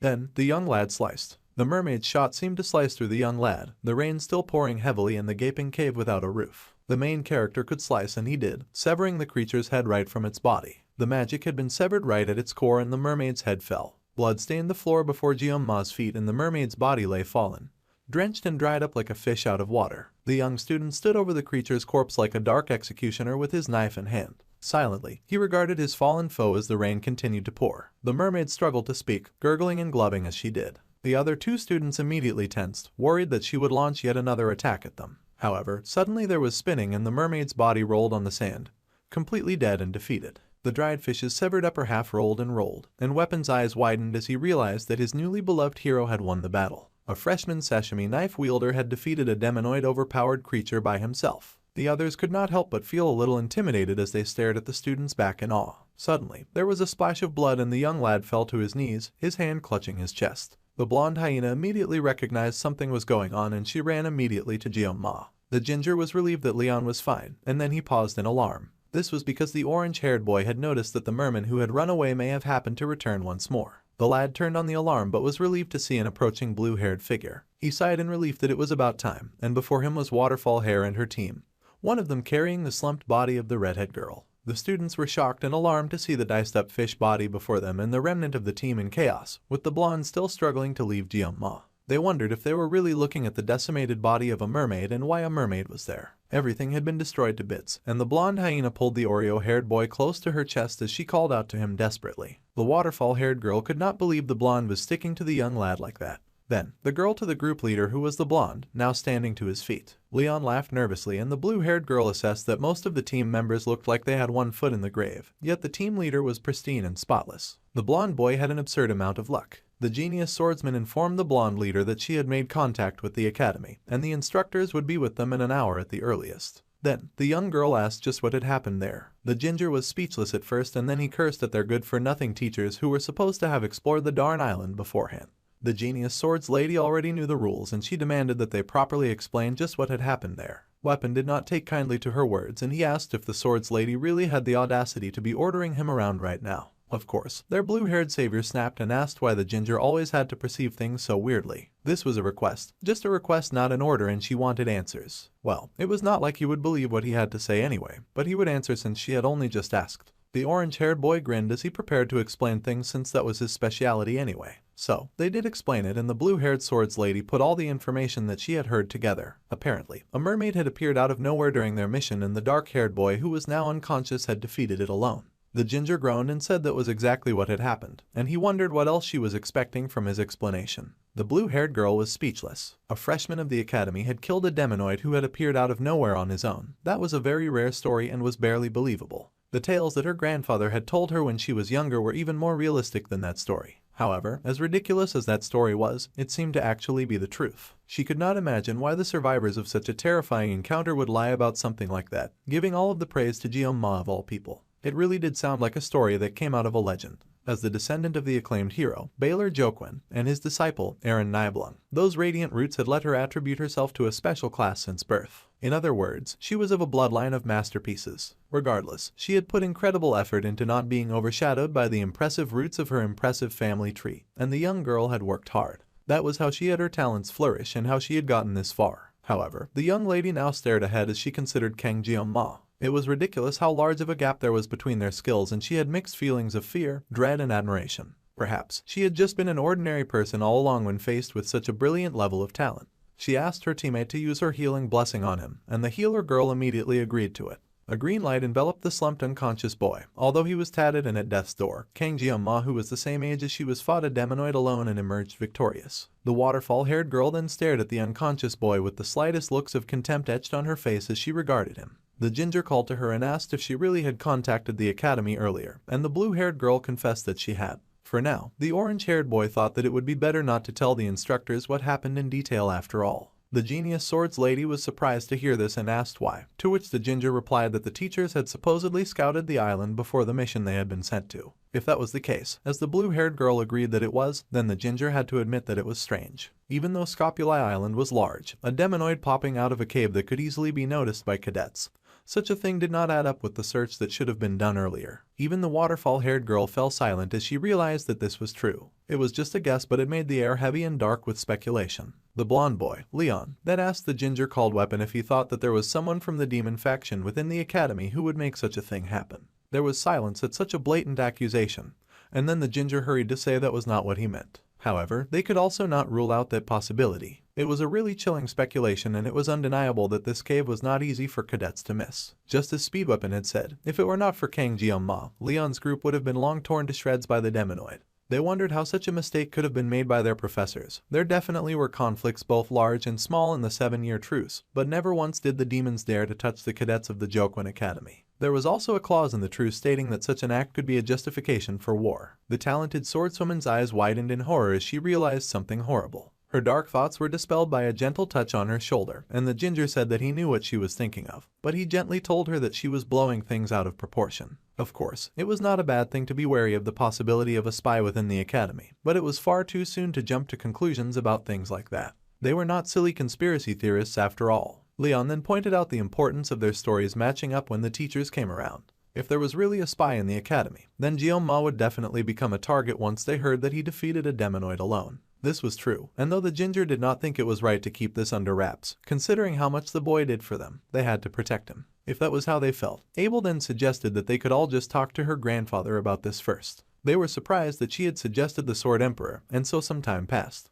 That evening, all of the students had returned to the academy. A curtain fluttered in the wind at the window of Jeong-ma's hospital bed. The poor main character had only just awoken to the sound of the carefree laughter of students. The young lad wondered if he was in a hospital now, and he stared at his hand as if trying to figure out if he had truly survived that encounter. He was truly alive after all, despite the mermaid's best efforts. The wicked creature of purple light had shot something out right before it had died, a magic sphere aimed straight at him. It was not an attack that he could dodge, yet he had been able to see it. Without thinking, the genius with the sashimi knife had been able to cut through it like a like, and the magic was severed into 2 halves before bursting. It had definitely been water. The magic had been water. However, the boy struggled to figure out what that sensation had been. After he had activated the sword god's blessings, he had felt things that he could not possibly describe. Then, Jeong-ma recalled his blessing that had used to feel more like a curse. Just then, his status window popped up and he had leveled up a bit on certain strengths. His mental fortitude, for instance, had increased by 1. He did not get scared when facing the mermaid, so he guessed that was the reason why, and the effects were nice. Finally, the young black-haired boy reached out and noted that the assimilation rate of his power had gone up to 7.2%.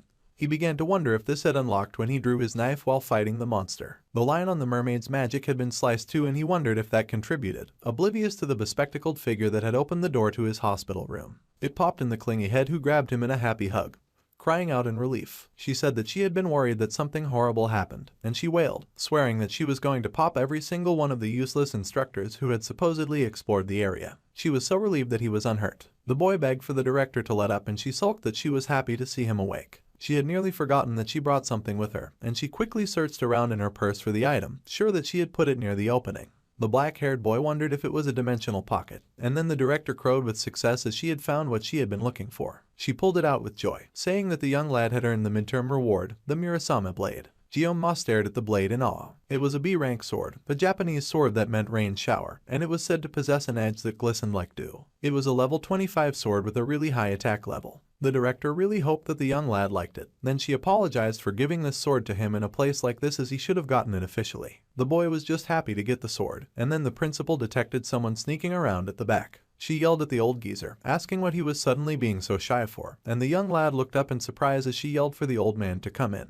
The old man stepped in, scolding Medea for calling him an old geezer even though he had asked her not to do that. He cleared his throat, and the director scoffed that he would not let her act like a young girl. It was a strange sense of deja vu for Jeonma, as the last time he had used his powers excessively, those two had also been there. Once again, the director of the academy and the Sword Emperor were at his hospital bed, and he asked what had brought them there. The director explained that she had heard everything from his teammates and that on behalf of the Jokwon Academy, she would like to apologize from the bottom of her heart. The beautiful lady bowed in apology, and even the old man lowered his head a little in shame, much to the young lad's alarm. The academy was to blame for everything that had happened during the midterms. Because of that, he and his teammates, no, everyone who was there, had nearly lost their lives. The Oreo-haired boy was shocked to hear as the director, Media Poison, swore on her honor as the director of Jokwon Academy to uncover the truth behind this incident.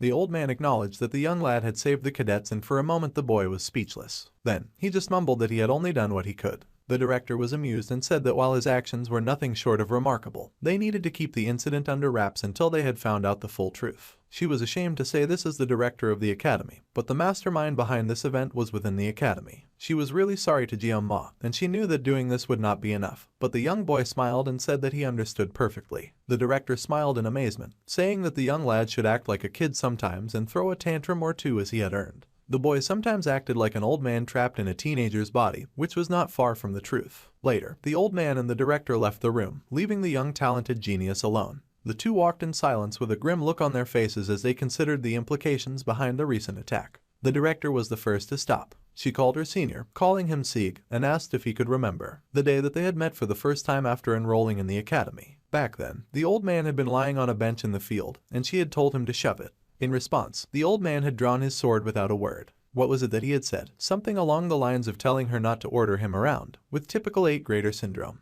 The old man mumbled that he did not remember such an embarrassing memory. The lady smiled in amusement with the slightest of sadness coloring her eyes. It felt as if that encounter had happened just yesterday, yet she had already spent 60 years at the academy. Goodness, she really had lived long. Yet, it was laughable how she had not even filled a tenth of the Jokwon Academy's history. Back when they had enrolled, this place, the academy, was already ancient and filled to the brim with history. While there had been big and small incidents, the academy nurtured and protected its cadets for 700 years. Yet, Media colored green with rage, her hair dancing in her aura, and the glass of the window before them shattered.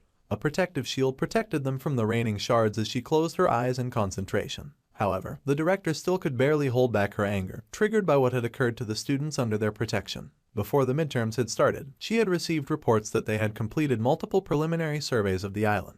Even if it was rare, the Scopuli Island was known as a ground for mermaid sightings, so she had taken every precaution when it came to ensuring the students' safety. However, things had still ended up like this. Noticing her turmoil, the old man reached out and gently touched her shoulder as he called to her. The director smiled, apologizing for getting lost in thought, and the old man stared, knowing that her smile was fake. Then, the director switched personalities and cooed, saying that the young dark-haired student was so amazing though. He had taken down that mermaid all by himself, and she was very impressed by that, while the old man cursed and called her a dang old lady. The director cooed and asked the man what he thought of the young student, and the old man was speechless. In truth, the boy was a natural-born talent. They had seen countless names hailed as the chosen ones of their era, only for them to lose their light like a meteor, a temporary brilliance. In families of heroes desperate for glory and honor, the word genius was often recklessly thrown around when a child showed the slightest bit of aberrance or promise. It was a word that he had forbidden the use of, even for his precious granddaughter Abel. However, if it was the boy with a talent so unfathomable that he had decimated a mermaid solo, then the word genius could only apply to that boy.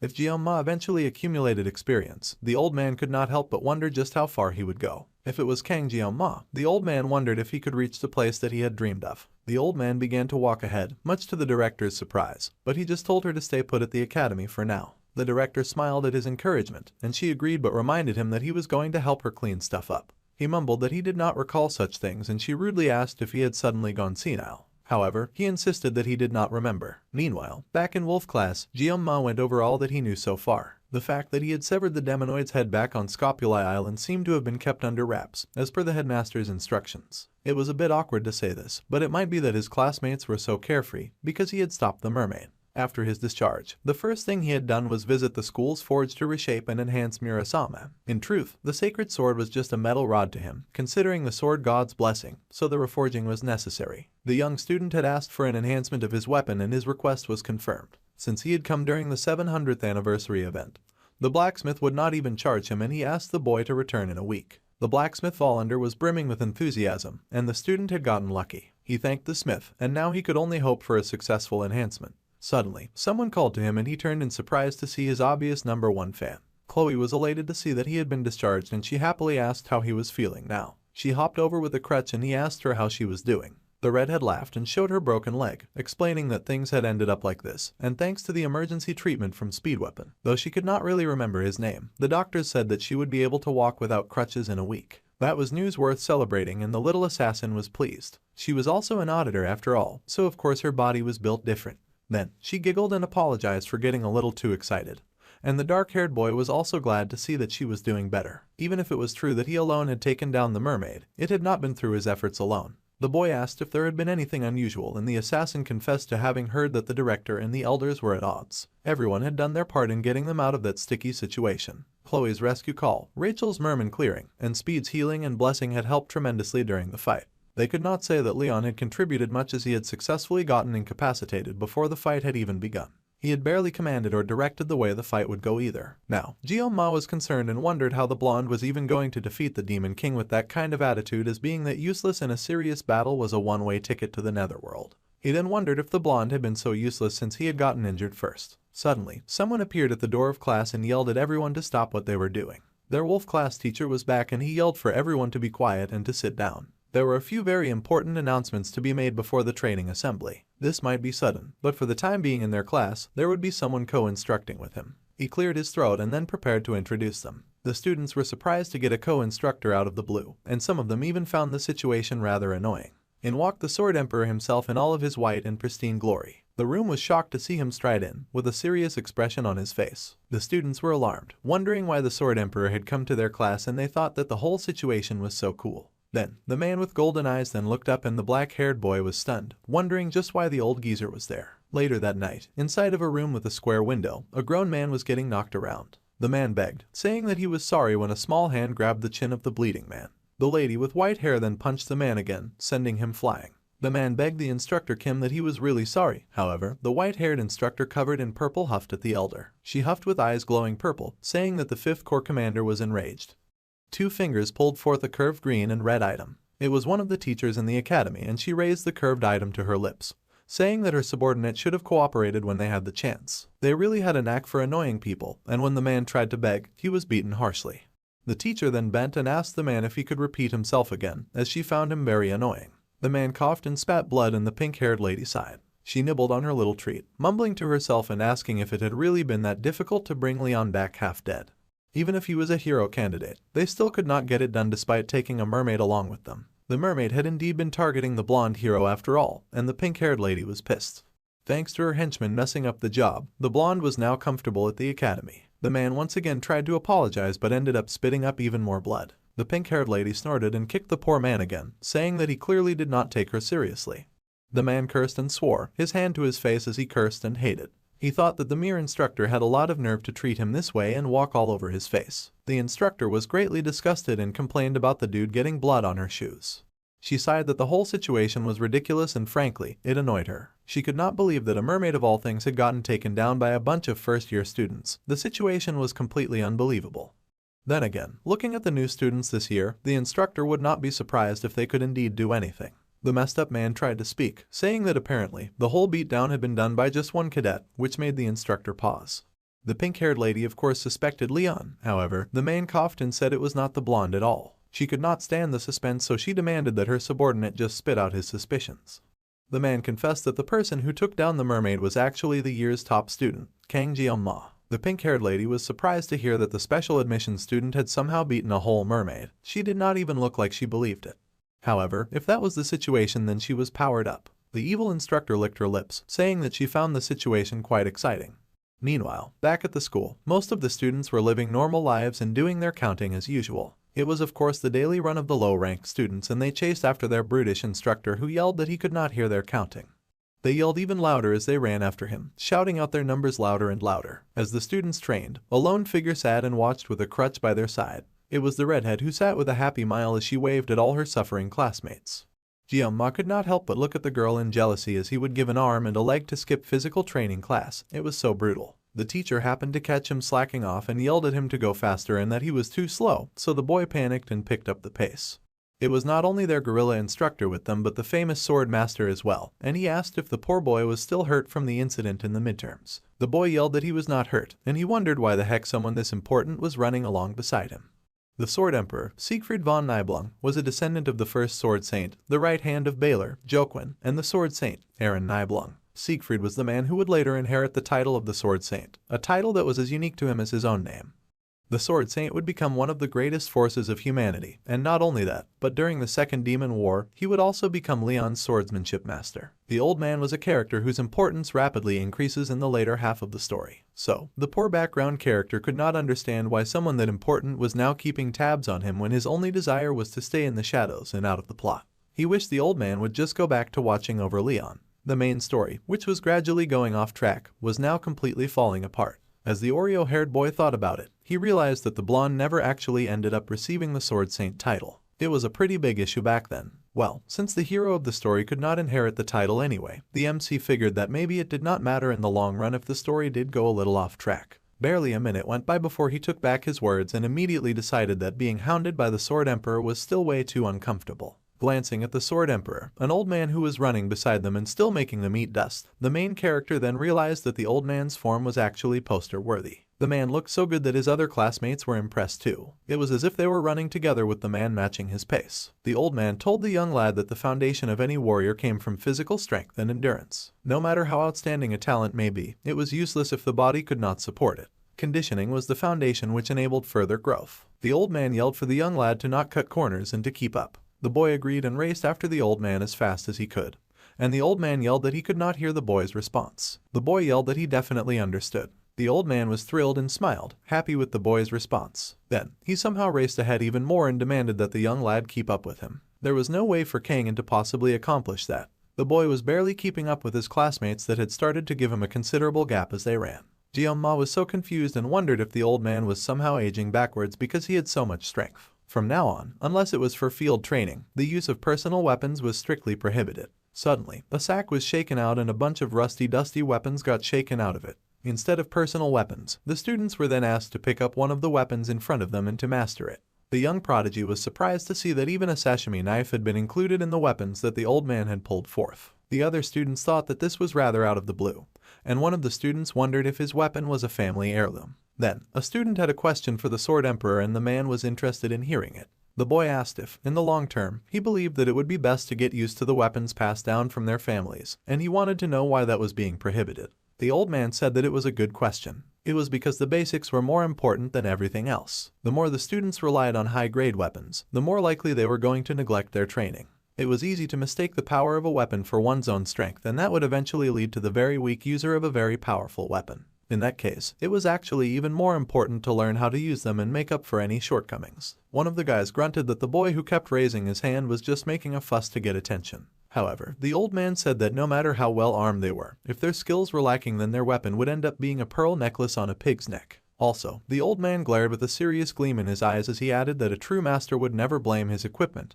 And that was the end of the story. Everyone was very moved by that intense answer and our guy recognized those words as the saying of his first teacher. The Oreo-haired kid nodded with respect at the Sword Emperor's words, saying that it was 100% true. So, the man slammed the end of his cane on the ground and said that once they had mastered the basics, they would naturally become comfortable with any weapon. That being said, cadets who could handle ordinary weapons skillfully also had a high possibility of receiving a higher score in the class promotion evaluation at the end of the year. This really excited the other students and they rushed forward, eager to claim a weapon and begin their training immediately. Even Jianma was kind of impressed at how the old man had a really powerful way with words. All of the students had become very inspired. The boy had already thought of the old man as just Media's punching bag, which was kind of mean. Then, the young lad noticed the knife on the floor. He had known that this would happen and he was a little nervous. The boy decided that he would just grab what he needed, and the old man focused on him at once. It was just as the talented youth had expected of the old geezer. Today, all the students were expected to get accustomed to their new weapons, and then they would implement pairing training between cadets which would involve one-on-one matches. The students were surprised that they would be engaging in such matches without the subspace, and they worried that they would surely get hurt. The old man reminded the cowards that they had enrolled into the academy to grow into warriors worthy of carrying on the legacy of the ancestral hero. A warrior could only truly grow through combat while facing the risk of being defeated. However, if the students pointed their weapons at each other without thinking, then they could easily end up killing each other without even meaning to. So, before pairing, the Sword Emperor planned to personally give them a demonstration of proper sparring. The students were excited that they would get the opportunity to see the Sword Emperor's sword skills live and direct. Another student was excited because they had only watched the display on internet videos. Their brutish teacher then reminded them that he was still there and he told them to be quiet, and there was to be no talking during lessons. Li Wenbin was an educator at the world's top academy for magical students, and in his entire career, his whole life, this had to be the biggest and worst crisis he had ever faced. Even if it was just a demonstration, the poor instructor was somehow expected to face off against the Sword Emperor. Internally, the poor instructor apologized to his mother as it seemed like this was the end of the road for him. The teacher tried to speak up to the Sword Emperor, but a hand raised to stop him. It turned out that the famous Siegfried had his eyes turned to another and he called to a cadet. The Sword Emperor called on Cadet Kang Jeong-ma, who looked horrified that he had been called at all. The poor student was then asked to come forward while the old man looked at him with a glare of intensity. The cadet Kang Jeong-ma found himself suddenly called forward by the Sword Emperor, and the talented old man drew his weapon. The other students were alarmed and shocked, thinking that the piece of junk sword wielded by the mighty Sword Emperor did look significantly sharp and intimidating. More importantly, they were about to be witnesses of a demonstration from the Sword Emperor himself. Then again, the other students also wondered why the Sword Emperor was challenging a noob. He even called the boy personally by his name and everything. They did not think their classmate was all that, and the classmate in question could hear all of the jerky things they were saying. It was not like Oreo Hair wanted to be in that position either, but the old man did not care and just asked the boy if his bones were healed, as he planned on re-breaking them. The boy admitted that his bones were indeed healed, and that he was fine. That was exactly what the old man wanted to hear because he immediately got fired up. If that was the case, then he demanded that the young student immediately pick up his sword. Even though this was supposed to be a sparring match, the MC felt that situation was just too much. His condition was perfect after a long rest, but there was no reason a student should be fighting the Sword Emperor Siegfried as his opponent. Our guy was sure that if he crossed swords with the old man, it was clear that it would not end easily, and he was kind of nervous about that. At least one of them would lose a hand, and if they were extra unlucky, a head would roll. The boy wondered if it was because of the divine power, and victory was spelt shakily in the waters of his mind. Even if he did not want to, his instincts were craving for a fight. However, this situation was far too different from the usual. If he thought about the consequences of this matter, the boy openly admitted that he was nothing compared to the skills and experience of the Sword Emperor. The young man asked for the old man to please lower his sword. The other students behind him snickered and laughed, saying that of course, he would say that. They knew that their classmate would get beaten like a dog, and they mocked him openly as the boy silently hung his head. However, Jeong-ma's eyes told a different story, and they shone with a sharp challenge. The old man was not moved by the young student's pleas, and instead seemed enraged by his behavior, asking if the boy had no pride as a swordsman. The old man glared and asked how long the boy thought he could live while hiding his power, and he demanded what was the use of the extraordinary talent that the boy had been given if he chose to remain a coward for the rest of his life. His words really stung, and they resonated in the young boy as he considered the word pride. It was the word that he had engraved in his heart ever since he had claimed the title of the greatest swordsman in the country in his past life. Those two characters that spelled out the word pride were the reason that the boy had never put down his sword and had spent most of his past life cutting fish as he had been shown to do. The provocation from the Sword Emperor was trying to test him, and even the instructor Li looked concerned. The elite students were also watching. If Kang Jeong-ma were to fall for that provocation in this situation, then he would definitely regret it for a long time. The boy was sure of that. However, his grip still tightened on the knife he held. The instructor rushed forward, wanting to help the student out, but the old man raised his hand to stop the instructor Li. The Sword Emperor could already tell that the young boy had already made up his mind. Cadet Jeong-ma. Everyone watched with bated breath as the boy's name was called once again, and the MC got a serious expression on his face as he finally decided to learn from the Sword Emperor. The main character raised his sashimi knife with the intention to do battle, and the blessing of the sword god manifested over him. There was darkness, the air tense as the two swordsmen stood before each other, the atmosphere thick with the scent of challenge.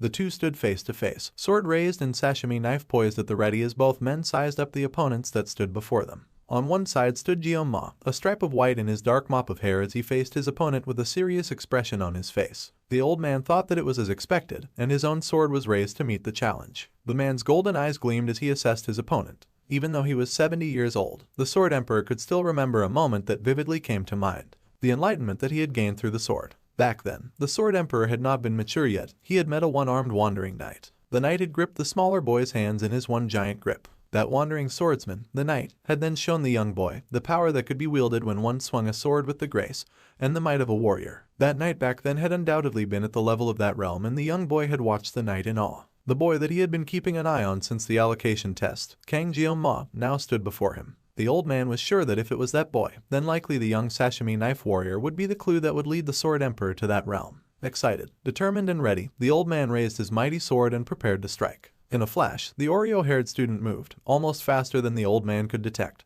cutting with intensity and speed. The old man's gaze remained steady and his golden eyes shone. He swung his sword as fast as the boy was moving and the youth only managed to dodge the next slice. The old man then turned with alarm, but was also very impressed that the boy was dodging his strikes. Meanwhile, the dark-haired boy was already spinning back and ready to throw in the next combo of attacks. The main character flew at the Sword Emperor, who watched him approach with something akin to a gleam shining in the old man's eyes. Their dance was a dangerous and wild mix of sharpened metal sliding against each other as they were narrowly escaping each attack. The old man was impressed at the boy's boldness to charge head-on without even attempting to avoid his next attack. It was a peculiar sword path, and the Sword Emperor thought it was much like that of a swallow in flight.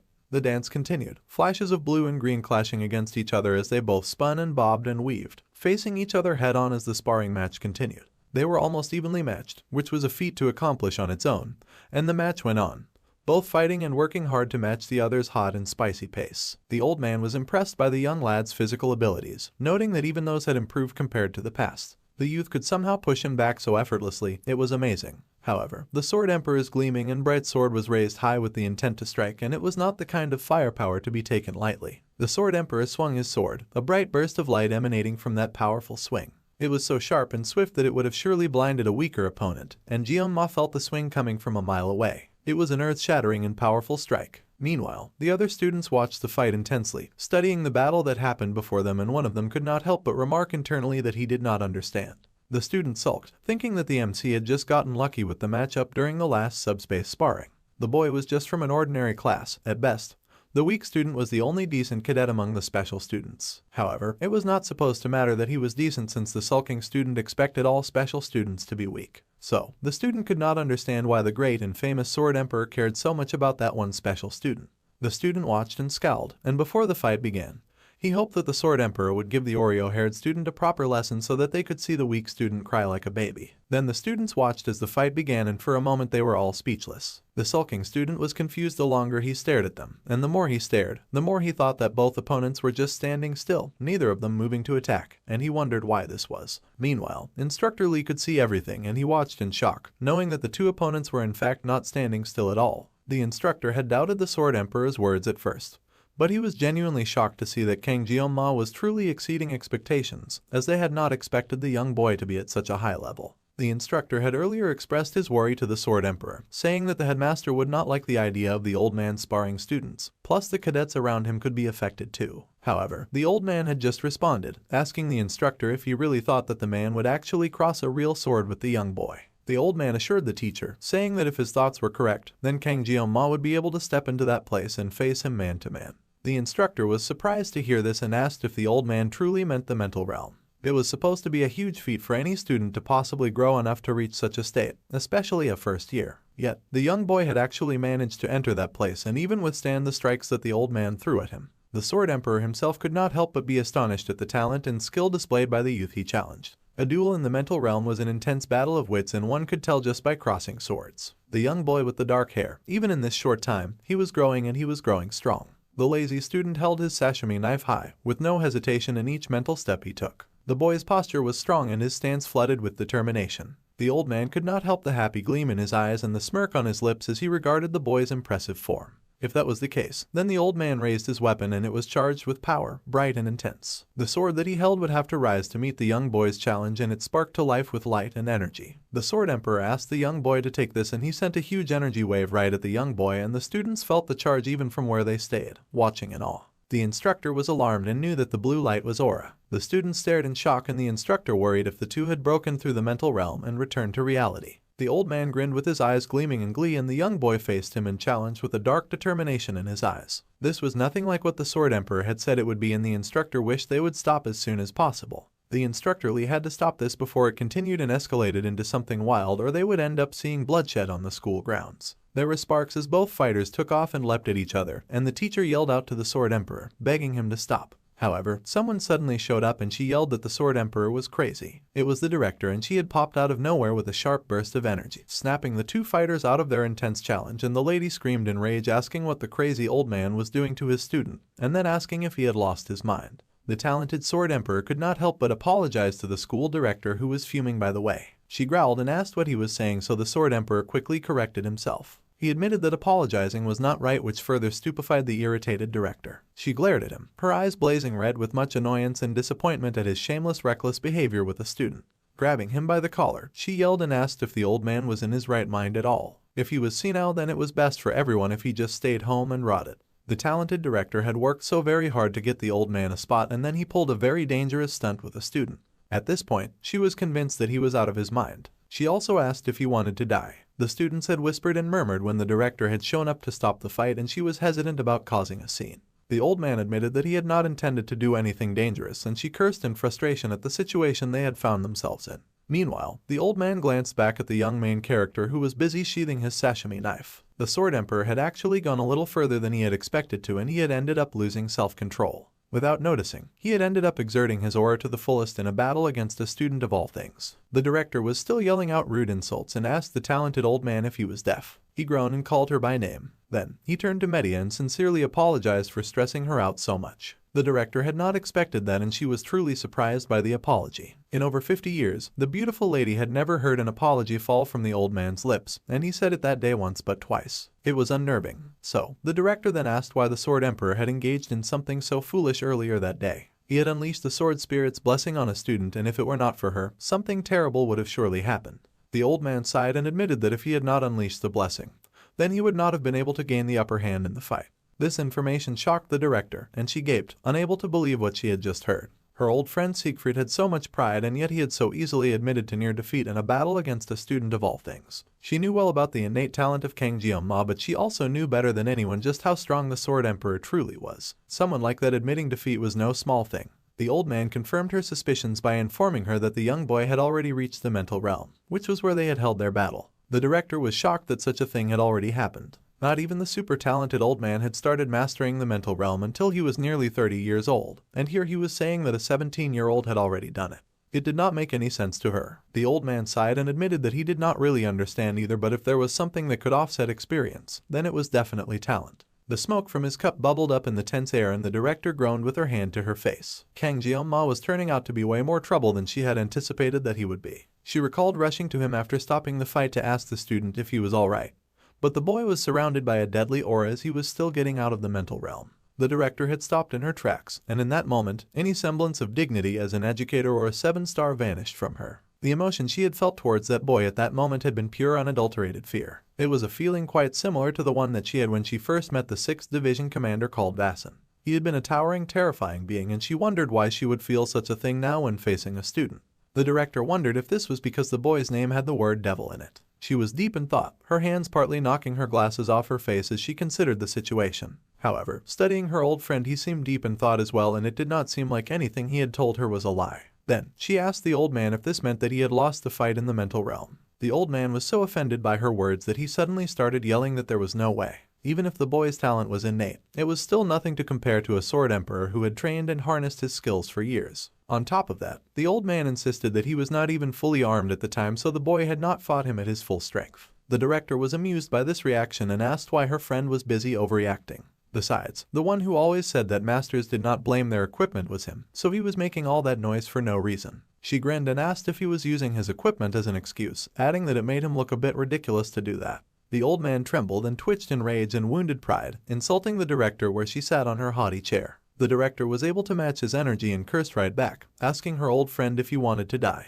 Then they both launched into a nice friendly cursing match between the two of them. Meanwhile, somewhere else, two people sparred against each other. There was a huge flash of light and a rending of the waters and the earth as their weapons met in a huge clash. One figure was the grinning old man, wrapped in the thrill as he did battle with the other figure, which was of course Kang Jeong-ma. Suddenly, a notification bell went off and Jeong-ma's eyes snapped open. The boy had been awoken from a dream and he stared at the roof, dumbfounded and silent. The fight between the two warriors had ended well, but now that he thought about it, he found the Sword Emperor to be quite hot-headed. If Medea had not intervened, things could have gotten really dangerous for him and the other students. The boy with the Oreo-streaked hair rolled to his side as he pondered his new situation. As he recalled bits and pieces of the fight, the young gloomy lad recalled that he had somehow entered the mental realm. It was strange to actually experience it instead of just playing it as a gamer. The mental realm is an active space that could be activated by the mastery and understanding of one's weapon. It required certain conditions to be met, of course, and only peak masters who had honed a single weapon their entire lives could enter it. Due to this, even in the world miracles blessing him, not even 10 heroes could freely enter the mental realm. Leon, the protagonist who is blessed with the qualities of a hero, needed 3 years of private training just to set foot in it. Our guy knew this because he had stopped playing the game at that point. However, now he wondered why it had been possible for him to enter the mental realm right away. He did not think himself as talented as the game's protagonist, and he certainly did not have protagonist buffs either. Suddenly, Jiyoma's eyes widened as he recalled that his weapon of choice was a sashimi knife, and he had been using a sashimi knife nearly all of his professional life in this world and the world before. In his previous life, the young lad had been using the sashimi knife for more than 20 years. That was a lot of time. What's more, every time that he unleashed the sword spirit's blessing, he experienced a concentration that transcended perception. The tangled life here and his past life harmoniously intertwine, breaking through situations. That was right. Based on Jiyoma's experiences so far, avoiding situations only made things worse. Rather than being swept along passively, it would be best for him to tackle what he could do and to solve things step by step. The main character grinned as he was now newly motivated, and he stood with his sashimi knife in hand, ready to give his new theory a try. If he could freely control the mental realm, then he could train in combat without relying on the sword spirit's blessing. So, Kang Jiyoma closed his eyes and concentrated. For a moment it seemed like nothing happened as he tried to slip into the mental realm. The light from his window illuminated the boy who stood at the center with his knife in hand.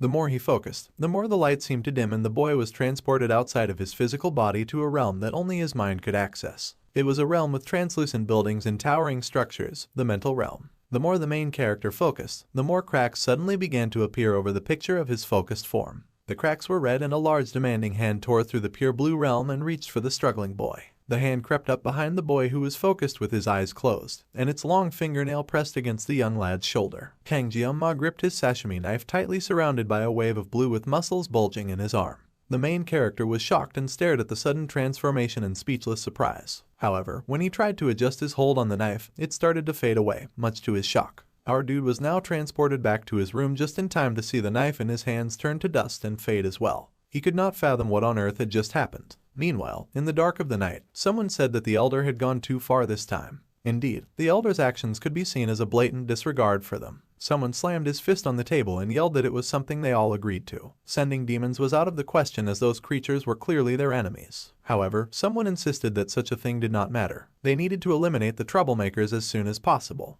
Then, someone had to add again that they needed to investigate the top student called Kang Jiyoma. There was a possibility that the top student was also a candidate for the hero. However, they had been sure that the hero candidate was Leon Van Reinhardt. Still, the Oreo-haired kid was considered a half-baked brat who could not even properly manifest his blessing. That was barely someone worth looking into, and the old man asked if they had forgotten that already. However, the half-baked brat's swordplay had definitely taken down the genius twins during the class placement exam. What was more, Media was blocking information under the pretense of protecting the student. Everything about our guy was suspicious from start to finish, and they had to admit it. In any case, the hero's fate was unavoidable, and another said that the conclusion was correct. As if that was not enough, the 7 stars were causing trouble. They had to eliminate any possible sprouts quickly before they got in their way. This time their enemies had even brought the Sword Emperor to the academy, a move that the plotters could not stand. Since the academy director happened to be one of the 7 stars, their standing as elders had severely weakened.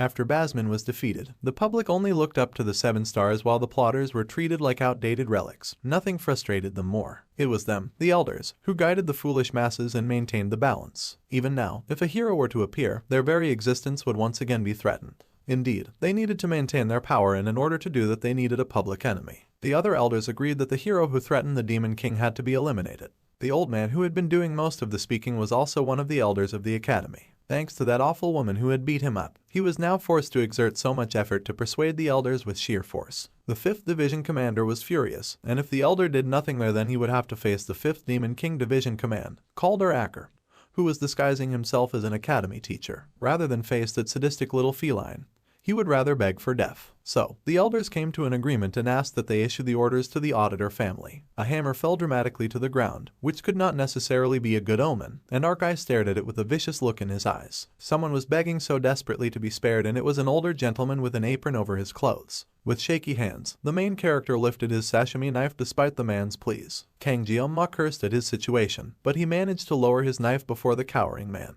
Our guy's new weapon, the new Murasame, had been redesigned to fit the specifics of a sashimi knife. It was now 35 centimeters long with a C-rank destructive power, and a range and hardness of E with a high rank potential for growth. Jioma stared at the new sword with immense irritation on his face. The man in charge of working on the sword said that he had been hammering steel for nearly 30 years, but he had never once seen anything like this. To put it simply, it was as if the Murasame sword itself refused to be forged into another shape. Somehow the sword had broken in two, so the blacksmith had hastily melted the metal and reforged the sword, barely managed to give it a proper shape. If any ordinary blacksmith had tried, the metal would have likely ended up a useless lump of metal. The blacksmith insisted that it only took one strike of the hammer and the sword broken apart, insisting that his tale was true. Even with 20 years of experience with knives, our guy could not help but find the craftsmanship impressive. The specifications also somehow aligned perfectly with the blessing, but the hardness of the sword remained E rank. The situation was eerie and peculiar, and the blacksmith worried that he would be blamed for damaging the sword.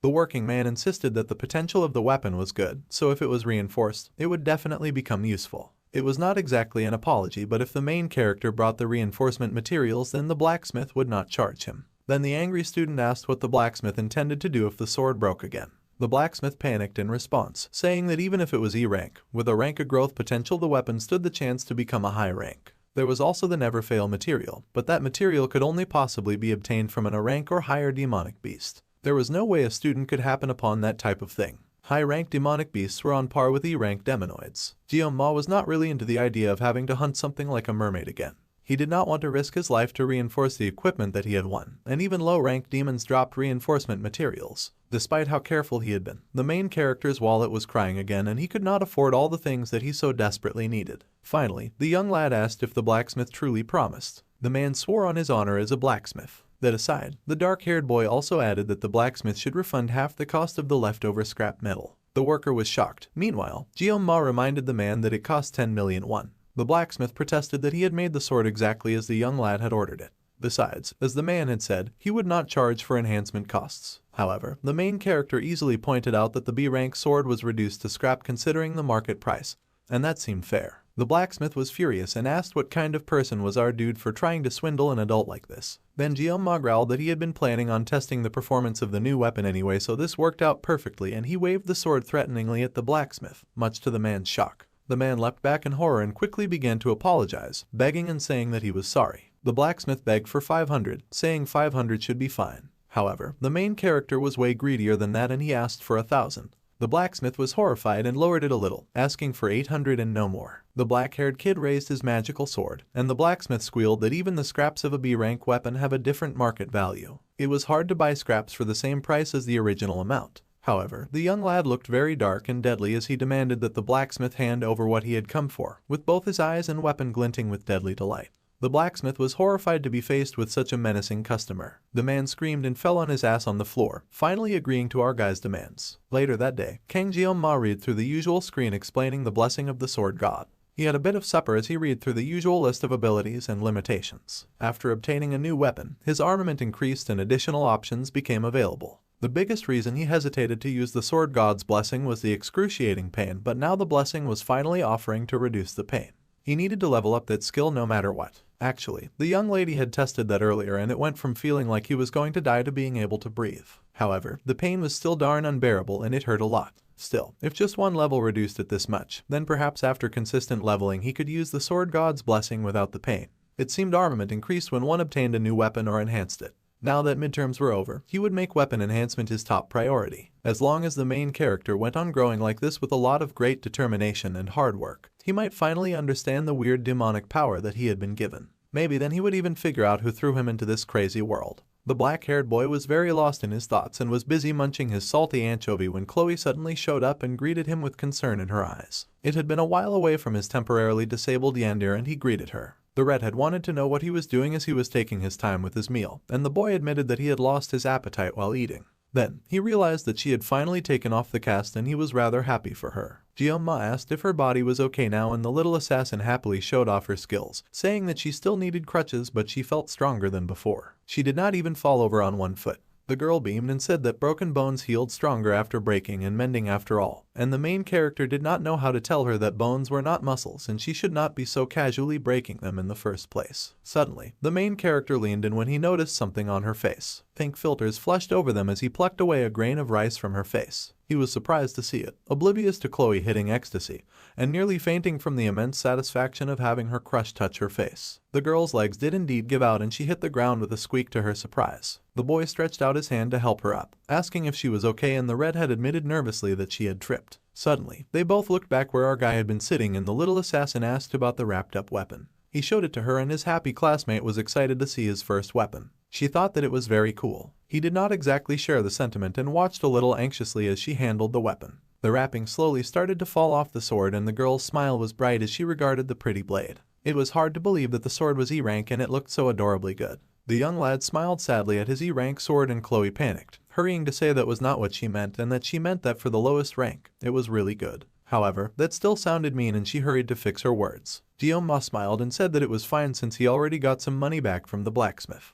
The man had said that he would not charge for enhancement if he brought the materials, so hopefully, if he enhanced his new knife a lot it would become usable. The redhead cheered him on and said that was right. Her classmate was already strong even with just a sashimi knife, so she was sure that with a proper weapon, he would definitely get even stronger. The black-haired kid thanked her. Honestly, there was no real reason for him to get stronger, and ever since he cut down that mermaid, he had been able to handle mid-tier magical beasts. Besides, the main reason that the boy wanted to enhance his weapon in the first place was just to reduce the pain that his blessing brought him. The young lad sighed heavily as he considered his life. This made Chloe worry and she quickly apologized, saying that she did not mean to insult his weapon. The boy assured her that he was not upset about that. The problem was that seeing the Murasame he got as compensation made him sigh. The redhead stared at the broken weapon with intensity and started mumbling about the blacksmith messing up Guillaume's weapon. Those who made her beloved crush suffer also had to suffer and she started glitching and switching to Yandere mode. She began to pledge to kill all of them, but that would just get in the way of the freebies he was supposed to get. He called her name and the redhead snapped out of it in surprise. She apologized and our guy was speechless because there was no correct way to react to your friend threatening murder and meaning it. Suddenly, Guillaume sensed something and got serious. This aura that he felt was strong and he wondered why Chloe did not feel it. The redhead then happily skipped after her crush and asked where he was going. The main character stood and stared darkly at the nearby tree. Then, he kicked the tree and demanded they tell him what they were doing. The poor older brother of the little assassin came rolling out of the tree with a groan. The redheads around him were all the same and the older assassin slid back with an annoyed tongue click about how careless he was. Chloe was surprised to see her brother was still skulking and hanging around. Later, our guy set down his sashimi knife while his Yandere friend clung to him like an angry overprotective guard dog as she glared at her brother. Since there was no smell of blood, it seemed Chloe's brother was largely unarmed, and our guy asked if there was something the male redhead wanted from him. This made the older assassin flinch and for a moment there was silence as none of the three spoke. Guillaume quickly lost patience with that and said that he already explained it to the other boy before in a way that he could understand.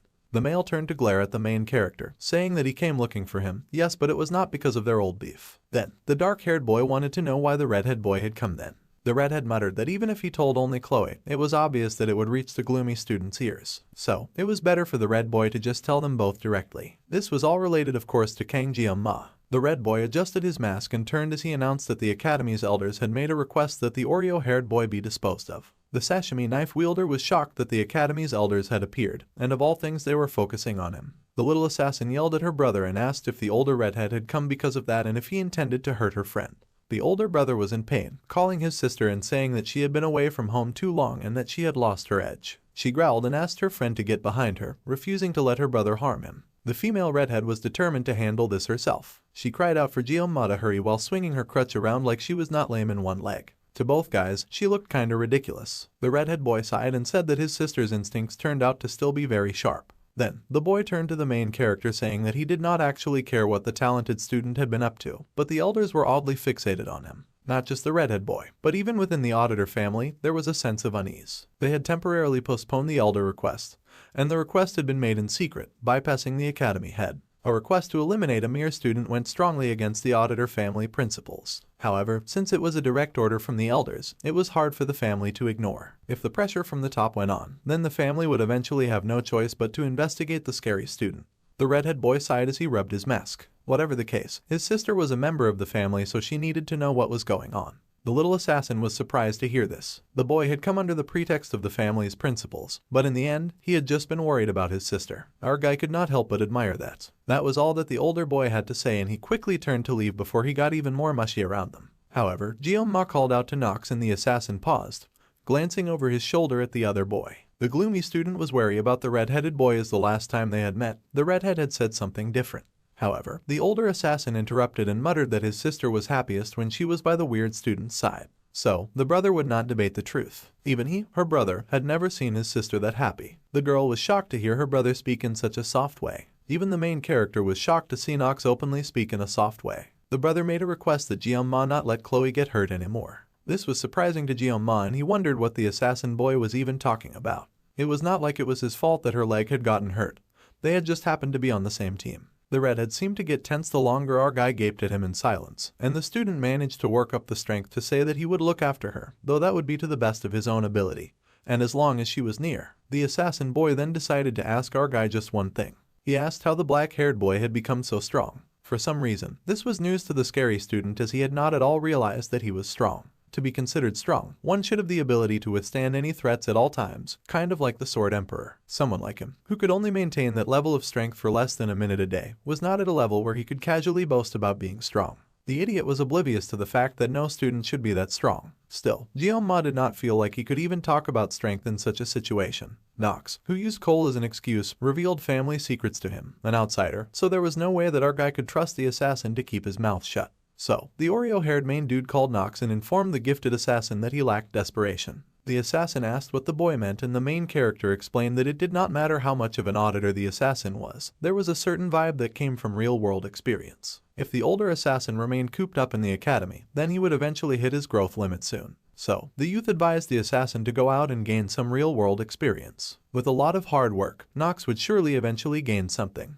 The redhead was shocked at these words of wisdom, but our main character was already scurrying away after acting cool. He knew he was not entirely wrong, but he had spent enough time hanging around the assassin and it was time to leave. Meanwhile, someone was busy writing on a chalkboard and explaining, including order and prosperity, above all things, there were countless gods in the heavens. The really important lesson was going on, but our guy couldn't care less. He was busy pondering what he should do about the situation with the academy elders targeting him. The Academy Elders descend from 5 of Balor Hayakin's 7 disciples, and he remembered them as a group with immense influence, not just in the Academy but in the whole wide world. However, since their role in the game was to constantly obstruct the protagonist for the sake of their own power and safety, they were called corrupt remnants by the players. Now, Gyoma wondered why on earth he was such a thorn in their side that they would decide to get rid of him. Instead of paying attention in class, he was busy doodling on his notes, and he wrote down all the things that he had done so far that were of note. Looking at what he had written, it turned out that the main character had actually caused a lot of trouble. He had wanted to practice peace, safety, and stability, but that was seeming impossible by the day.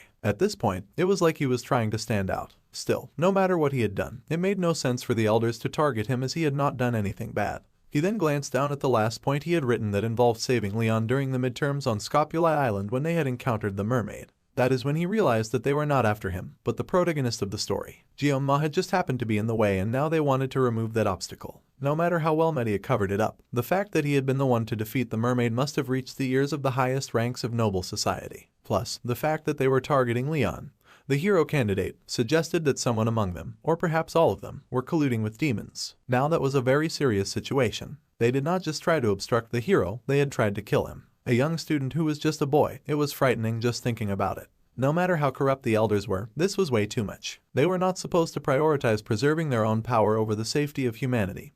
And the academy. The main character had not expected the elders to be so darn rotten. He could storm into the chambers of the elders and cut them all down.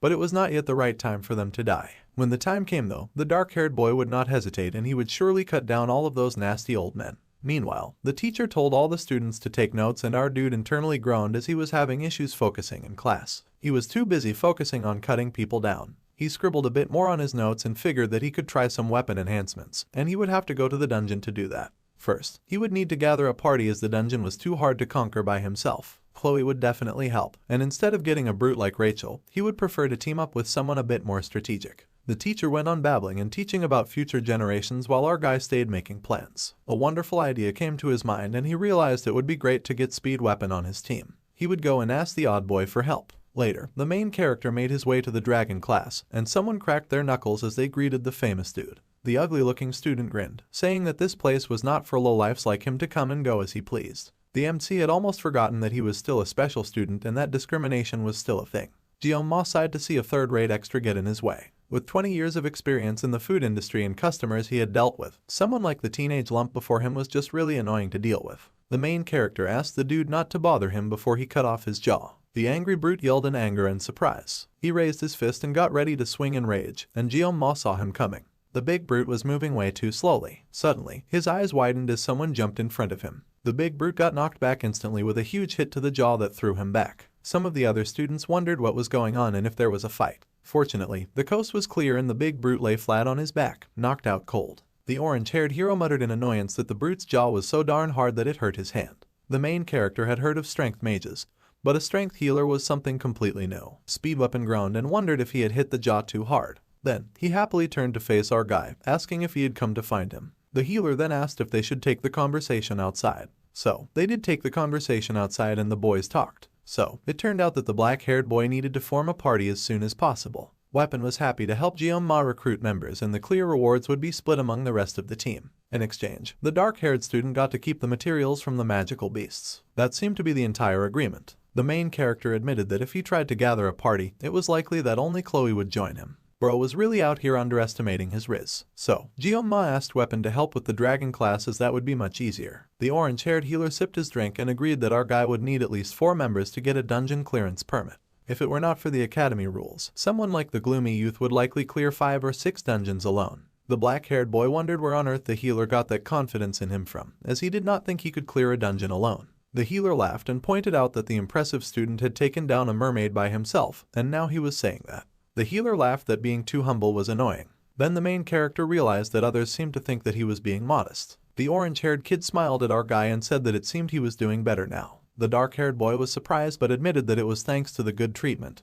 He had rested for a few days and then got better. The healer smiled and agreed to take the boy's offer as he saw no reason to refuse. Plus, he had the feeling that working with the guy would be a fun new experience. Jeong-ma was grateful to Weapon and thanked him. Then, the healer asked if the main character had any dungeons in mind and he immediately replied with a C-rank buffalo dungeon. That was the one in Chiaolin. The orange-haired boy pondered the choice, saying a buffalo dungeon was pretty classic. Then, him, Chloe and the main character made 3, so he asked if our guy had any preferences for the last member. The boy admitted that he would prefer for it to not be Rachel or Leon. The healer laughed that those two would not come anyway. Rachel had been in seclusion since Jeong-ma was hospitalized, and she was practicing in the academy training grounds. Meanwhile, Leon was preparing for upper-grade dungeon raids with 2nd and 3rd year students. The main character was very pleased to hear that both troublesome students would be too busy to join up with him. Meanwhile, Weapon pondered their other options. Suddenly, he had an idea as there was one person who did come to mind. By now, they were probably already sleeping, which surprised Jeong-ma. He wondered who on earth could be sleeping at this hour, but Speed Weapon said that was just how the person was. He tossed the empty can into the bin and said that they needed to go to the cafeteria to buy something first. Later that evening, someone said, "Excuse me." The door was open so they were allowed to enter a traditional Japanese-looking house. The main character was surprised as he had not known that the academy had such a place. Even during his time playing Miracles Blessing M, he had never come here. In his past life, he was a Japanese cuisine chef, but he never actually went to Japan. He had always wanted to visit Japan, but it was nice to have this vicarious satisfaction by entering a Japanese-styled house. Suddenly, they appeared at a shooting range with multiple arrows hitting their center target. Finally, they found who they were looking for, and it was someone dozing nearby. Weapon asked for the girl to wake and our guy was speechless as he happened to recall this character. Weapon bent and asked the girl to wake up already, but that was not working. So, he whispered to the sleeping girl that he had bought it. That immediately fired her up and she sat up, though looking rather dizzy. The orange-haired boy grinned and pointed at Jeong-ma, telling the girl to look at him. The girl suddenly leapt to her feet and bolted towards the surprised main character. Fortunately, she was just aiming for the bag in his hand. The bag was swiped immediately, and the girl tumbled in the air like a little whirlwind, much to the boy's shock. She looked like a spinning demon as she snatched the bag, and then there was a loud thud. The next moment was the girl happily munching on some treats as she lay on top of the fallen dark-haired boy who had been flattened to the ground. The girl happily said that the treat was delicious while Jeong-ma was struggling to get his bearings. Suddenly, the girl spoke and beamed at Jeong-ma, asking him if he had any more yonggi. One time, back in our guy's previous life, when he was working in the kitchens as usual, they heard a very loud alarming click that had all the chefs immediately raise their heads. It was here, it had finally come to them, the thing they had been waiting for. The only pastime after living a life of nothing but work, the Miracles Blessing M. It was a really big deal in our guy's former life. In both the game and real life, he was barely holding on among the stench of men, so at last the game had come to comfort him. The main character trembled in the work bathroom in his former life, and laughed that it had popped up right after he spent some money. The game brought him his angel who made him spend money, the beautiful Abel von Nubel. However, instead of seeing his angel, a similar-looking girl casually called to him and asked if he had any yonging. Her name was Saki Ryozo and she was not able. The main character was frozen in horror and confusion as he stared at his phone and he realized that he had gotten scammed. Miracles Blessing M was a narrative centered around the protagonist, Leon, and it featured numerous heroines. Among them, the character officially designated as the main heroine by the game developers was Abel von Nibelung. Though each heroine flaunted unique charm and abilities, Abel and Leon were often the ones to come and get everyone else out of a very difficult situation. The story in the game depicted Abel and Leon overcoming hardships, and it also showcased the blossoming of their love. Even the main character had been captivated by Abel's charm when he was just a player, and he had opened his wallet like he was under a spell. He ended up spending over 141 just to get Abel. As a result, the other heroines gradually faded into the background. Among those defeated heroines, the one who faded the fastest was Saki, the blue-haired Abel lookalike. Our guy's first 5-star, the daughter of Jialgun, Saki Ryozo. That just happened to be the girl that he was facing now, and she had just flattened him to the ground, so they were not off to the best start, and she was somehow still asking him about Yonging. The main character was speechless for a while, and the girl turned, saying that he looked a bit foolish. So, this girl was the reason that Weapon was so confident. Having used her, our dude was aware that Ryozo was a top-tier DPS among ranged attackers. Though it did not seem like it, she was a skill-based character that was completely different from Leon. Plus, since she barely impacted the main story, her joining the party would not disrupt the plot. Probably, our guy sure hoped that everything would be fine if he teamed up with her. The girl asked her friend Weapon what brought him here, and he held some treats to keep her attention. She snatched the treat and asked him to spit out his request, so the orange-haired boy introduced her to Kang Jeon-ma. She must have already heard of Goen-ma, and she mumbled that she did. Well, the dark-haired boy had come to the healer that afternoon, and he saw him getting harassed by some punk earlier. The blue-haired girl asked for them to just get to the point already. Weapon sighed and then admitted that they were recruiting for the Buffalo Dungeon raid next week. The orange-haired boy's explanation is a whole mess, which lived up to his name Speed Weapon. They were to split the clear rewards except the horns. This curious offer made the girl glance at Jeon-ma, and then she walked over to him like she wanted to inspect him a bit more. He was the one that fought that one guy back then in the training subspace. She remembered the main character from that time. Jeon-ma admitted that it had been him, and the lady stared intensely at him. Jeon-ma stared back with concern. The girl then whipped away, saying that since dungeon clear rewards also reflected on their grades, then there was no real reason to refuse. However, the Oreo-haired boy seemed less determined than she had expected him to be. The main character wondered if she had room to judge considering he had found her half asleep. Then Saki apologized, but she did not want to work with someone who seemed so unmotivated. However, Speed Weapon insisted that she had seen his duel, and that Jeon-ma was no ordinary guy. The girl refused to back down so easily and just shrugged that perhaps his opponents were just weak. The orange-haired boy could not believe that Defense's his opponent was someone from the Auditor family, and during the midterms. Well, the orange-haired boy had to quickly stop himself there as he had nearly given away a very important secret. The girl noticed and our guy darkened and tensed. Speed Weapon groaned and said that he could not explain it, but he wanted the girl to just listen. However, she was not his family dog and she had no intention of listening. The healer pointed out that the archer had the tendency to drool over Yongjings like a mutt, so she did not have much of an excuse. The girl yelled that the healer had bragged that he was a Yonging expert, and he insisted that was why he had brought some with him in the first place. Meanwhile, the main character was wondering what the healer's deal was. A party member could be greedy or rude, but not both. If she was just gonna cause trouble, our guy did not see a reason to stick around begging someone like her to join them. So, the black-haired boy called to Speed Weapon, saying that the begging was enough. They would go as that kind of uncooperative attitude was poisonous to a party anyway. They would go and find someone better. This immediately offended Saki, who growled and said that she guessed that the dungeon raid was clearly not that urgent after all. The Oreo-haired boy did not know what to say in response to that.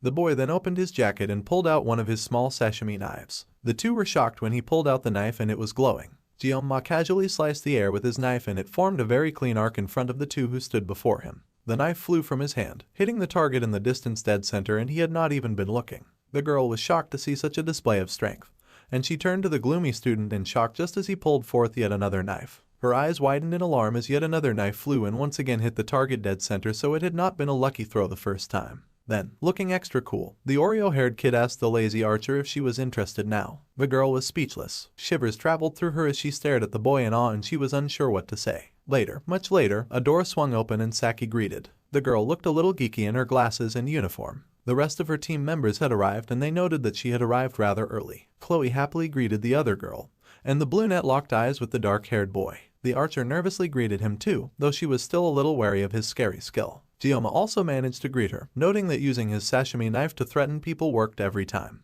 The healer sat beside his friend and was amazed that she had already gotten the work done, though she mumbled that it was just a few clicks. The permits were now ready, so they were ready to start. The team gathered around in the room and it was time for them to begin. Speedweapon cleared his throat and got busy putting down some notes on the drawing board. The Buffalo Dungeon housed C-rank demonoid buffaloes, and he drew them so poorly they looked like pigs in disguise. Apparently, the demonoids were nicknamed water buffalo and they had the tendency to charge from a distance, so it was advised that everyone be careful. Close combat against the demonoids would be tough, but they were weak to ranged attacks. They had one really important rule to follow, and that was the one thing that they must never do. They were to never open the stone gate at the center of the dungeon. The redhead asked what would happen if they did, and the healer admitted that rumors said that it was some kind of seal or something. It was just a hypothesis and nothing had been confirmed. The academy's permit required them to leave the gate closed, so there was no reason for them to disobey. So, Kang Gyoma smiled and noted down the rule that they were to never open that suspiciously dark and locked door. The other 3 members of his team went silent as they stared at him. The boy was surprised at the sudden tension.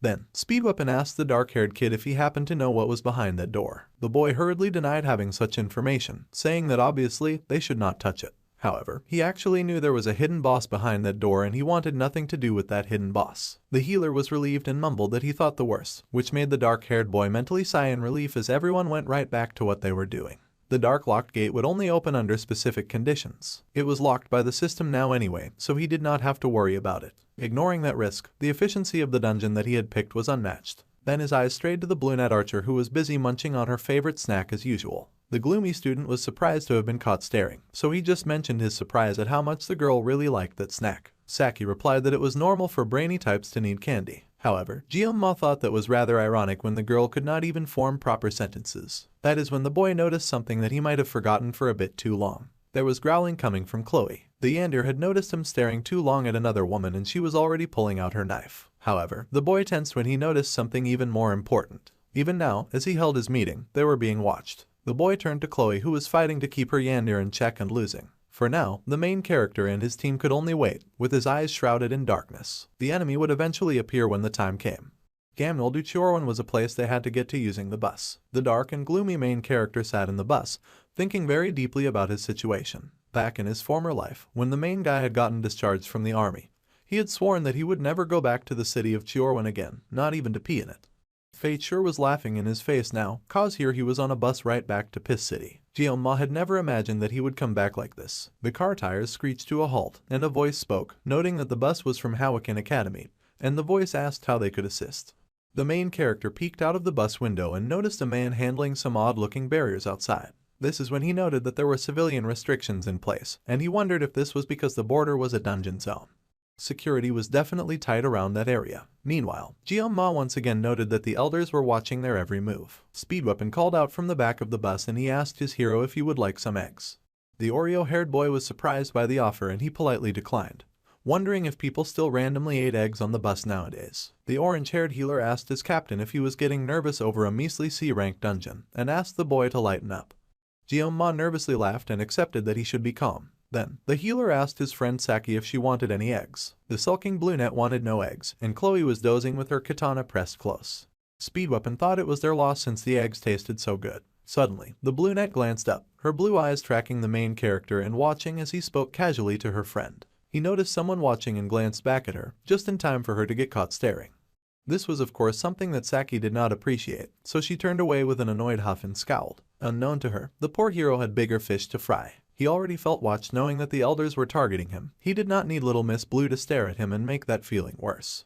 Eventually, the bus came to a stop and the teammates hopped out. The redhead marveled at their new destination, happy that they had arrived. The weather was perfect too and the sky was clear. Still, Gyoma was a little nervous as this place was where ancient demons once nested. Now, it was reduced to a simple farming dungeon. The orange-haired healer could not help but ask the main character why he'd brought so much luggage like he was moving into his marriage home. The main character just smirked and asked Weapon if he was curious about that.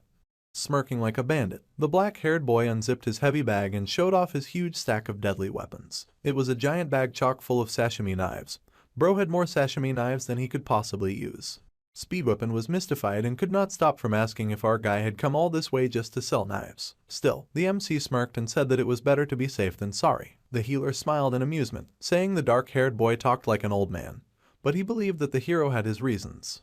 Chloe happily leapt into the conversation, saying that she would take point as always in this team. Jion-ma was counting on her as usual, so it was time for them to move out and the students marched forward and approached the dungeon. The dungeon gate was sealed when they got there because security was at maximum level and the guards around the area were preparing to open the gates for the students. The guards looked up, noticing immediately once the students arrived. The main character and his group also paused for a moment to regard the rocky dungeon before them. The security recognized them as students from Howakan Academy, and they asked them to just write all 4 names on the visitor log before they entered the dungeon. The class got busy and wrote their names in no particular order on the page they'd been given. However, the security tensed after Jion-ma wrote his name and the MC immediately noticed. The healer then called their captain, asking what he was doing and urging the boy to hurry up. The dark-haired boy agreed with the healer, and the team turned to the gates as they cracked open before them. Immediately, the orange-haired boy complained about the stench and he warned them to watch their steps as they entered.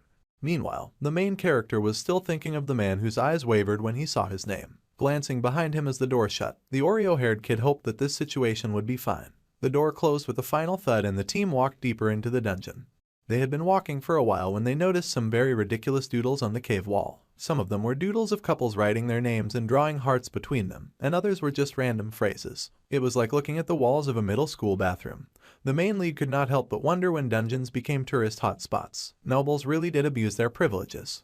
They'd been walking for a while when someone suddenly grabbed our guy by the elbow. It was Saki, and the brunette whined about how she felt so tired. The boy with the white stripe in his hair glanced back at her and he had to admit that she did look tired. The girl sulked that if only she had something sweet, then she would feel better right away. Then she asked if their team lead had some sweets that she could nibble. While our guy started rummaging in his pockets, the brunette grinned in anticipation as she waited for her sweet snack. Then, he suddenly handed her a tiny sweet. The girl was stupefied, saying that candy was not her thing, and she asked if he had any yonging instead. Jion-ma had no intention of dealing with all that and he growled, asking if she thought he was her mum and that she should bring her own snacks if she wanted them so badly. The girl had the cheek to say that she was saving her own snacks for later. Irritated enough, the dark-haired boy turned away with a glare, wishing the girl would focus. The brunette had to settle for the sweet he had given her when the redhead suddenly pulled them to a stop. She had detected 4 monsters coming their way. They were charging from 200 meters away and the team had to get ready to face combat immediately. Speedweapon turned to the girls and reminded them to stick to the plan to minimize the danger that would come from facing the incoming beasts. He then called Chloe and Saki, saying that he would buff them properly so that the girls could fight, and he told them not to let him down. There was a flutter and the Japanese girl yanked the cloth off her giant bow as she readied herself for combat. Jion-ma was admittedly impressed by the formidable weapon. It was an S-grade weapon called the Crimson Bow, and with this, clearing the dungeon would be a breeze. The brunette groaned that it might have been too long since she used her powerful bow, and it was now feeling a little stiff. She ought to take better care of her weapons. The main character wondered if he could really trust her. Suddenly, the brunette said they should wait. Then, she yanked out her favorite sweet snack and took a big munch out of it. She gasped in joy at how absolutely delicious the snack tasted. And the MC wondered again if he could really trust this clown to protect his life. The beasts were already coming and they had no time to spare worrying about things like that. All the members of the team got ready to fight and brace themselves. The hooves of the incoming beasts beat hard against the rocky ground as they approached, and our guy yelled for them to attack. Saki got ready with her bow and Chloe got ready with her menacing glare. Their healer pulled out his recorder and started to play, boosting them all with power buffs. The monster buffalo charged out of the dark, roaring and flapping their tongues. The redhead was the first to greet them, racing out to meet the opponents, while the other members of the team fell behind. The girl took off, launching from the floor, and she charged at the bull before her. The bull roared as it got hit, crying out in pain, and it fell to the rock with a cry of anguish. However, that was just one attacker and the rest of the monster bulls rushed forward. The redhead was slightly irritated by the insistent charge and prepared to take down the rest. She explained that she was going to slow them down up front and reached for her sword. The orange-haired boy yelled for the assassin to abandon that plan and fall back like they had planned. Meanwhile, someone else was sure that she had the monsters right between her eyes. Saki appeared out of nowhere, her hair flowing like a river as she focused on her target and aimed the arrow. The arrow flew from her magically charged bow, wisps of smoke and air dancing around her as it flew. The arrows sailed forward like lights and they flew right at the charging stampede of raging black bulls. Chloe watched in awe as those arrows cut right through the monsters, obliterating them as soon as they made contact. The monsters were torn in colors of red and gold and the little assassin's eyes widened as the beasts fell apart before her. The Japanese girl grinned at her success, thinking that taking the monsters down had gone much easier than she had expected. She even playfully said oops, and then went right back to munching her tasty treat. Our favorite gremlin stared at her for a moment, thinking it would be really bad if they broke all the horns they had come to collect. Still, a victory was a victory, and he could not help but smile, impressed at the massive amount of targets that he had taken down. A skilled DPS could not be stopped, and the archer was pretty good at what she did. Then again, the horns were for Jeonma's enhancement materials, and he could not afford to lose them just because Saki was so good. Weapon asked if they ought to go even deeper into the dungeon. It seemed like a good call. Suddenly, a piece of rock broke from a formation, alerting them to the charge of one more raging bull that ran independently of the others. It jumped right in the path of the archer as she was munching her sweet treat. It was one of the bulls that had fallen earlier, and it was annoying to see it back on its feet. The Japanese girl got ready to run, but somehow she stumbled and dropped her weapon. The giant beast loomed over the surprised girl, and for a moment it looked like it would be lights out for Saki. The girl raised her arms in preparation for the incoming attack, but no harm came to her. The brunette instead opened her eyes to find a marvelous sight. She was held in the arms of the talented student with dark hair. Jeonma had come to save her life, dispelling the beast with one sharp swish of his sashimi knife. His weapon was so sharp that it sliced the beast clean in two. His face was serious as he regarded his opponent, a halo of awesomeness and cool aura radiating around him. For a moment, Saki found her breath stolen away. The beast fell apart before them, each side crashing down with a heavy thud, and great winds swept the girl's hair back. Then, Jeonma asked if she was okay, and the brunette was speechless at first. A blush came upon her cheeks, and she hiccuped at how absolutely cool the main character had looked in that moment. Meanwhile, somewhere else, somewhere dangerous, a phone rang. One of the guards that stood outside the dungeon gate picked the call, and just as the MC had feared, he confirmed information that the man he worked for wanted to know. Jeonma was busy. He was a man on a mission, and his mission was to retrieve as many bull horns as possible, so he got busy. It was a huge part of the reason that they had come to this dungeon in the first place. Buffalo horns were a versatile C-rank reinforcement material used for weapon grades and other purposes. He was just thinking that they should take as many as they could carry when the brunette suddenly called to him. Saki handed him some of her favorite snack and said it was thanks since he saved her earlier, and giving him the thing that she treasured the most was her way of saying thanks. The gloomy lead just glanced at her like he had gotten a major ike from her act of kindness. However, Jeonma was actually quite perplexed by the raging inferno that he could sense coming from Chloe because he dared help out the brunette. He turned and called out to the redhead, who seemed shocked to have suddenly been called. About the staff member earlier, the dark-haired boy had a few things that he intended to whisper about, and he whispered all of his thoughts into the redhead's ears. The girl understood his commands, and the two kept talking to each other. Meanwhile, the orange-haired boy suddenly asked the two classmates if they were dating, since that would somehow make a lot of sense to him. Of course, this absolutely triggering question set the little assassin off in a gushing and blushing spree that someone actually assumed that she was dating her crush. However, the dark-haired boy just chuckled and said that assuming all male and female relationships were romantic was a really narrow-minded thing to do. Weapon was shameless and said that he thought for sure that they were definitely a couple since he always saw them together. Of course, this resulted in Chloe glaring in great disappointment, and her classmate could not for the life of him figure out what made her upset now. By the way, the redhead asked if there were always these few mobs to fight in the dungeon. They had been standing around for a hole and no other monsters had shown up. Suddenly, thanks to Red jinxing the situation, the team heard a really foreboding thud come from deep inside the pit. They went silent for a moment. Then, the healer pointed out that no matter how popular a dungeon was, it was unnatural for it to be this empty. He asked his Japanese friend what she thought, and she thought deeply about the situation for a hot minute, agreeing that the buffaloes they fought also seemed a little off. The rest of the team was a little surprised and asked how the buffalo were off. Well, Saki admitted that it looked like the monsters had been running from something. Buffaloes usually did not behave that way, so it did not make any sense to her. Weapon agreed that the monsters were often rather docile and locals could even use them for farming. This meant that something was very wrong. However, Jeonma thought the truly wrong occurrence was people using demonic buffalo for farming. Clearly, something was wrong with the common folk. Well, there was more than one suspicious thing, but they all hoped that it was likely nothing. No matter what the situation was, they still had a signal and could reach out for help whenever they needed it, so they were sure that the situation was okay. By the way, Jeonma was curious about how the healer and the archer had come to know each other. Saki proudly boasted that she had topped the written exams, while the healer had placed second.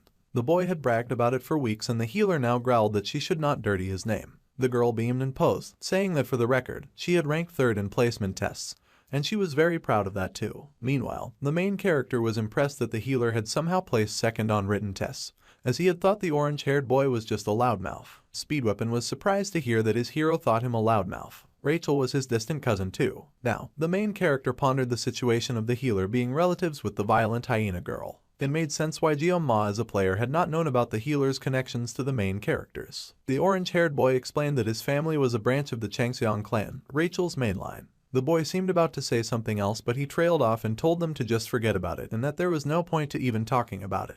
The dark-haired guy was silent for a moment and the healer gently punched his shoulder, asking why their team lead was glaring. The healer said that he was living the dream. The main character was the impressive one and Weapon asked our guy not to forget him once he got famous. The dark-haired boy said that would not happen, so the healer did not have to worry about it. Weapon walked forward with his hands in his pockets and said that their lead might even end up joining one of the 7 heroes. The redhead said that Weapon was right about the Jeonma's potential. The dark-haired boy was silent and kept pondering, his eyes drifting to the silent Japanese girl. The brunette said nothing and kept walking. The brunette then said that she happened to hate the 7 heroes. It was such a bold declaration that it took the others quite by surprise. Even Weapon wondered what her problem was. Anyway, it was time for them to go and they needed to finish this dungeon fast and go back. Suddenly, the main character paused as he noticed some strange-looking gashes on the wall. The healer noted that they needed 20 kills to clear the dungeon, but the MC's focus stayed on those strange purple gashes that oozed bad news. Once again, the orange-haired boy called out to Jeonma and asked what he was doing,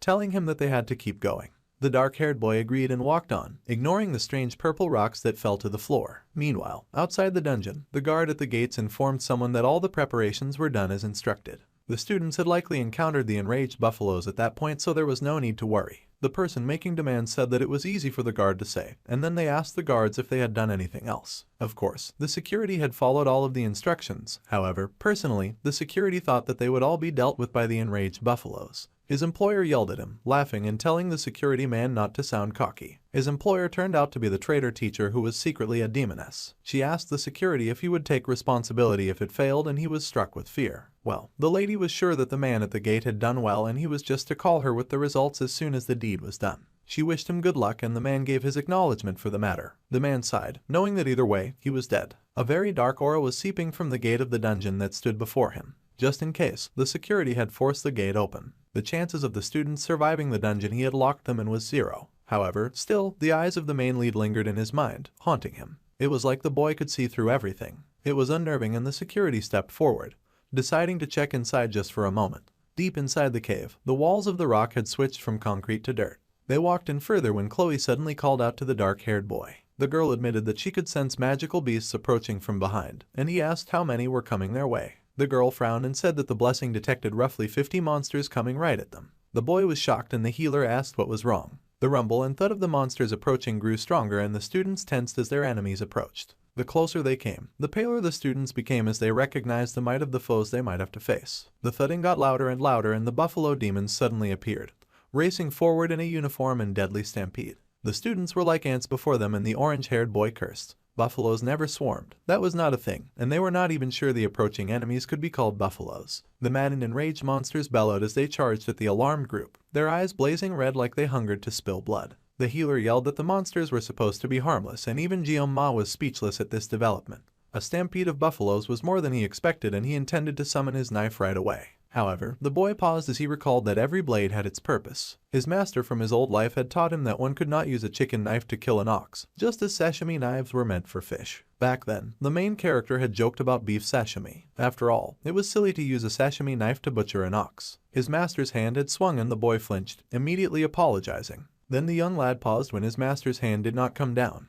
He cracked open his eyes in surprise and saw that the fish had been sliced perfectly like always. His master smiled down at his glorious work and admitted that his student's words were also true. Suddenly, our guy had been reminded of his past and he laughed nervously as the enemy approached. It looked like they would have to slice cows with a fish knife. Focused, Jeonma ordered Chloe to distract the herd. She was not to charge straight in, and she was to move quickly left and right to disrupt their formation. There was no need to attack as all she needed to do was just to draw their attention. The girl replied that she understood and the dark-haired boy turned to smile, asking the healer if he was ready. The orange-haired boy was surprised, but he was encouraged by his leader's relaxed posture and said that he was born ready. The Japanese girl could not understand why the dark-haired boy was so calm when facing 50 buffalo, but the leader called to her, much to her surprise. The Oreo-haired boy told her to hold the front and to stop anything that got too close. She was surprised by the order, but she agreed, still wondering why the odd boy was so composed. The healer smiled as he pulled out his recorder, telling the brunette not to be surprised. Saki stared in confusion at the odd group as they readied for battle. A herd of buffalo and a sashimi knife, the main character reminded himself not to overthink. It was better to be safe than sorry, and that was why he had come ready. No matter what was in front of them, no matter how many, he would cut them all down. So, he grabbed his sashimi knives and he pulled out many at once, holding them between his fingers like they were tiny daggers. Then, Gyoma activated the blazing blessing of the sword god. The buffalo screamed as they charged at him, but the boy met them head-on and unafraid. The red-shaded beasts leapt with nothing but carnage and destruction on their minds. The boy, in turn, unleashed his sashimi knives right at the charging bulls. The archer watched in awe as the healer worked hard to give them all buffs. Saki's baby blue eyes widened in shock to see our guy do what she considered impossible. Saki's tasty treat fell to the ground with a splat. It was rare for her to not finish her favorite snack, but the brunette was in awe as she stared at Gyoma. The girl thought that he looked crazy as he stood before them bathed in the red light that was the blood of their enemies. The young student stood on their corpses as he faced the danger ahead, unscathed and unbothered. He looked like a dark knight as the shadows danced around him, his dark eyes hooded as he stared into the abyss. The brunette's eyes widened and she was rendered speechless. In a split second, the boy before her had flown forward and he had used his special blessing to wipe out the enemies that had appeared before them. Those charging buffalo had barely stood a chance, especially with the combined attack from Chloe, who used her feline's blessing to launch her own attack. The buffaloes had raged, but they were no match for the redhead's deadly skill, and she made quick work of them using Schrodinger's cat. The young girl had flashed with speed, dancing as she destroyed the enemies that appeared before her. The buffalo were decimated and they fell to their knees in defeat. Of course, Chloe did not fight alone and a shadow followed quickly behind her. It was Gyoma and he launched his own spinning attack, knocking down anyone she missed. The dark demons did not even get the time to process what hit them because in moments they were torn to ribbons by Gyoma with his eyes flashing white. It was a battle unlike any other, with the youth flashing between the beasts as he tore them apart. All of the screaming and roars of pain looked like it had taken place in just a split second. The bulls roared their rage and Gyoma hesitated when one got a bit too close. He raised his knives to block the attack, shielding his face from any real harm.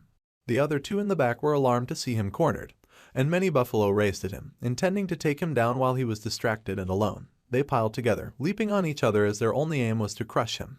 The buffaloes were mad with bloodlust and they created a thick muscular pile, determined to drown him underneath their weight. Saki panicked to see such an attack and she drew her bow, feeling the number of attacks were too much for Gyoma to handle on his own. However, before she could even fire her bow, her eyes widened in shock to see a spray of gore. Muscles were torn apart and the enemies before her scattered into a million pieces before their knife-wielding leader. He had torn those buffalo to shreds without even breaking a sweat, and he even looked mildly irritated that he'd had to face them at all. The girl could not help but gasp in a silent prayer of disbelief. She had not realized that they were led by such a monster. Their enemies fell around the area in many pieces, and their conqueror stood over them, valiant and strong. His blades glowed in the darkness and a dark red aura bubbled around him thanks to the crazy feat that he had accomplished. Gyoma stared down at the fallen bodies and was busy thinking that he'd gathered all of the materials that he would need. He figured that this number of enemies should do nicely, and he happily scooped up all the horns that he could carry. Thanks to the 40-second painless blessing, he could take down 50 buffalo like it was a breeze. It was a huge blessing, which was about time since his power had felt like a curse for too long. His number one fan, Chloe, was at his side in seconds, happily hailing him and telling him that he had crushed it again that day. Of course, he recognized that he had come this far thanks to the party's help. He smiled and told Chloe that she had done a good job and that they had a clean run. The girl was ecstatic with joy at this compliment, of course. The two classmates were happily babbling as if they were not surrounded by a flood of blood, while the other two normal people gaped at them. The brunette was in awe as she watched the other two discuss. The orange-haired boy beamed at Saki and grinned that he had told her that no surprises could hold them down. The brunette still yelled, asking how she was not supposed to freak out over that. The orange-haired kid grinned and laughed that she was speechless. Of course, the healer had expected that their leader would always find a way to shock them. The archer was still baffled and looked at their leader with confusion, wondering aloud what the boy even was. She didn't think he was normal, and to be frank, neither did Weapon. However, he also had no idea what their leader was. Weapon grinned, thinking that their guy was legendary and wondered if Gyoma would mind about live streaming. The public would not care much. Saki was confused and did not understand what he was talking about. The healer said their leader's name with awe and the brunette was still speechless and confused. She had no idea what was going on. The four continued through the dungeon. They had achieved their aim, so it was now time to casually stroll their way back home. The dungeon's clear condition was 20 buffalo, but their leader had managed to solo twice of that just to show off. Gyoma said it didn't matter since he didn't do anything during midterms anyway. The healer grinned and seemed like he wanted to say a few other things to the leader, but he glanced at Saki and suddenly changed his mind.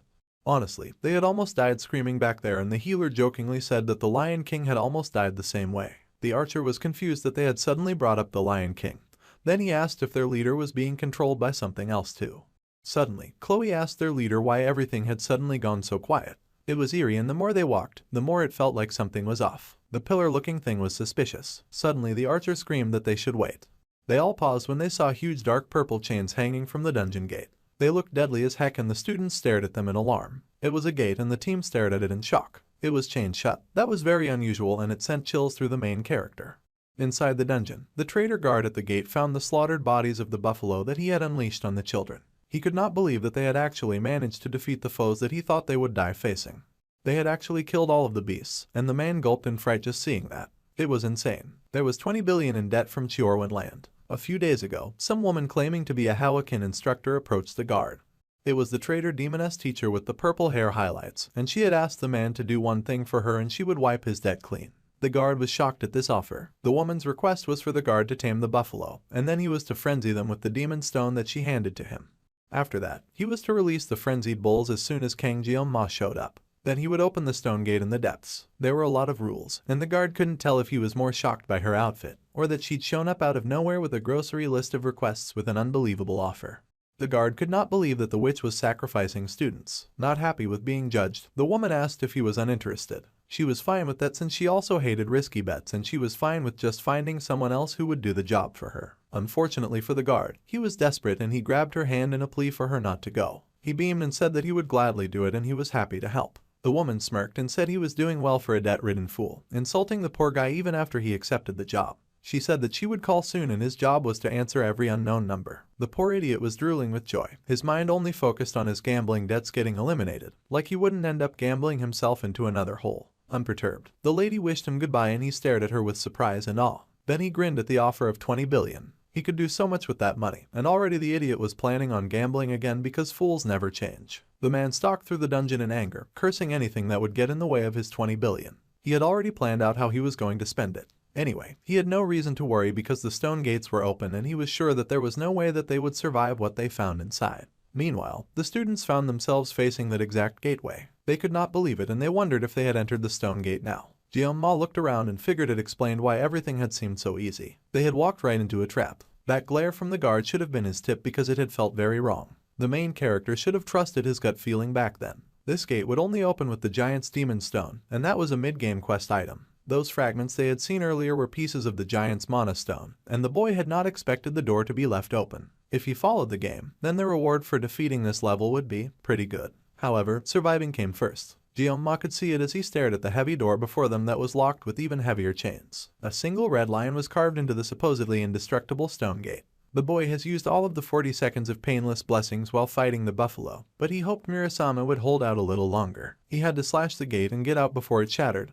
That was the plan. A bubbling of purple miasma began before them, with smoke seeping from the ground and the students tensed in alarm. The little assassin called out to their leader and asked what was going on. The team was confused as they did not understand the things around them, but the air felt very dangerous. The rumbling continued and suddenly something manifested before them from the haze of white light. A giant being with an axe had appeared and it towered over them by many feet. The students could not comprehend what they were looking at, and the healer dumbly asked if that was a buffalo. Of course, the creature was no buffalo and Jeong-ma cursed their luck as he regarded the beast before them. The tall menacing creature that stood many feet above them had broken through from the gate before they had gotten the chance to escape. The clear reward was the blessing of transition. The reward would transfer and amplify the owner's blessing to a chosen target and it was single use only. In order to somehow gain that blessing, they needed to defeat the Agrade demon, Inatoros Minotauros, also known as the Buffalo King. The wind blew fiercely in the darkness of the cave, bringing with it the aura of the mad powerful beast that stood before them. It was a large towering creature with curving black horns, lit up by the light of the fiery torch. The creature looked left and right as the torches came alight.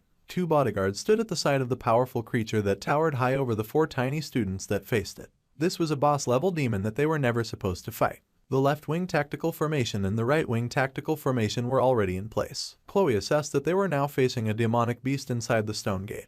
Even those 2 smaller foes were a problem. Even if the team tried to slash the gate and escape, once the bigger beast awoke, it would be impossible to escape unscathed. However, this situation was not like the midterms. Jeong-ma knew nothing about the mermaid, but he had fought minotaurs before. He could take 3 alone at full strength, but he had used all 40 seconds of the painless blessing. Any battle he fought now would be near suicide. The team needed to act strategically and he reached inside his jacket for his hidden sashimi knife. The main character asked the healer if he could boost him with some pain reduction. The Carrot Top was surprised but said that he could. Then the main guy needed to know how long he could do that. Weapon could only give Jeong-ma 2 minutes max, but that was enough. He asked the healer to keep it active while he was fighting. One slip and he would be cooked for sure. The healer was a little nervous, but he was also motivated by Jeonma's smile. He said he would do it just because his hero was the one asking. Saki and Chloe were to handle the small fries. The big one was the main characters to deal with, and he told them not to interfere. The Japanese archer was stunned by how quickly Jeonma had adapted to a difficult situation. The boy asked them all to stick to the plan, and just then, the beast roared, spraying spit all over the place. He was like a wild beast. With a focused, grim expression, the dark-haired student unsheathed his weapon and activated the blessing of the sword god.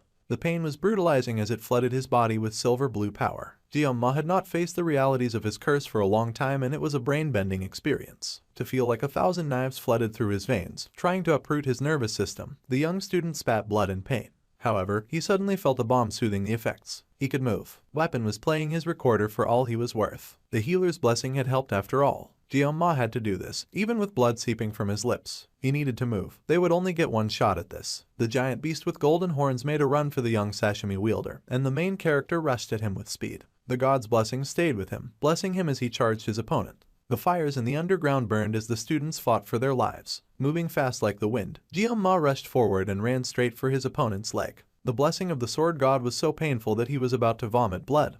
However, he managed to stay standing as the giant beast unleashed its first slash. The deadly sweep of its sword managed to miss Jeonma, and he dodged the first and then the second attack. He had to block the next kick that the Minotaur shot in his direction. But he had no time to stop and contemplate injuries. The MC moved fast. There was a slash and he had to pull back after making his first cut. Even the sensation she could not feel with the painless blessings was starting to awaken within him. He faced the giant warrior and the beast hefted its giant sword. Jeonma rushed forward, diving in between the beast's legs. Its red eyes followed his movement, turning in its enraged bid to strike down its opponent.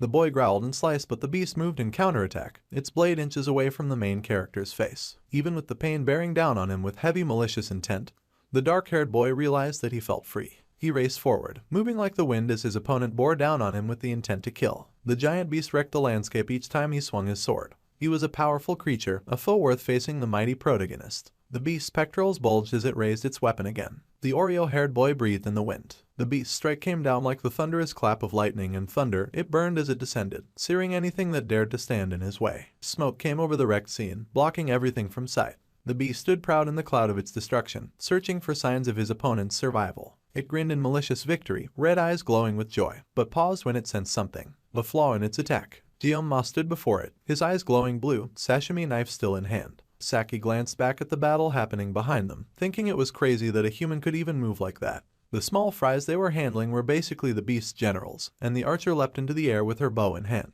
Muscle control, stance, leveraging kinetic energy, a combat sense that broke the enemy's gentle gravity with minimal movement. But theory and reality were worlds apart. The archer knew that as she fired her bow, the beast screamed as it was hit by her steady arrow that was fired with unshakable focus even at death's door. This sort of fighting really reminded the Blue Net of someone. She growled for the annoying beast to get out of her way and she fired her golden arrow. The bolt charged with energy shot forward, tearing into the beast and bringing it down. Yes, Saki realized that Jeonma reminded her of Siegfried the Sword Emperor. The current rumor going around the school was that the Sword Emperor used his aura against a special admission student.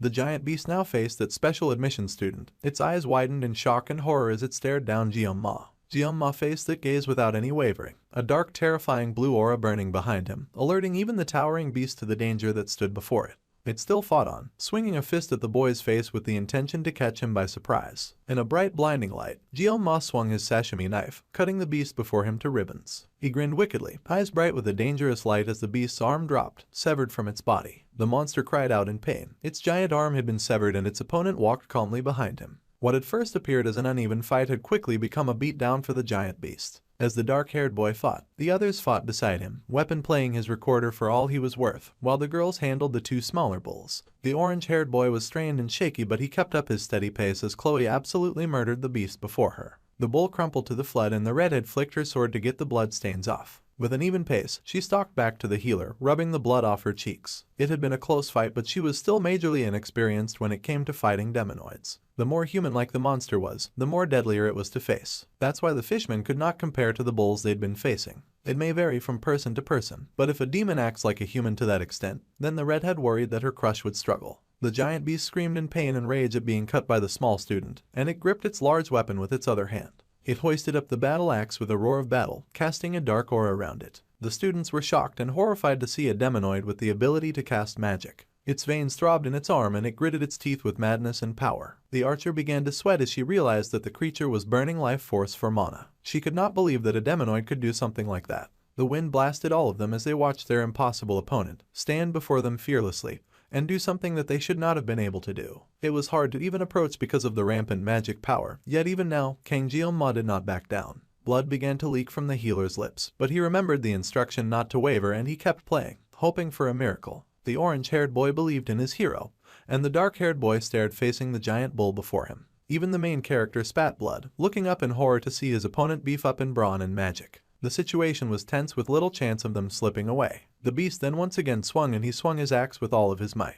That swing came with fire and vengeance and rage, burning light sparkling as he swept his arm through the air towards Jeong-ma who stood beneath him. The Minotaur's axe bubbled with dark magic. That magic stretched from its arms, veins growing around the axe before him. It was empowered by the beast's drive to end Jeong-ma once and for all, its hatred fueling its power. The main character spilt blood from his lips, staring in horror at the beefed-up opponent he faced. The air was thick and tense with blood and sweat, and the dark aura of hate as the beast swung its weapon towards the MC, the dark-haired boy standing in the way of the attack. Pulling forth his weapon, the Oreo-haired boy leapt forward and there was a splash of blood, a blinding light and a tremor through the area as both their attacks met. The axe hand versus the glowing sashimi knife. The beast's rage versus the student's will to survive and live. They faced each other, knowing a death match stood before them and only one of them would survive. Jeong-ma naturally pressed on because to accept defeat would not only kill him, but all the members of his team as well. The magic was too dense and the boy laughed as he realized he could not cut through the Minotaur's magic defense. If the main character was to dodge now, the students behind him would become the victims. The monster growled as it pushed its attack against Jeong-ma, and the boy began to bend to the weight of the power pushing against him.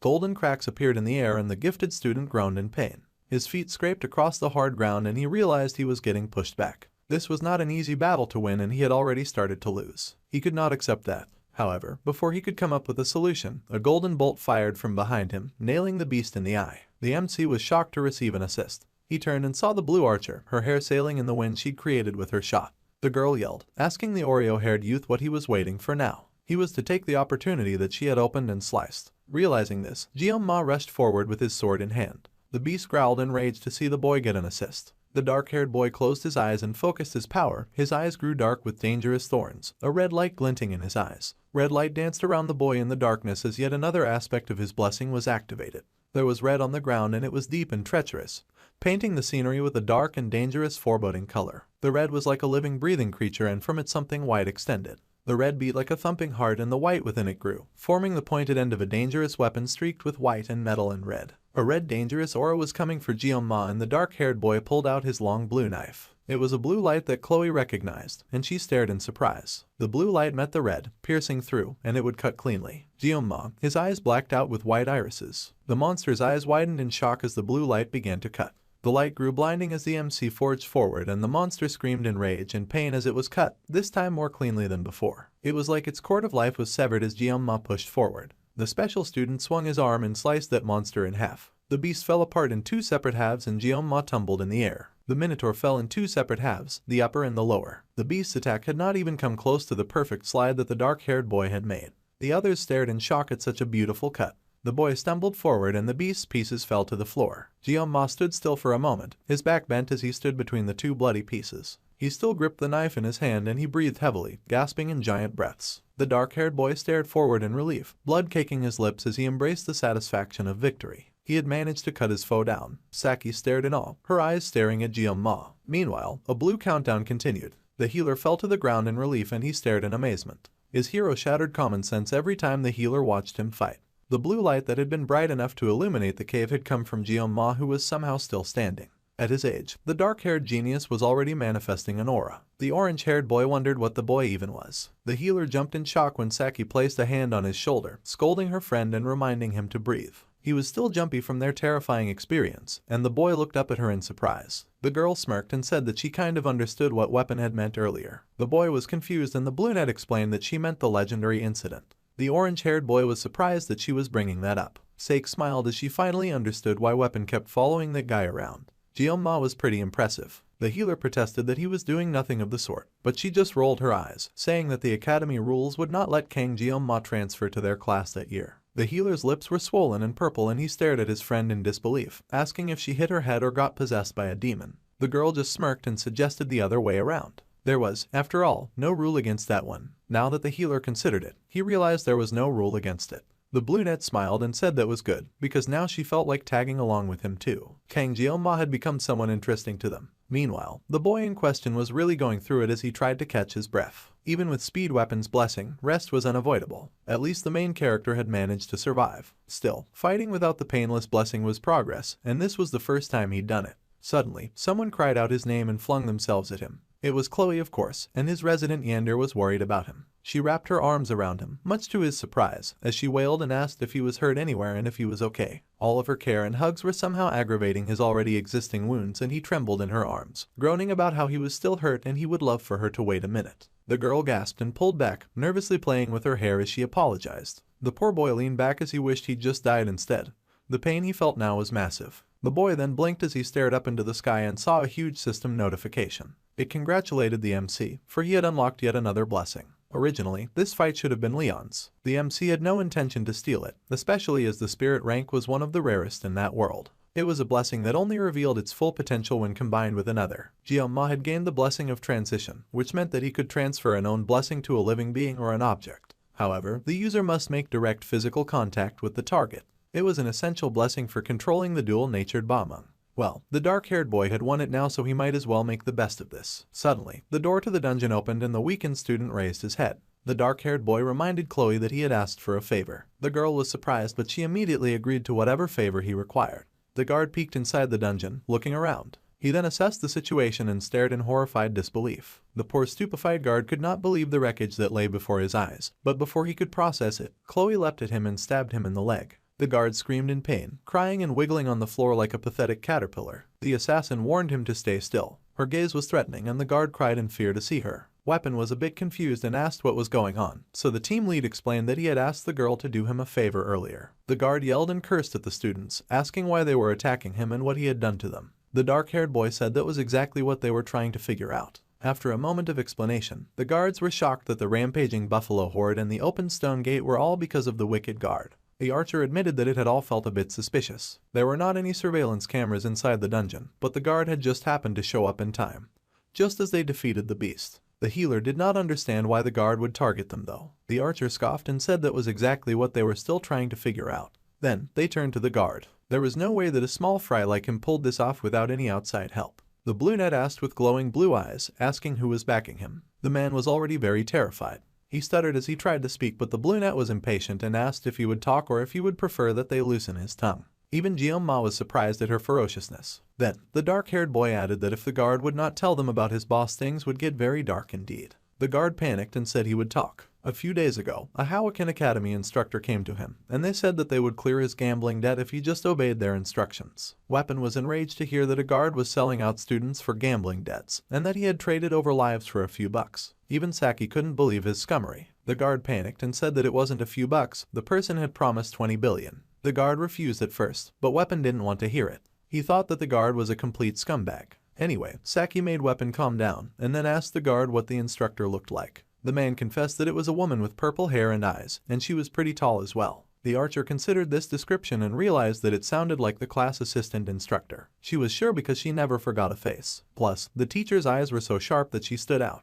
Jeoma mumbled that this was true. The healer was confused and asked if she was behind the midterms incident as well. The brunette asked what had happened during the midterms since she had not been on the team back then. The dark-haired boy then took the moment to reveal that they had run into a demonoid mermaid during the midterms. The brunette was shocked to hear this, realizing that Leon had ended up in a hospital because he fought a demon. Weapon was glad that they could talk about that now, because he was thrilled to reveal that Jeoma had been the one to solo the giant female fish. Of course, the archer was shocked to hear this. She was about to protest, but given current events, it made sense. Well, they had gotten all the info that they needed from the guard and the boy checked out the time on his cell phone device. The others gasped and groaned when they realized how late it had gotten. They had spent more time in the dungeon than they had expected. Suddenly there was a tearing sound and blood splashed everywhere. The guard screamed in pain and fear as blood formed on his clothes. A dungeon that was never supposed to open just happened to open. The timing was perfect for erasing someone from existence. The guard panicked and asked what the student meant by that. The dark-haired boy instead turned to his classmate. She was the assassin here, so it was her call. The girl nodded and stepped forward, raising her sword. The sword was pointed at the greedy wicked guard who begged for mercy, but mercy was forfeit when he tried to get them brutally murdered. The guard wished they were joking, but Chloe was going to execute him. He wasn't granted much time to scream as Chloe was done quickly. Hoken Academy's elders and instructors, one of them was targeting Jeong-ma. The boy already had enough trouble on his neck, but now he was enraged. He mentally told the teacher to come at him, because he would erase them all. The Cow King's horn was a giant and admirable golden horn of Minotauros, the boss of the Hidden Water Buffalo dungeon. This horn would guarantee success for weapon enhancement below a rank. Jeong-ma dropped this magnificent item before the blacksmith and asked him to enhance it. The blacksmith was beyond speechless that a special student had successfully attained such an item in the first place. A grade beast material was a hard find, even if the hunter was a student from Hoken Academy, and the man had to admit that the situation was insane. The blacksmith shakily asked the MC if he had somehow obtained high-rank material by taking down the boss by himself. However, Jeong-ma brushed off such a claim by saying that he could not have done it without his team. Besides, while the blacksmith was at it, the boy needed his sashimi sword repaired as well. The blacksmith was absolutely horrified by the ugly state of the sword. He yelled and asked what Jeong-ma had done to his weapon to wreck it like this. The MC did not have time for this and threatened the blacksmith with one word, which had him doubling back immediately and sweetly saying that the boy should take better care of his items. Of course, the student was more worried about his body than his weapon when he was fighting. Well, the blacksmith promised to fix the problem, so now Jeong-ma would leave the materials and the knife to him. As the boy walked away, the smith cursed his fate for ending up like this. He even plotted to make the knife even shorter this time. Then, the boy paused as he remembered something and then asked the blacksmith to use the leftover materials to buy himself a drink. Fear was great, but kindness worked even better and the blacksmith was shocked by the sudden show of favor. Meanwhile, back in class, there was a lot of murmuring among the students. Things had gotten a lot better, but poor Jeong-ma was still facing a bit of residual pain from the sword blessing, and he figured that he should ask Weapon for a bit more healing blessings later. The boy leaned back on his chair, silver streaks falling over his eyes as he sighed. Above him hovered the status board that shone with a bright light. Apparently, some terms had been changed. For better understanding, his physical endurance, mental endurance, and weapon synchronization had all gotten an upgrade. The most noticeable change was the assimilation rate. Unlike other stats, this one jumped dramatically after every major battle. Clearing another dungeon would probably raise it again, and it was going to unlock soon. Unlike the skyrocketing stats, there had not been any new gray hairs since that day, though his gray hair slowly increased. If his hair became completely white, the main character feared losing it all. Really strong characters tended to go bald after all, and he didn't want to walk around looking like a human egg. With enemies targeting him, Jeong-ma needed to be fully prepared, and he could not let all of this lead to a meaningless death. He also needed to study how to use the blessing of transition. It was quite unfortunate that he'd stolen that from Leon, but he would be drowning in buffs anyway, so he didn't really need it. There was way too much for Jeong-ma to do, so for now, he would focus on recovering from the last fight. The boy groaned as he stretched and flexed his muscles. It had been a hardcore battle. Glancing to his side, he then noticed the celebratory gift, yakan. The treat was apparently too sweet, unbearably sweet to the point of being inedible. For the first time, the main character had achieved the goal of leading his own team and clearing a dungeon. Being targeted for assassination was now just another part of his daily life, but it was not all that bad, because now he finally had two people that he could call his friends.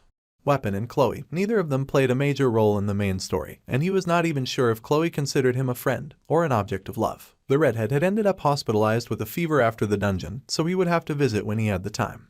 Suddenly, their teacher marched in and barked at all the students to return to their seats. As usual, the renowned swordmaster was behind him. Jeong-ma idly wondered when the swordmaster guy would show up when he suddenly got an alert from his phone. The dark-haired boy whipped out his phone and stared in shock as an unknown number messaged him and asked what he was doing. Jeong-ma was surprised and wondered if he had been messaged by mistake.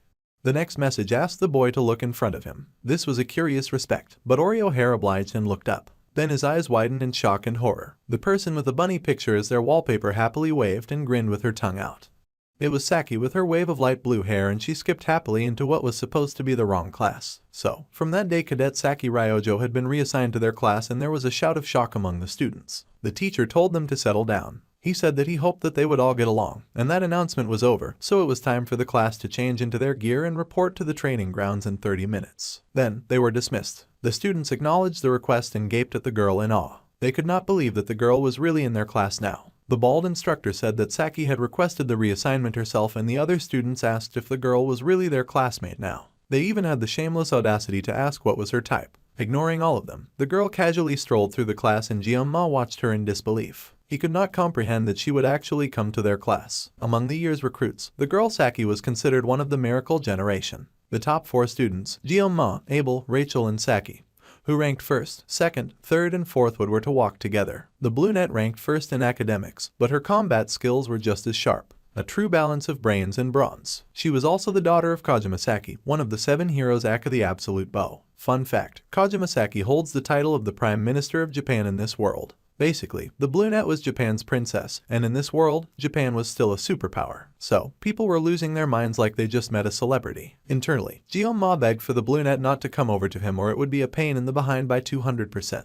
The Japanese princess strolled through the class with a pep in her step like she had not a care in the world, and the men gaped, thinking that she was quite gorgeous in person. The lady then stopped with an amused smile when she spotted Guillaume. The poor boy was still pleading mentally and doing everything in his power not to meet her gaze as he begged furiously for her not to come to him. Suddenly, a very familiar and grating voice said that if he would not eat the treat on his table, then she would eat it. That's right, standing right beside Kang Guillaume was none other than the Japanese Princess Saki, bearing down on the poor main character like she was a wave as she shoved her phone in his face and asked him to save her number now. The poor guy just wanted to know why his bad feeling was never wrong. Meanwhile, back at the dungeon, there was a lot of police tape sealing the place up, and someone asked exactly what the guard had said before he entered the dungeon. The other guard responded that the guard was worried about the cadets and that he needed to check it out himself. The interrogator asked if there was anything else unusual, and the guard admitted that now that he thought about it, the previous guard had not looked very well. The interrogator understood the situation and said that they would continue the site inspection now, so the man could leave. The guard was thanked for his cooperation.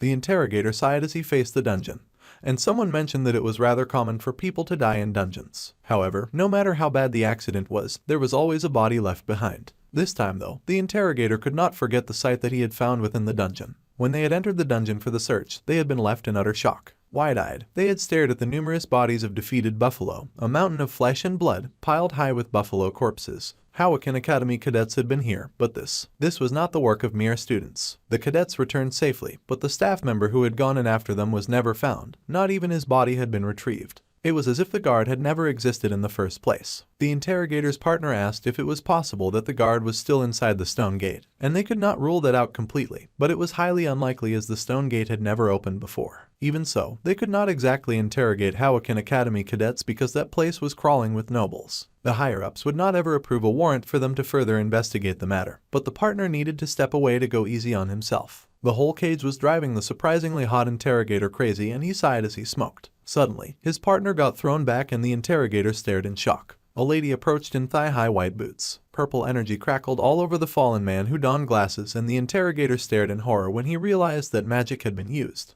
It could only mean that the approaching lady was a demon. Indeed, she was a demon, and it was the happy and wicked purple-haired teacher from the academy. She played with purple magic in her hands and happily greeted the interrogator like this was a normal occurrence. The woman looked human, so the interrogator was taken aback at first. However, his eyes began to spin as an attack was launched right at him. The demon sliced through, moving from one end of the road to another as she sliced right at his neck, putting a very solemn end to the surprisingly hot interrogator. The wicked purple demoness happily greeted the man a goodbye and his head was dispatched from his body, but not before the interrogator noted that the enemy was in fact a human that made a pact with a demon. A person who was half human and half demon, a demi-demon. The demi-demon teacher grinned as she regarded the fallen corpses, saying that it was great that the men were hardworking but she was a hardcore villain as well, and she thought that they were all just a little too slow-witted. The beautiful princess with sparkling blue eyes grinned as she munched on her favorite snack. She even had the audacity to giggle like a little hellion, like she was not the center of attention. Guillaume hesitantly called out to her, and the young lady immediately redirected the conversation by asking why he had not been interested in eating the treat that she shared with him. Unfortunately, Guillaume was not interested in eating the snack version of diabetes, and he reminded the young princess that she was on the seat of his favorite Yandere assassin. However, Saki couldn't care less, saying that it was first come and first served. The boy figured that made sense, but he was still uneasy, but the matter was dropped and the girl was satisfied.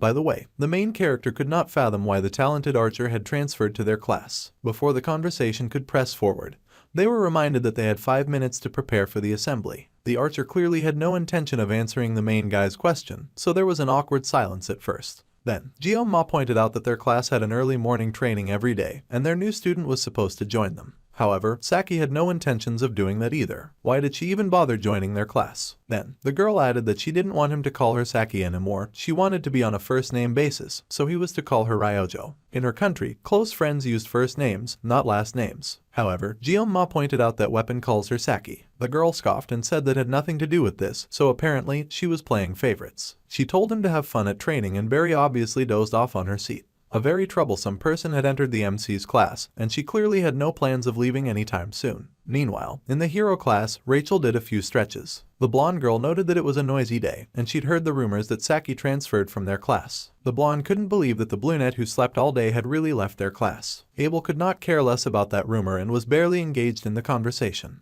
The blonde noticed her silence and then grinned, detecting that the waterfall-haired miss was in fact very bothered by Saki's move. The genius swordswoman was confused and asked what the blonde meant. Rachel grinned and said that transfers could only happen if there were open spots. Apparently, their class was short one student that year, and Saki found that out, even when she was always napping in the archery hall. Abel was so confused and asked what the archer's transfer had to do with bothering her. So Rachel explained that Weapon had told her last week that the archer had teamed up with Kang Jeong-ma, and they cleared the Buffalo Dungeon together. The blonde then grinned that even if the brunette liked the guy, there was a proper order to things after all. Now, Waterfall Hair began to panic as she slowly began to understand. Rachel then laughed that their perfect swordswoman had already called dibs on Jeong-ma after all, and the girl panicked with a blush, saying that the blonde was always saying weird stuff. The hyena girl teased, saying that she'd noticed whenever Jeong-ma's name came up, Abel would always react a little differently. There was something definitely going on. So, the swordswoman decided to make it clear. She had only tried talking to the MC a few times, and there was nothing between them. So, she wished the blonde would stop with all of the weird rumors. Then, the blonde hummed and smirked, saying that there was nothing right now, but who would know what could happen later. Abel, the girl could fool others, but lying to herself was kind of pathetic. The swordswoman was stunned speechless and the blonde just smirked, telling her classmate to ponder those words for a bit. It seemed the talented swordswoman would be taking that advice after all. She recalled when her predecessor had explained that she would be temporarily taking an instructor position at the academy. The girl had been annoyed and asked him not to follow her as she was already getting too much attention as it was. However, the old man said that he would be overseeing the first-year students, and the young lady was surprised to hear this. The old man had not forgotten what happened during the midterms. The girl had asked him for help after all. She would not have much of a chance to bump into him after school, so she would not need to worry about him. Now Abel noticed that her grandfather was trying to stay calm, but there was an odd sharp glint in his eyes that was impossible to hide. The swordmaster, who always seemed indifferent, was stepping into the field like this. It could only be because of one person, Kang Jeong-ma. The lady did not know if she should feel threatened or offended. The main character was a prodigy who disregarded status and broke through noble society purely through strength alone. The boy also possessed a ridiculous level of talent, the kind that defied all logic. Even his background was that of a fast-track student. When she had first met him, he had been nothing but a scrawny kid, always sneaking around. Now, Jeong-ma had suddenly grown into a strong and sharp-eyed young man. Honestly, the special student was now starting to shine even more than Leon Reinhardt, who was supposed to be a hero candidate.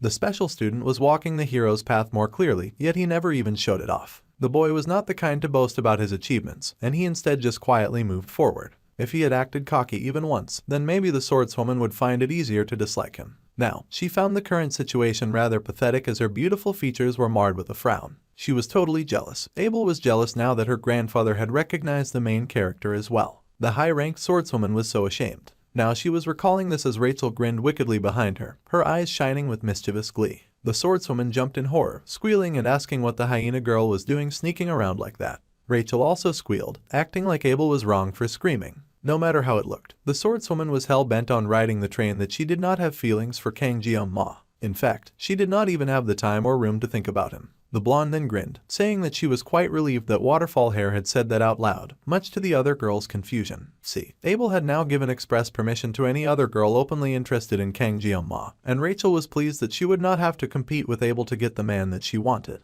The blonde opportunist cackled just like a villain. She was sure that she could easily beat the brat Saki, but things would be easier now that the swordswoman was out of the picture. Abel was taken aback by this response and fidgeted shyly with a pleased blush at the idea of Rachel backing out if she was interested. Then, the hyena grinned, asking if Waterfall Hair was ready to admit her feelings now. At the speed of sound, Abel was right back on the defensive, and she scolded the blonde once again. The rank of a blessing was generally determined by what spirit resided within it.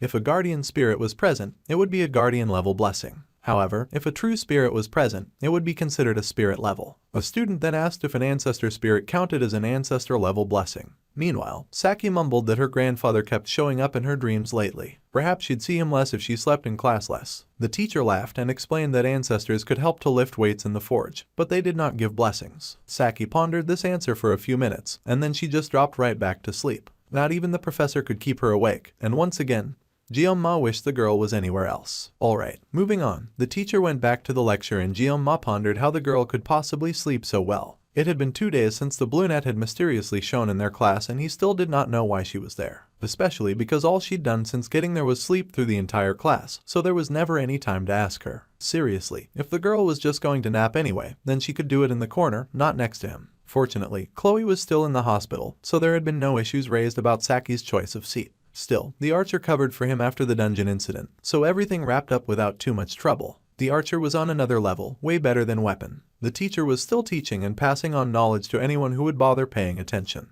He talked about blessing ranks and how they were classified. There were heroic spirits, true spirits, guardian spirits, and personal spirits. Most cadets in the class probably had a personal spirit blessing. However, the teacher said that there was no reason for the students to feel too much about that. If they were skilled enough, then even a personal spirit blessing could outperform a guardian level one. Plus, spirit level blessings were super rare anyway. Ma wondered if that low-quality pat on the back was somehow supposed to be reassuring. Then again, it was not like the main character had recently snagged one of those rare blessings or anything. Meanwhile, he had indeed snagged the blessing of transition. Another student asked about heroic blessings, and the teacher explained that those blessings were basically considered a legend, even to a professor of blessing studies. Since the dawn of blessing manifestations, only one person had ever awakened it. Of course, that person was none other than the great hero of Origins, Valor Howken himself. However, in modern times, there was a rumor that there could be one more person who could do it. The miracle blessing. Unfortunately, this was where their class would come to an end and they would have to finish the story at another time.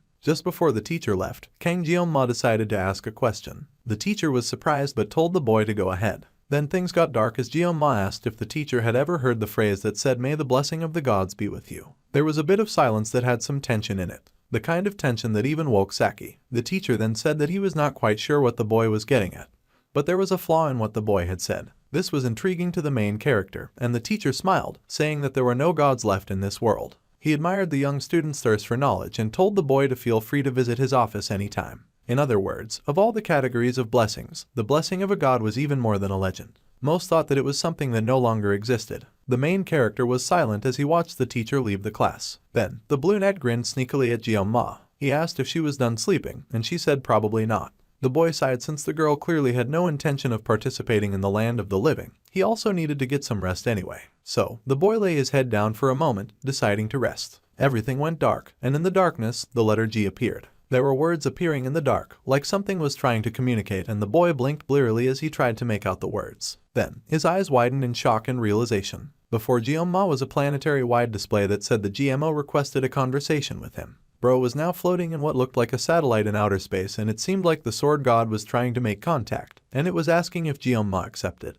A giant glitching and glowing blue orb that rose to the heights and the size of a mighty planet hovered in the middle of space, with a commanding presence and aura. Various debris and stuff that looked like bits and pieces broken off from a train floated around it. This very odd world was where Kang Jeong-ma had been transported to, and the boy was speechless. The giant glowing orb asked the boy if he accepted, and the boy could only stare in confusion. The orb kind of wanted to speed up the process and inform the dude that the GM requested a conversation with him. The GM was also interfering with the world line via code, and this seemed to be against the rules because it was doing a whole lot of glitching. Meanwhile, the main character wondered what the world line even meant. This whole situation made no sense to him. Suddenly, the discarded objects around him went still, and things suddenly became quiet once more. The dimensional gap was too large. The boy's current level was insufficient. The creature trying to reach out to him could not breach the gap after all. Jeong-ma had apparently not yet met the requirements for something, and the large screen asked again if he wanted to proceed. The screen was leaving out so much information that could have helped to make an informed decision. This whole situation had gone on for too long,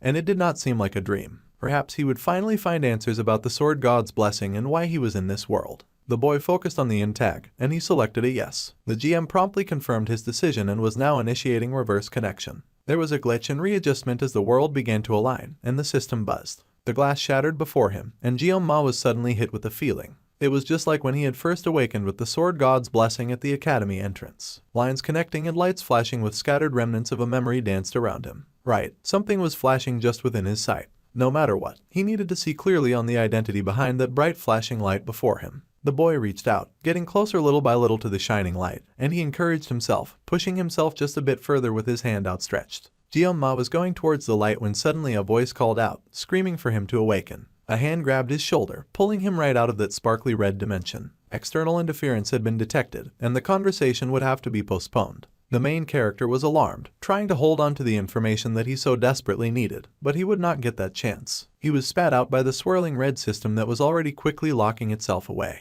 However, a message was left for the dark-haired boy by the GM. The message was to cut and sever, no matter what it was. With that, the boy fell away from the sparkling and glitching blue light before him, and even that eventually faded to darkness with a sparkle of pretty blue stars left in its wake, twinkling and shining with excellence as the boy lost his grip on everything around him. Once again, Gyom-ma was told, "May the blessings of the gods be with you." Then someone yelled for Kang Gyom-ma to wake up already. The drowsy boy's eyes snapped open, and he lifted his head to find the brunette daring to scold him for sleeping in class. The boy had always nagged her about sleeping, but here he was having the time of his life with a little sweet nap. Anyway, the girl welcomed him, saying that if she had not woken him, he would surely have slept in the class till the next day. Suddenly, Saki paused when she noticed something off about her classmate's expression. The special student stared ahead with a tear falling from his eye, sobbing from the absolute missed opportunity. Much later, after the boy had time to collect himself, Gyom-ma sat on a bench, taking a moment to think about everything that had happened to him so far. The girl had been concerned to see him so distraught, and she had asked if he had a bad dream, and if he was doing okay. He knew that he had dreamt of something, but now the boy could not remember. It had been really unsettling for the dark-haired student to face that. It was embarrassing enough to get caught crying by Saki of all people, but he could no longer recall why he had cried in the first place. This sort of thing was very disorienting. Suddenly, his team popped up, much to the boy's surprise. Saki had come, and she had brought with her weapon and Chloe. So, the group gathered together and they got busy summarizing the situation. First, they knew that someone on the inside of their school was targeting their team captain, and during the midterm, they had attacked too. The brunette was quite frustrated with going over these silly details over and over again. She said nitpicking over nonsense like this was exactly why the leader never topped the ranks. They needed to just get to the point. Weapon had to take responsibility if he was just going to make her ears bleed. Gyom-ma had asked the healer to brief everyone, but it seemed that the poor boy was suffering for it. The orange-haired kid could hold his own against the brunette though, and he yelled at her, telling her that she would not be the top student forever and he was sure to beat her in the next test. The girl dramatically sighed that her ears were totally bleeding now because of him. Gyom-ma and Chloe were not exactly sure how to relate to such an energetic duo, and they just stayed silent at first. Then, the dark-haired boy turned to the redhead to ask how she was doing. The girl was now doing much better, but she did have to keep her distance for now in case she was contagious, which was why she had given them some distance. Anyway, Saki had already heard the story, so there was no reason to push further in that direction. Trying to figure it all out by himself at first had not been very helpful. Suddenly, the brunette got all up in Gyom-ma's face, reminding him that he was supposed to gently call her by her first name now, and she would stand for nothing else. Ryojo, her new object of admiration, had to call her Ryojo. The boy was a little nervous about doing that in such proximity to his resident yandere. However, he managed to do it just to keep the peace with Saki. The brunette was delighted, saying that it was nice working with the boy. Now, back to important matters. The healer had organized everything that they knew so far quite clearly and precisely. First, the academy elders were targeting Gyom-ma, and second, they got the description of that suspicious female instructor from the guard. Looking at the image that the boy had drawn, which was a horrendous replication of the suspicious teacher, both Chloe and the dark-haired boy were speechless. Well, so far, they were getting somewhere. However, thinking about it again, knowing all of this did not solve anything right now. The elders' exact motives were unclear, and the auditor family would probably handle the whole situation anyway. Cleo agreed with that assessment, while their captain was still baffled by the picture. Regarding the female instructor, Ryojo had definitely seen her somewhere, so she had checked every instructor and assistant through the academy's internal security system, which accounted for 546 different people. Through quick deduction, the archer had been able to find someone who matched. But strangely, her identity could not be confirmed. The Oreo-haired boy was shocked that Ryojo could actually do something like that. The brunette grinned that this much was just the basics in this world of tech overflow. Anyway, the academy's security was world-class, so she had to do it at dawn when the system was at its weakest. She was already sleep-deprived, and now she was even more exhausted. It turned out that Ryojo was more than just a sleepyhead for no reason. Even Gyom-ma was amazed and impressed by how sharp she actually was. This explained so much about how she had gotten her grubby hands on his number in the first place. Basically, they had not confirmed anything yet, and they could not exactly march up to the elders and threaten them. The healer spoke to Gyom-ma, saying that the scarily strong boy could probably do that. But that would only aggravate the already existing situation. So, the healer had a fancy new idea. He thought of starting their own club. Now this surprised the Oreo-haired boy, so the healer went on to explain. Clubs at Howiken Academy would basically have free movement and financial support because the academy emphasized cooperation among students. There were also a lot of perks behind getting into a club. One of the perks was that clubs were treated as official academy-affiliated groups. So, by joining a club, they could get the academy's official protection. Being students alone was not enough. Weapon happily upstaged the Blue Net's explanation, and Saki scowled, but admitted that a club would act as a double layer of protection since they had enemies both on the inside and the outside. It would be very convenient. The club system was one of the features from the game. Miracle Blessing Emmet was a mechanic designed for the academy-based game, letting players decorate their own personal spaces with furniture, invite characters over to boost affection, and basically empty the wallets of countless hardcore fans. It was a so-called housing system. The main character had not really been interested in that feature since he did not have a lot of money at the time. He had no idea that such a thing would become useful like this in real life. Then Jioma asked if there were special requirements for making a club. The healer replied that they needed at least 5 members, then they were to submit a club proposal form to the administration office. The main character did a lot of quick calculations in his head and figured out that they were 1 member short. Then, the Oreo-haired boy asked if the other members of the raid team were interested in joining the club. Naturally, Weapon was his #1 fan, and he was more than excited to join in. The healer proudly said that they would not even bring it up if they were not serious. Chloe was also happy to lend her help to Jioma, and Ryojo was also on board. After all, he had saved her life. Plus, every good team needed at least one brainy type after all. As a person gets older, human relationships can sometimes get more calculating. Yet, these people trusted and supported him even though they barely knew each other, and especially in a world obsessed with social status. The Oreo-haired boy expressed his thanks to everyone willing to pitch in to help. Then, to keep up this momentum, they should choose a club name first. Chloe thought for a moment and then came up with the really edgy name called the Memories of Assassination. If that did not work, then they could try something catchy like Corruption Killers. After all, they could catch bad guys. Weapon was rather worried about just how dark and edgy those names were. Even Jioma was concerned. Then, Ryojo flipped her hair with her own ideas for their name. She thought they could use something random like the Leaf Village Neighborhood Watch. That name sounded suspiciously like plagiarism. Weapon had the idea of Fight Club. But that was just as ridiculous and twice as suspicious. The redhead still had her ideas of assassination memories that she shortened to the very unflattering ass memo. The team could not make up their mind. So, Jioma got the idea of a travel club. They could clear dungeons and travel around a bit outside the academy, too. The dark-haired boy asked if it was too boring. Surprisingly, the entire team was fine with this idea, and he was greeted with bright and smiling faces. They agreed to be a travel club, and now they had to pick a club advisor. They had to sort this out quickly since they had exams next week. Meanwhile, Jioma was busy panicking over the name and how quickly they had agreed. Without an advisor, they could not even form a club. This was the tricky part since advisors had to be at least professor level, and the redhead asked if they could ask the professor from Blessing Studies. The man was known to be popular and really kind, too. However, now that Weapon thought about it, the man was way too busy, and he doubted that he would agree. They had over 500 academy staff, and only about 30 were professors, narrowing it down to just those teaching first years, and it was only about 10. The school encouraged clubs, but their system was full of contradictions. Then, Ryojo asked their captain if anyone came to mind. Well, as long as they just had to be professor level or higher, he did have someone in mind, and this made the whole team feel rather curious, as there were very few who were ranked higher than a professor. However, there was one person whom Jioma could call, someone who shocked every member of his team when he revealed the phone number to them. The team gaped in shock at his solution, a part of them wondering if their leader was really serious about that. The club president must apply in person to create a club. Well, Jioma was the club president, so he had indeed come in person for the permission. The teacher looked rather doubtful as she eyed the special student. This discriminating hag even had the audacity to snicker when she realized his status. Oreo Hair could not believe that an actual academy employee was quite brazenly looking down on him just because of his status. That guy, who happened to look like a chubby woman, was so annoying. The boy just wanted the dude to process the application if he met the criteria. Then, the chubby guy stood, intimidatingly large, as he said that no special fire year student could start a club on his own. He needed the approval of a faculty advisor first. From the looks of things, there was no professor willing to advise the boys' club. The student then asked what the blonde was getting at, and the big man smiled. He thought that he was making himself very clear to the special student. The blonde did not believe that there was any professor at the academy willing to volunteer to advise a club founded by a special admissions student. With the boy's background, he should at least be more perceptive of this kind of thing. Meanwhile, Jioma was just thinking that people would indeed never change. The little goodwill that he had left for this place was disappearing quickly, and he would love to solve this conversation in the way that he was most familiar with. However, having worked nearly 20 years in the service industry, the boy had gathered a lot of experience when it came to dealing with disgusting people. He knew that keeping quiet was usually the best solution. However, the boy really wanted to punch that guy. Keeping calm, the young boy fished out his phone and made a call, much to the blonde's surprise. The boy explained that he was currently in the admin office about the club registration, and the blonde was truly amazed at how cleanly the calendar was being made.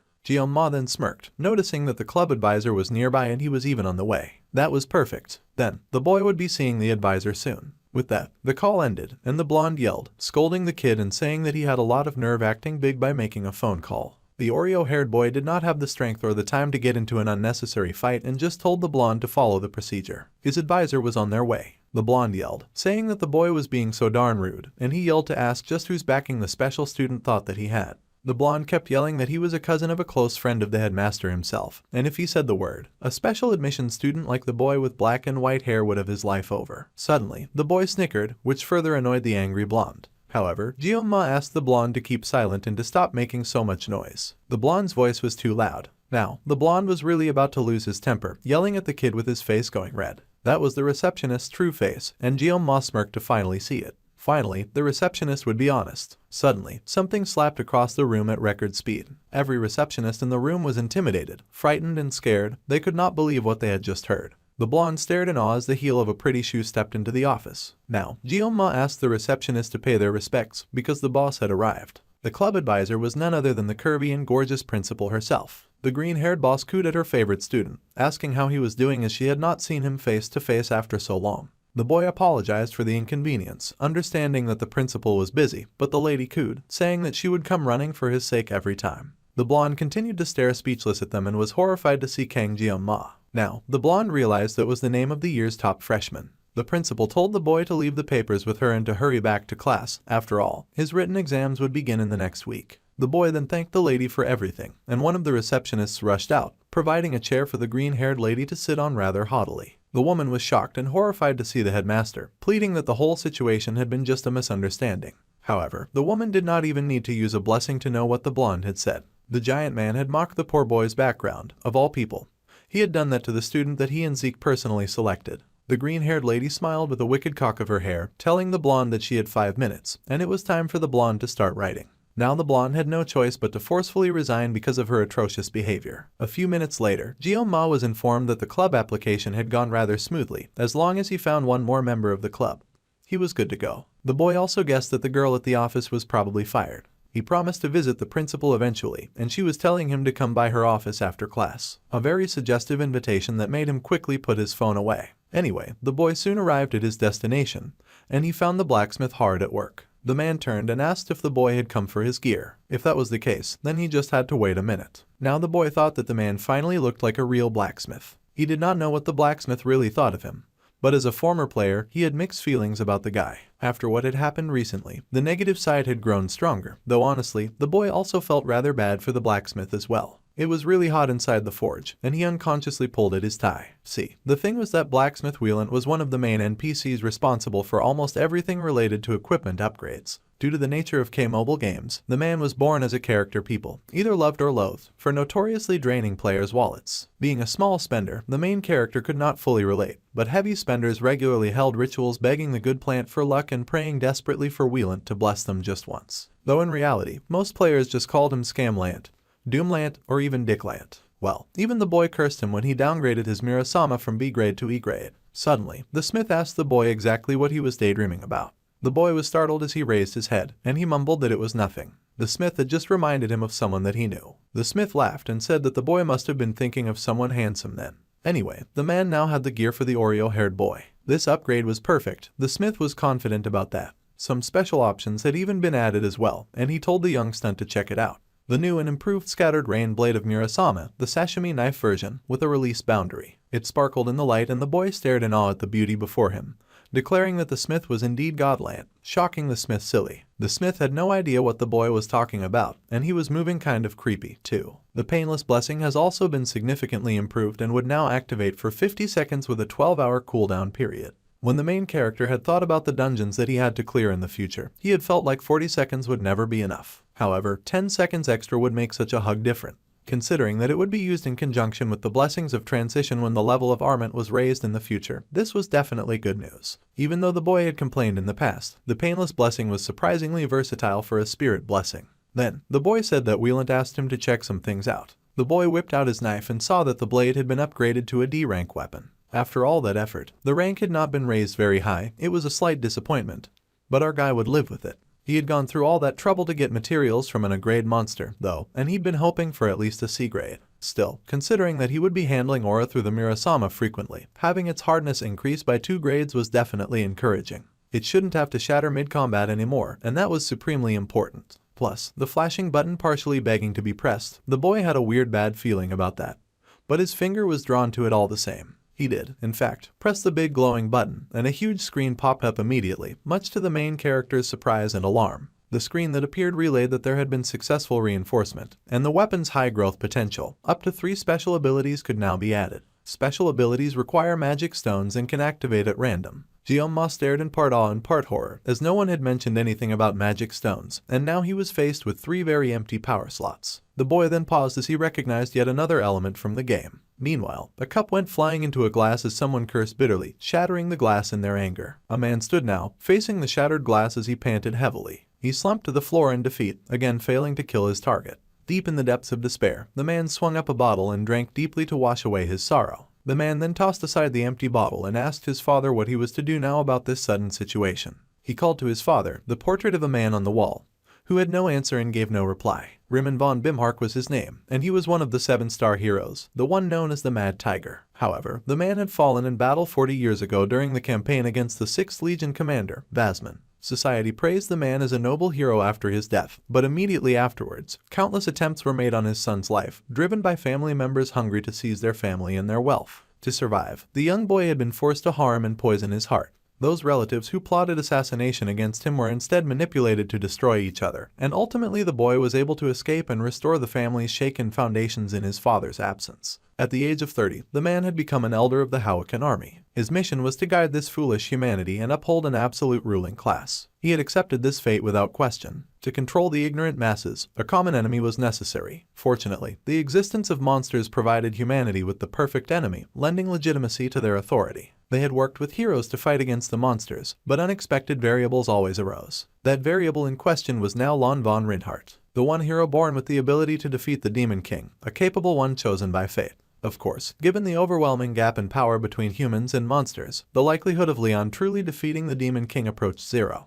The 1st Legion commander, Lycan, was slain by their ancestor, a legendary hero, Balor Hawakan. Such legends were real and had set a precedent so that such events would never happen again. A figure had asked for permission to deal with the so-called hero candidate personally. Naively, the man believed that the being who approached him was just an instructor, though he lamented that instructors knew nothing of hierarchy. However, on seeing her glowing red eyes, the truth became clear to the terrified elder. The moment their eyes met, it became clear who stood above and who remained below. A human who willingly abandoned humanity to directly contract with a Legion commander, a half-human, half-demon, a villain. Things were complicated enough with Leon alone. Now this low-born special admission student was making matters so much worse, and they'd failed to properly maim either boy. It was giving the man a headache. Even the auditor family seemed hesitant, claiming that they had insufficient justification to proceed further. Then the man looked up and called out into the dark, asking if his visitor had come. The person responded that they were indeed there, bowing to Elder Clady von Bimhark. The elder then asked his companion to summon the undertakers. Gyoma was busy writing in class as the dedicated student that he was. The boy was deep in thought, considering the fact that he needed to get magic stones to power up his weapon.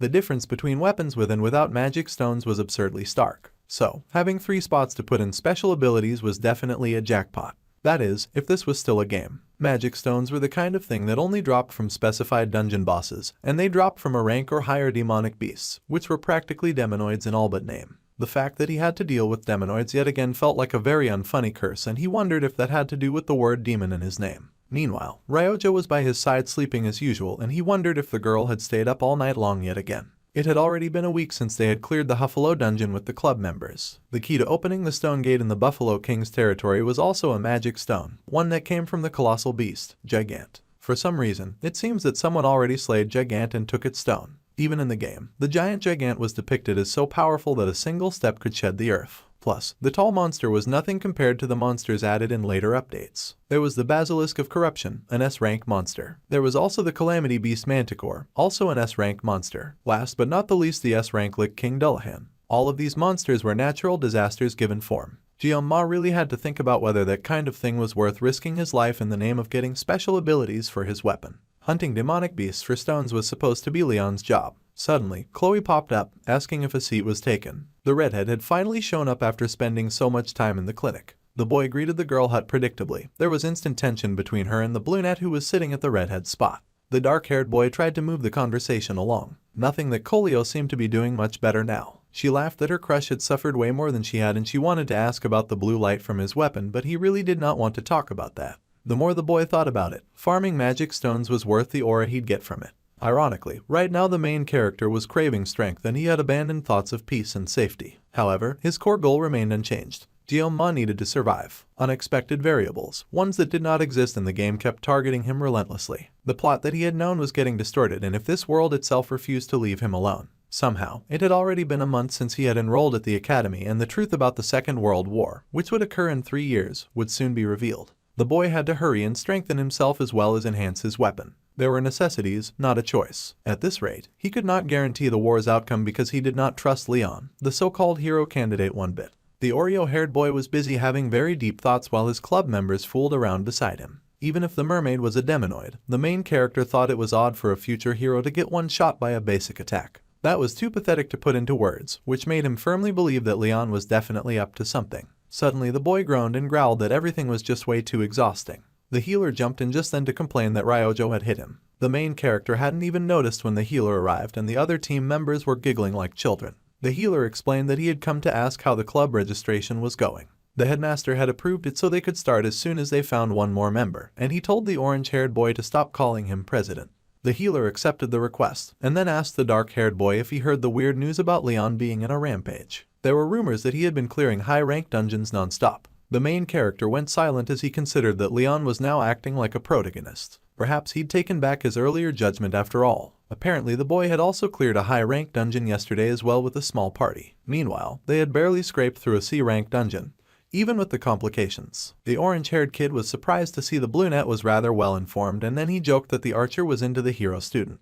The brunette glared with an annoyed pout and Guillaume stared at her in confusion. The brunette then mumbled that she was not interested in the hero, not anymore anyway. It seemed she'd moved to more darker interests, even though she did not explain what she meant to the others. At any rate, Leon was growing stronger, and at this rate, he would obtain bombing during the upcoming Survival Island training. Objectively speaking, surviving this long with just a sashimi knife was borderline miraculous. Hypothetically, Guillaume's existence might be acting as a shield, diverting all threats meant for Leon. That was rather frustrating to consider, especially as the main character was considerably weaker and just trying to survive out here. Even if that was true, the boy had no intention of just rolling over and taking that abuse. If it was for survival, he would swing his blade without hesitation. He had no reason or desire to play the role of a flawless hero. The dark-haired boy was not the protagonist. Instead, in this world, he was Kang Jeong-ma, a background character. He would cut anything, whatever it might be. Ryojo watched him curiously as he mumbled to himself like a complete weirdo. Then she asked if he was into anime cause he was spouting out like he heard them from a game.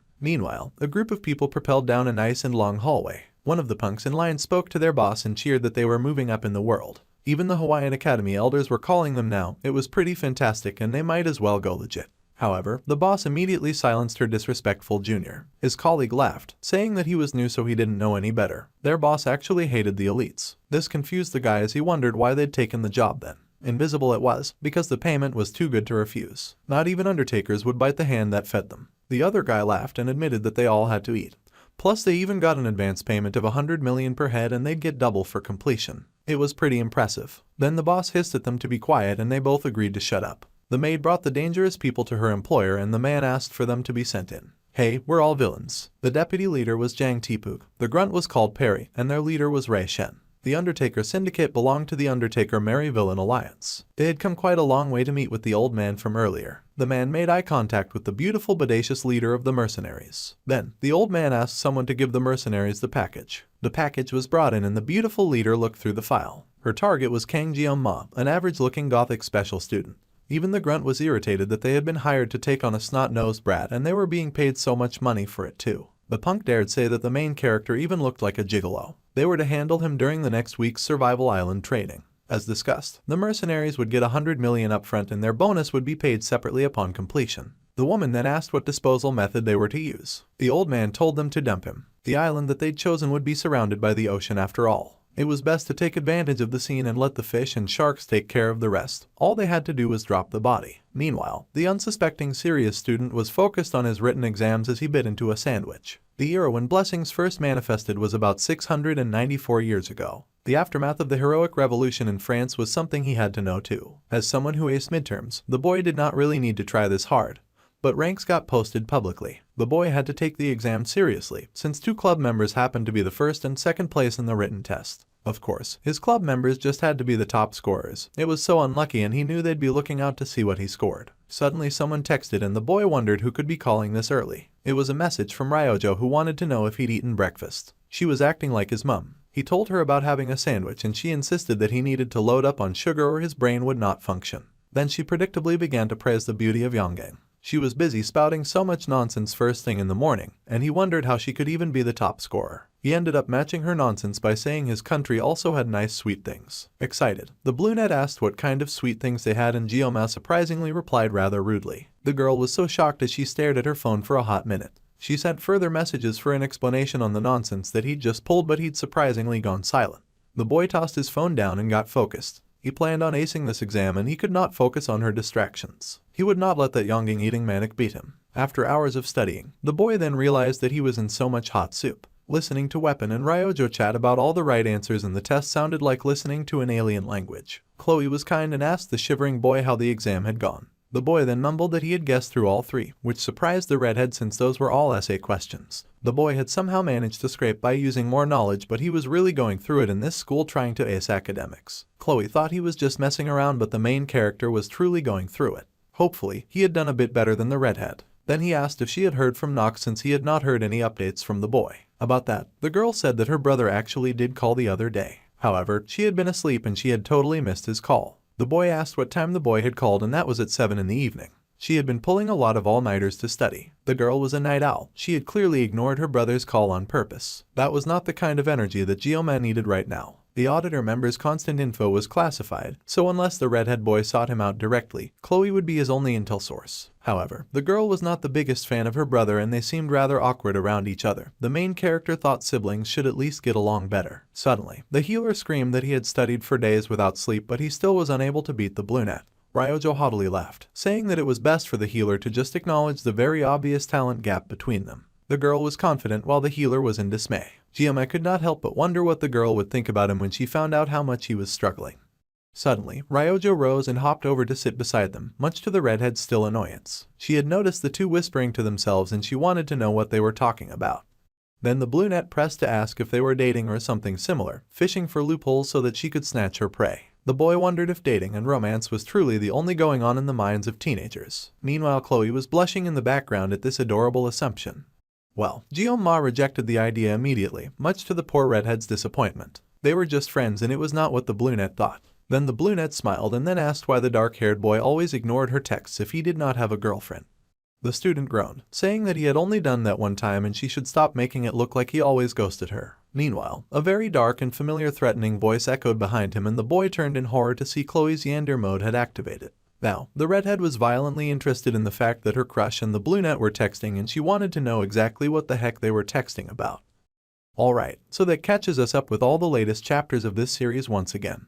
It feels like forever since I last updated this incredible manhwa on the channel, and I'm gonna admit with full disclosure that I honestly just forgot to write it in my work queue. But I hope this somewhat lengthier installment has made up for all the lost time, and you guys are looking forward to the continuation of this story in future episodes. As always, if you enjoyed this content, definitely be sure to leave a like on the video, and if you're new to the channel, consider subscribing so you don't miss out on any uploads. Until next time.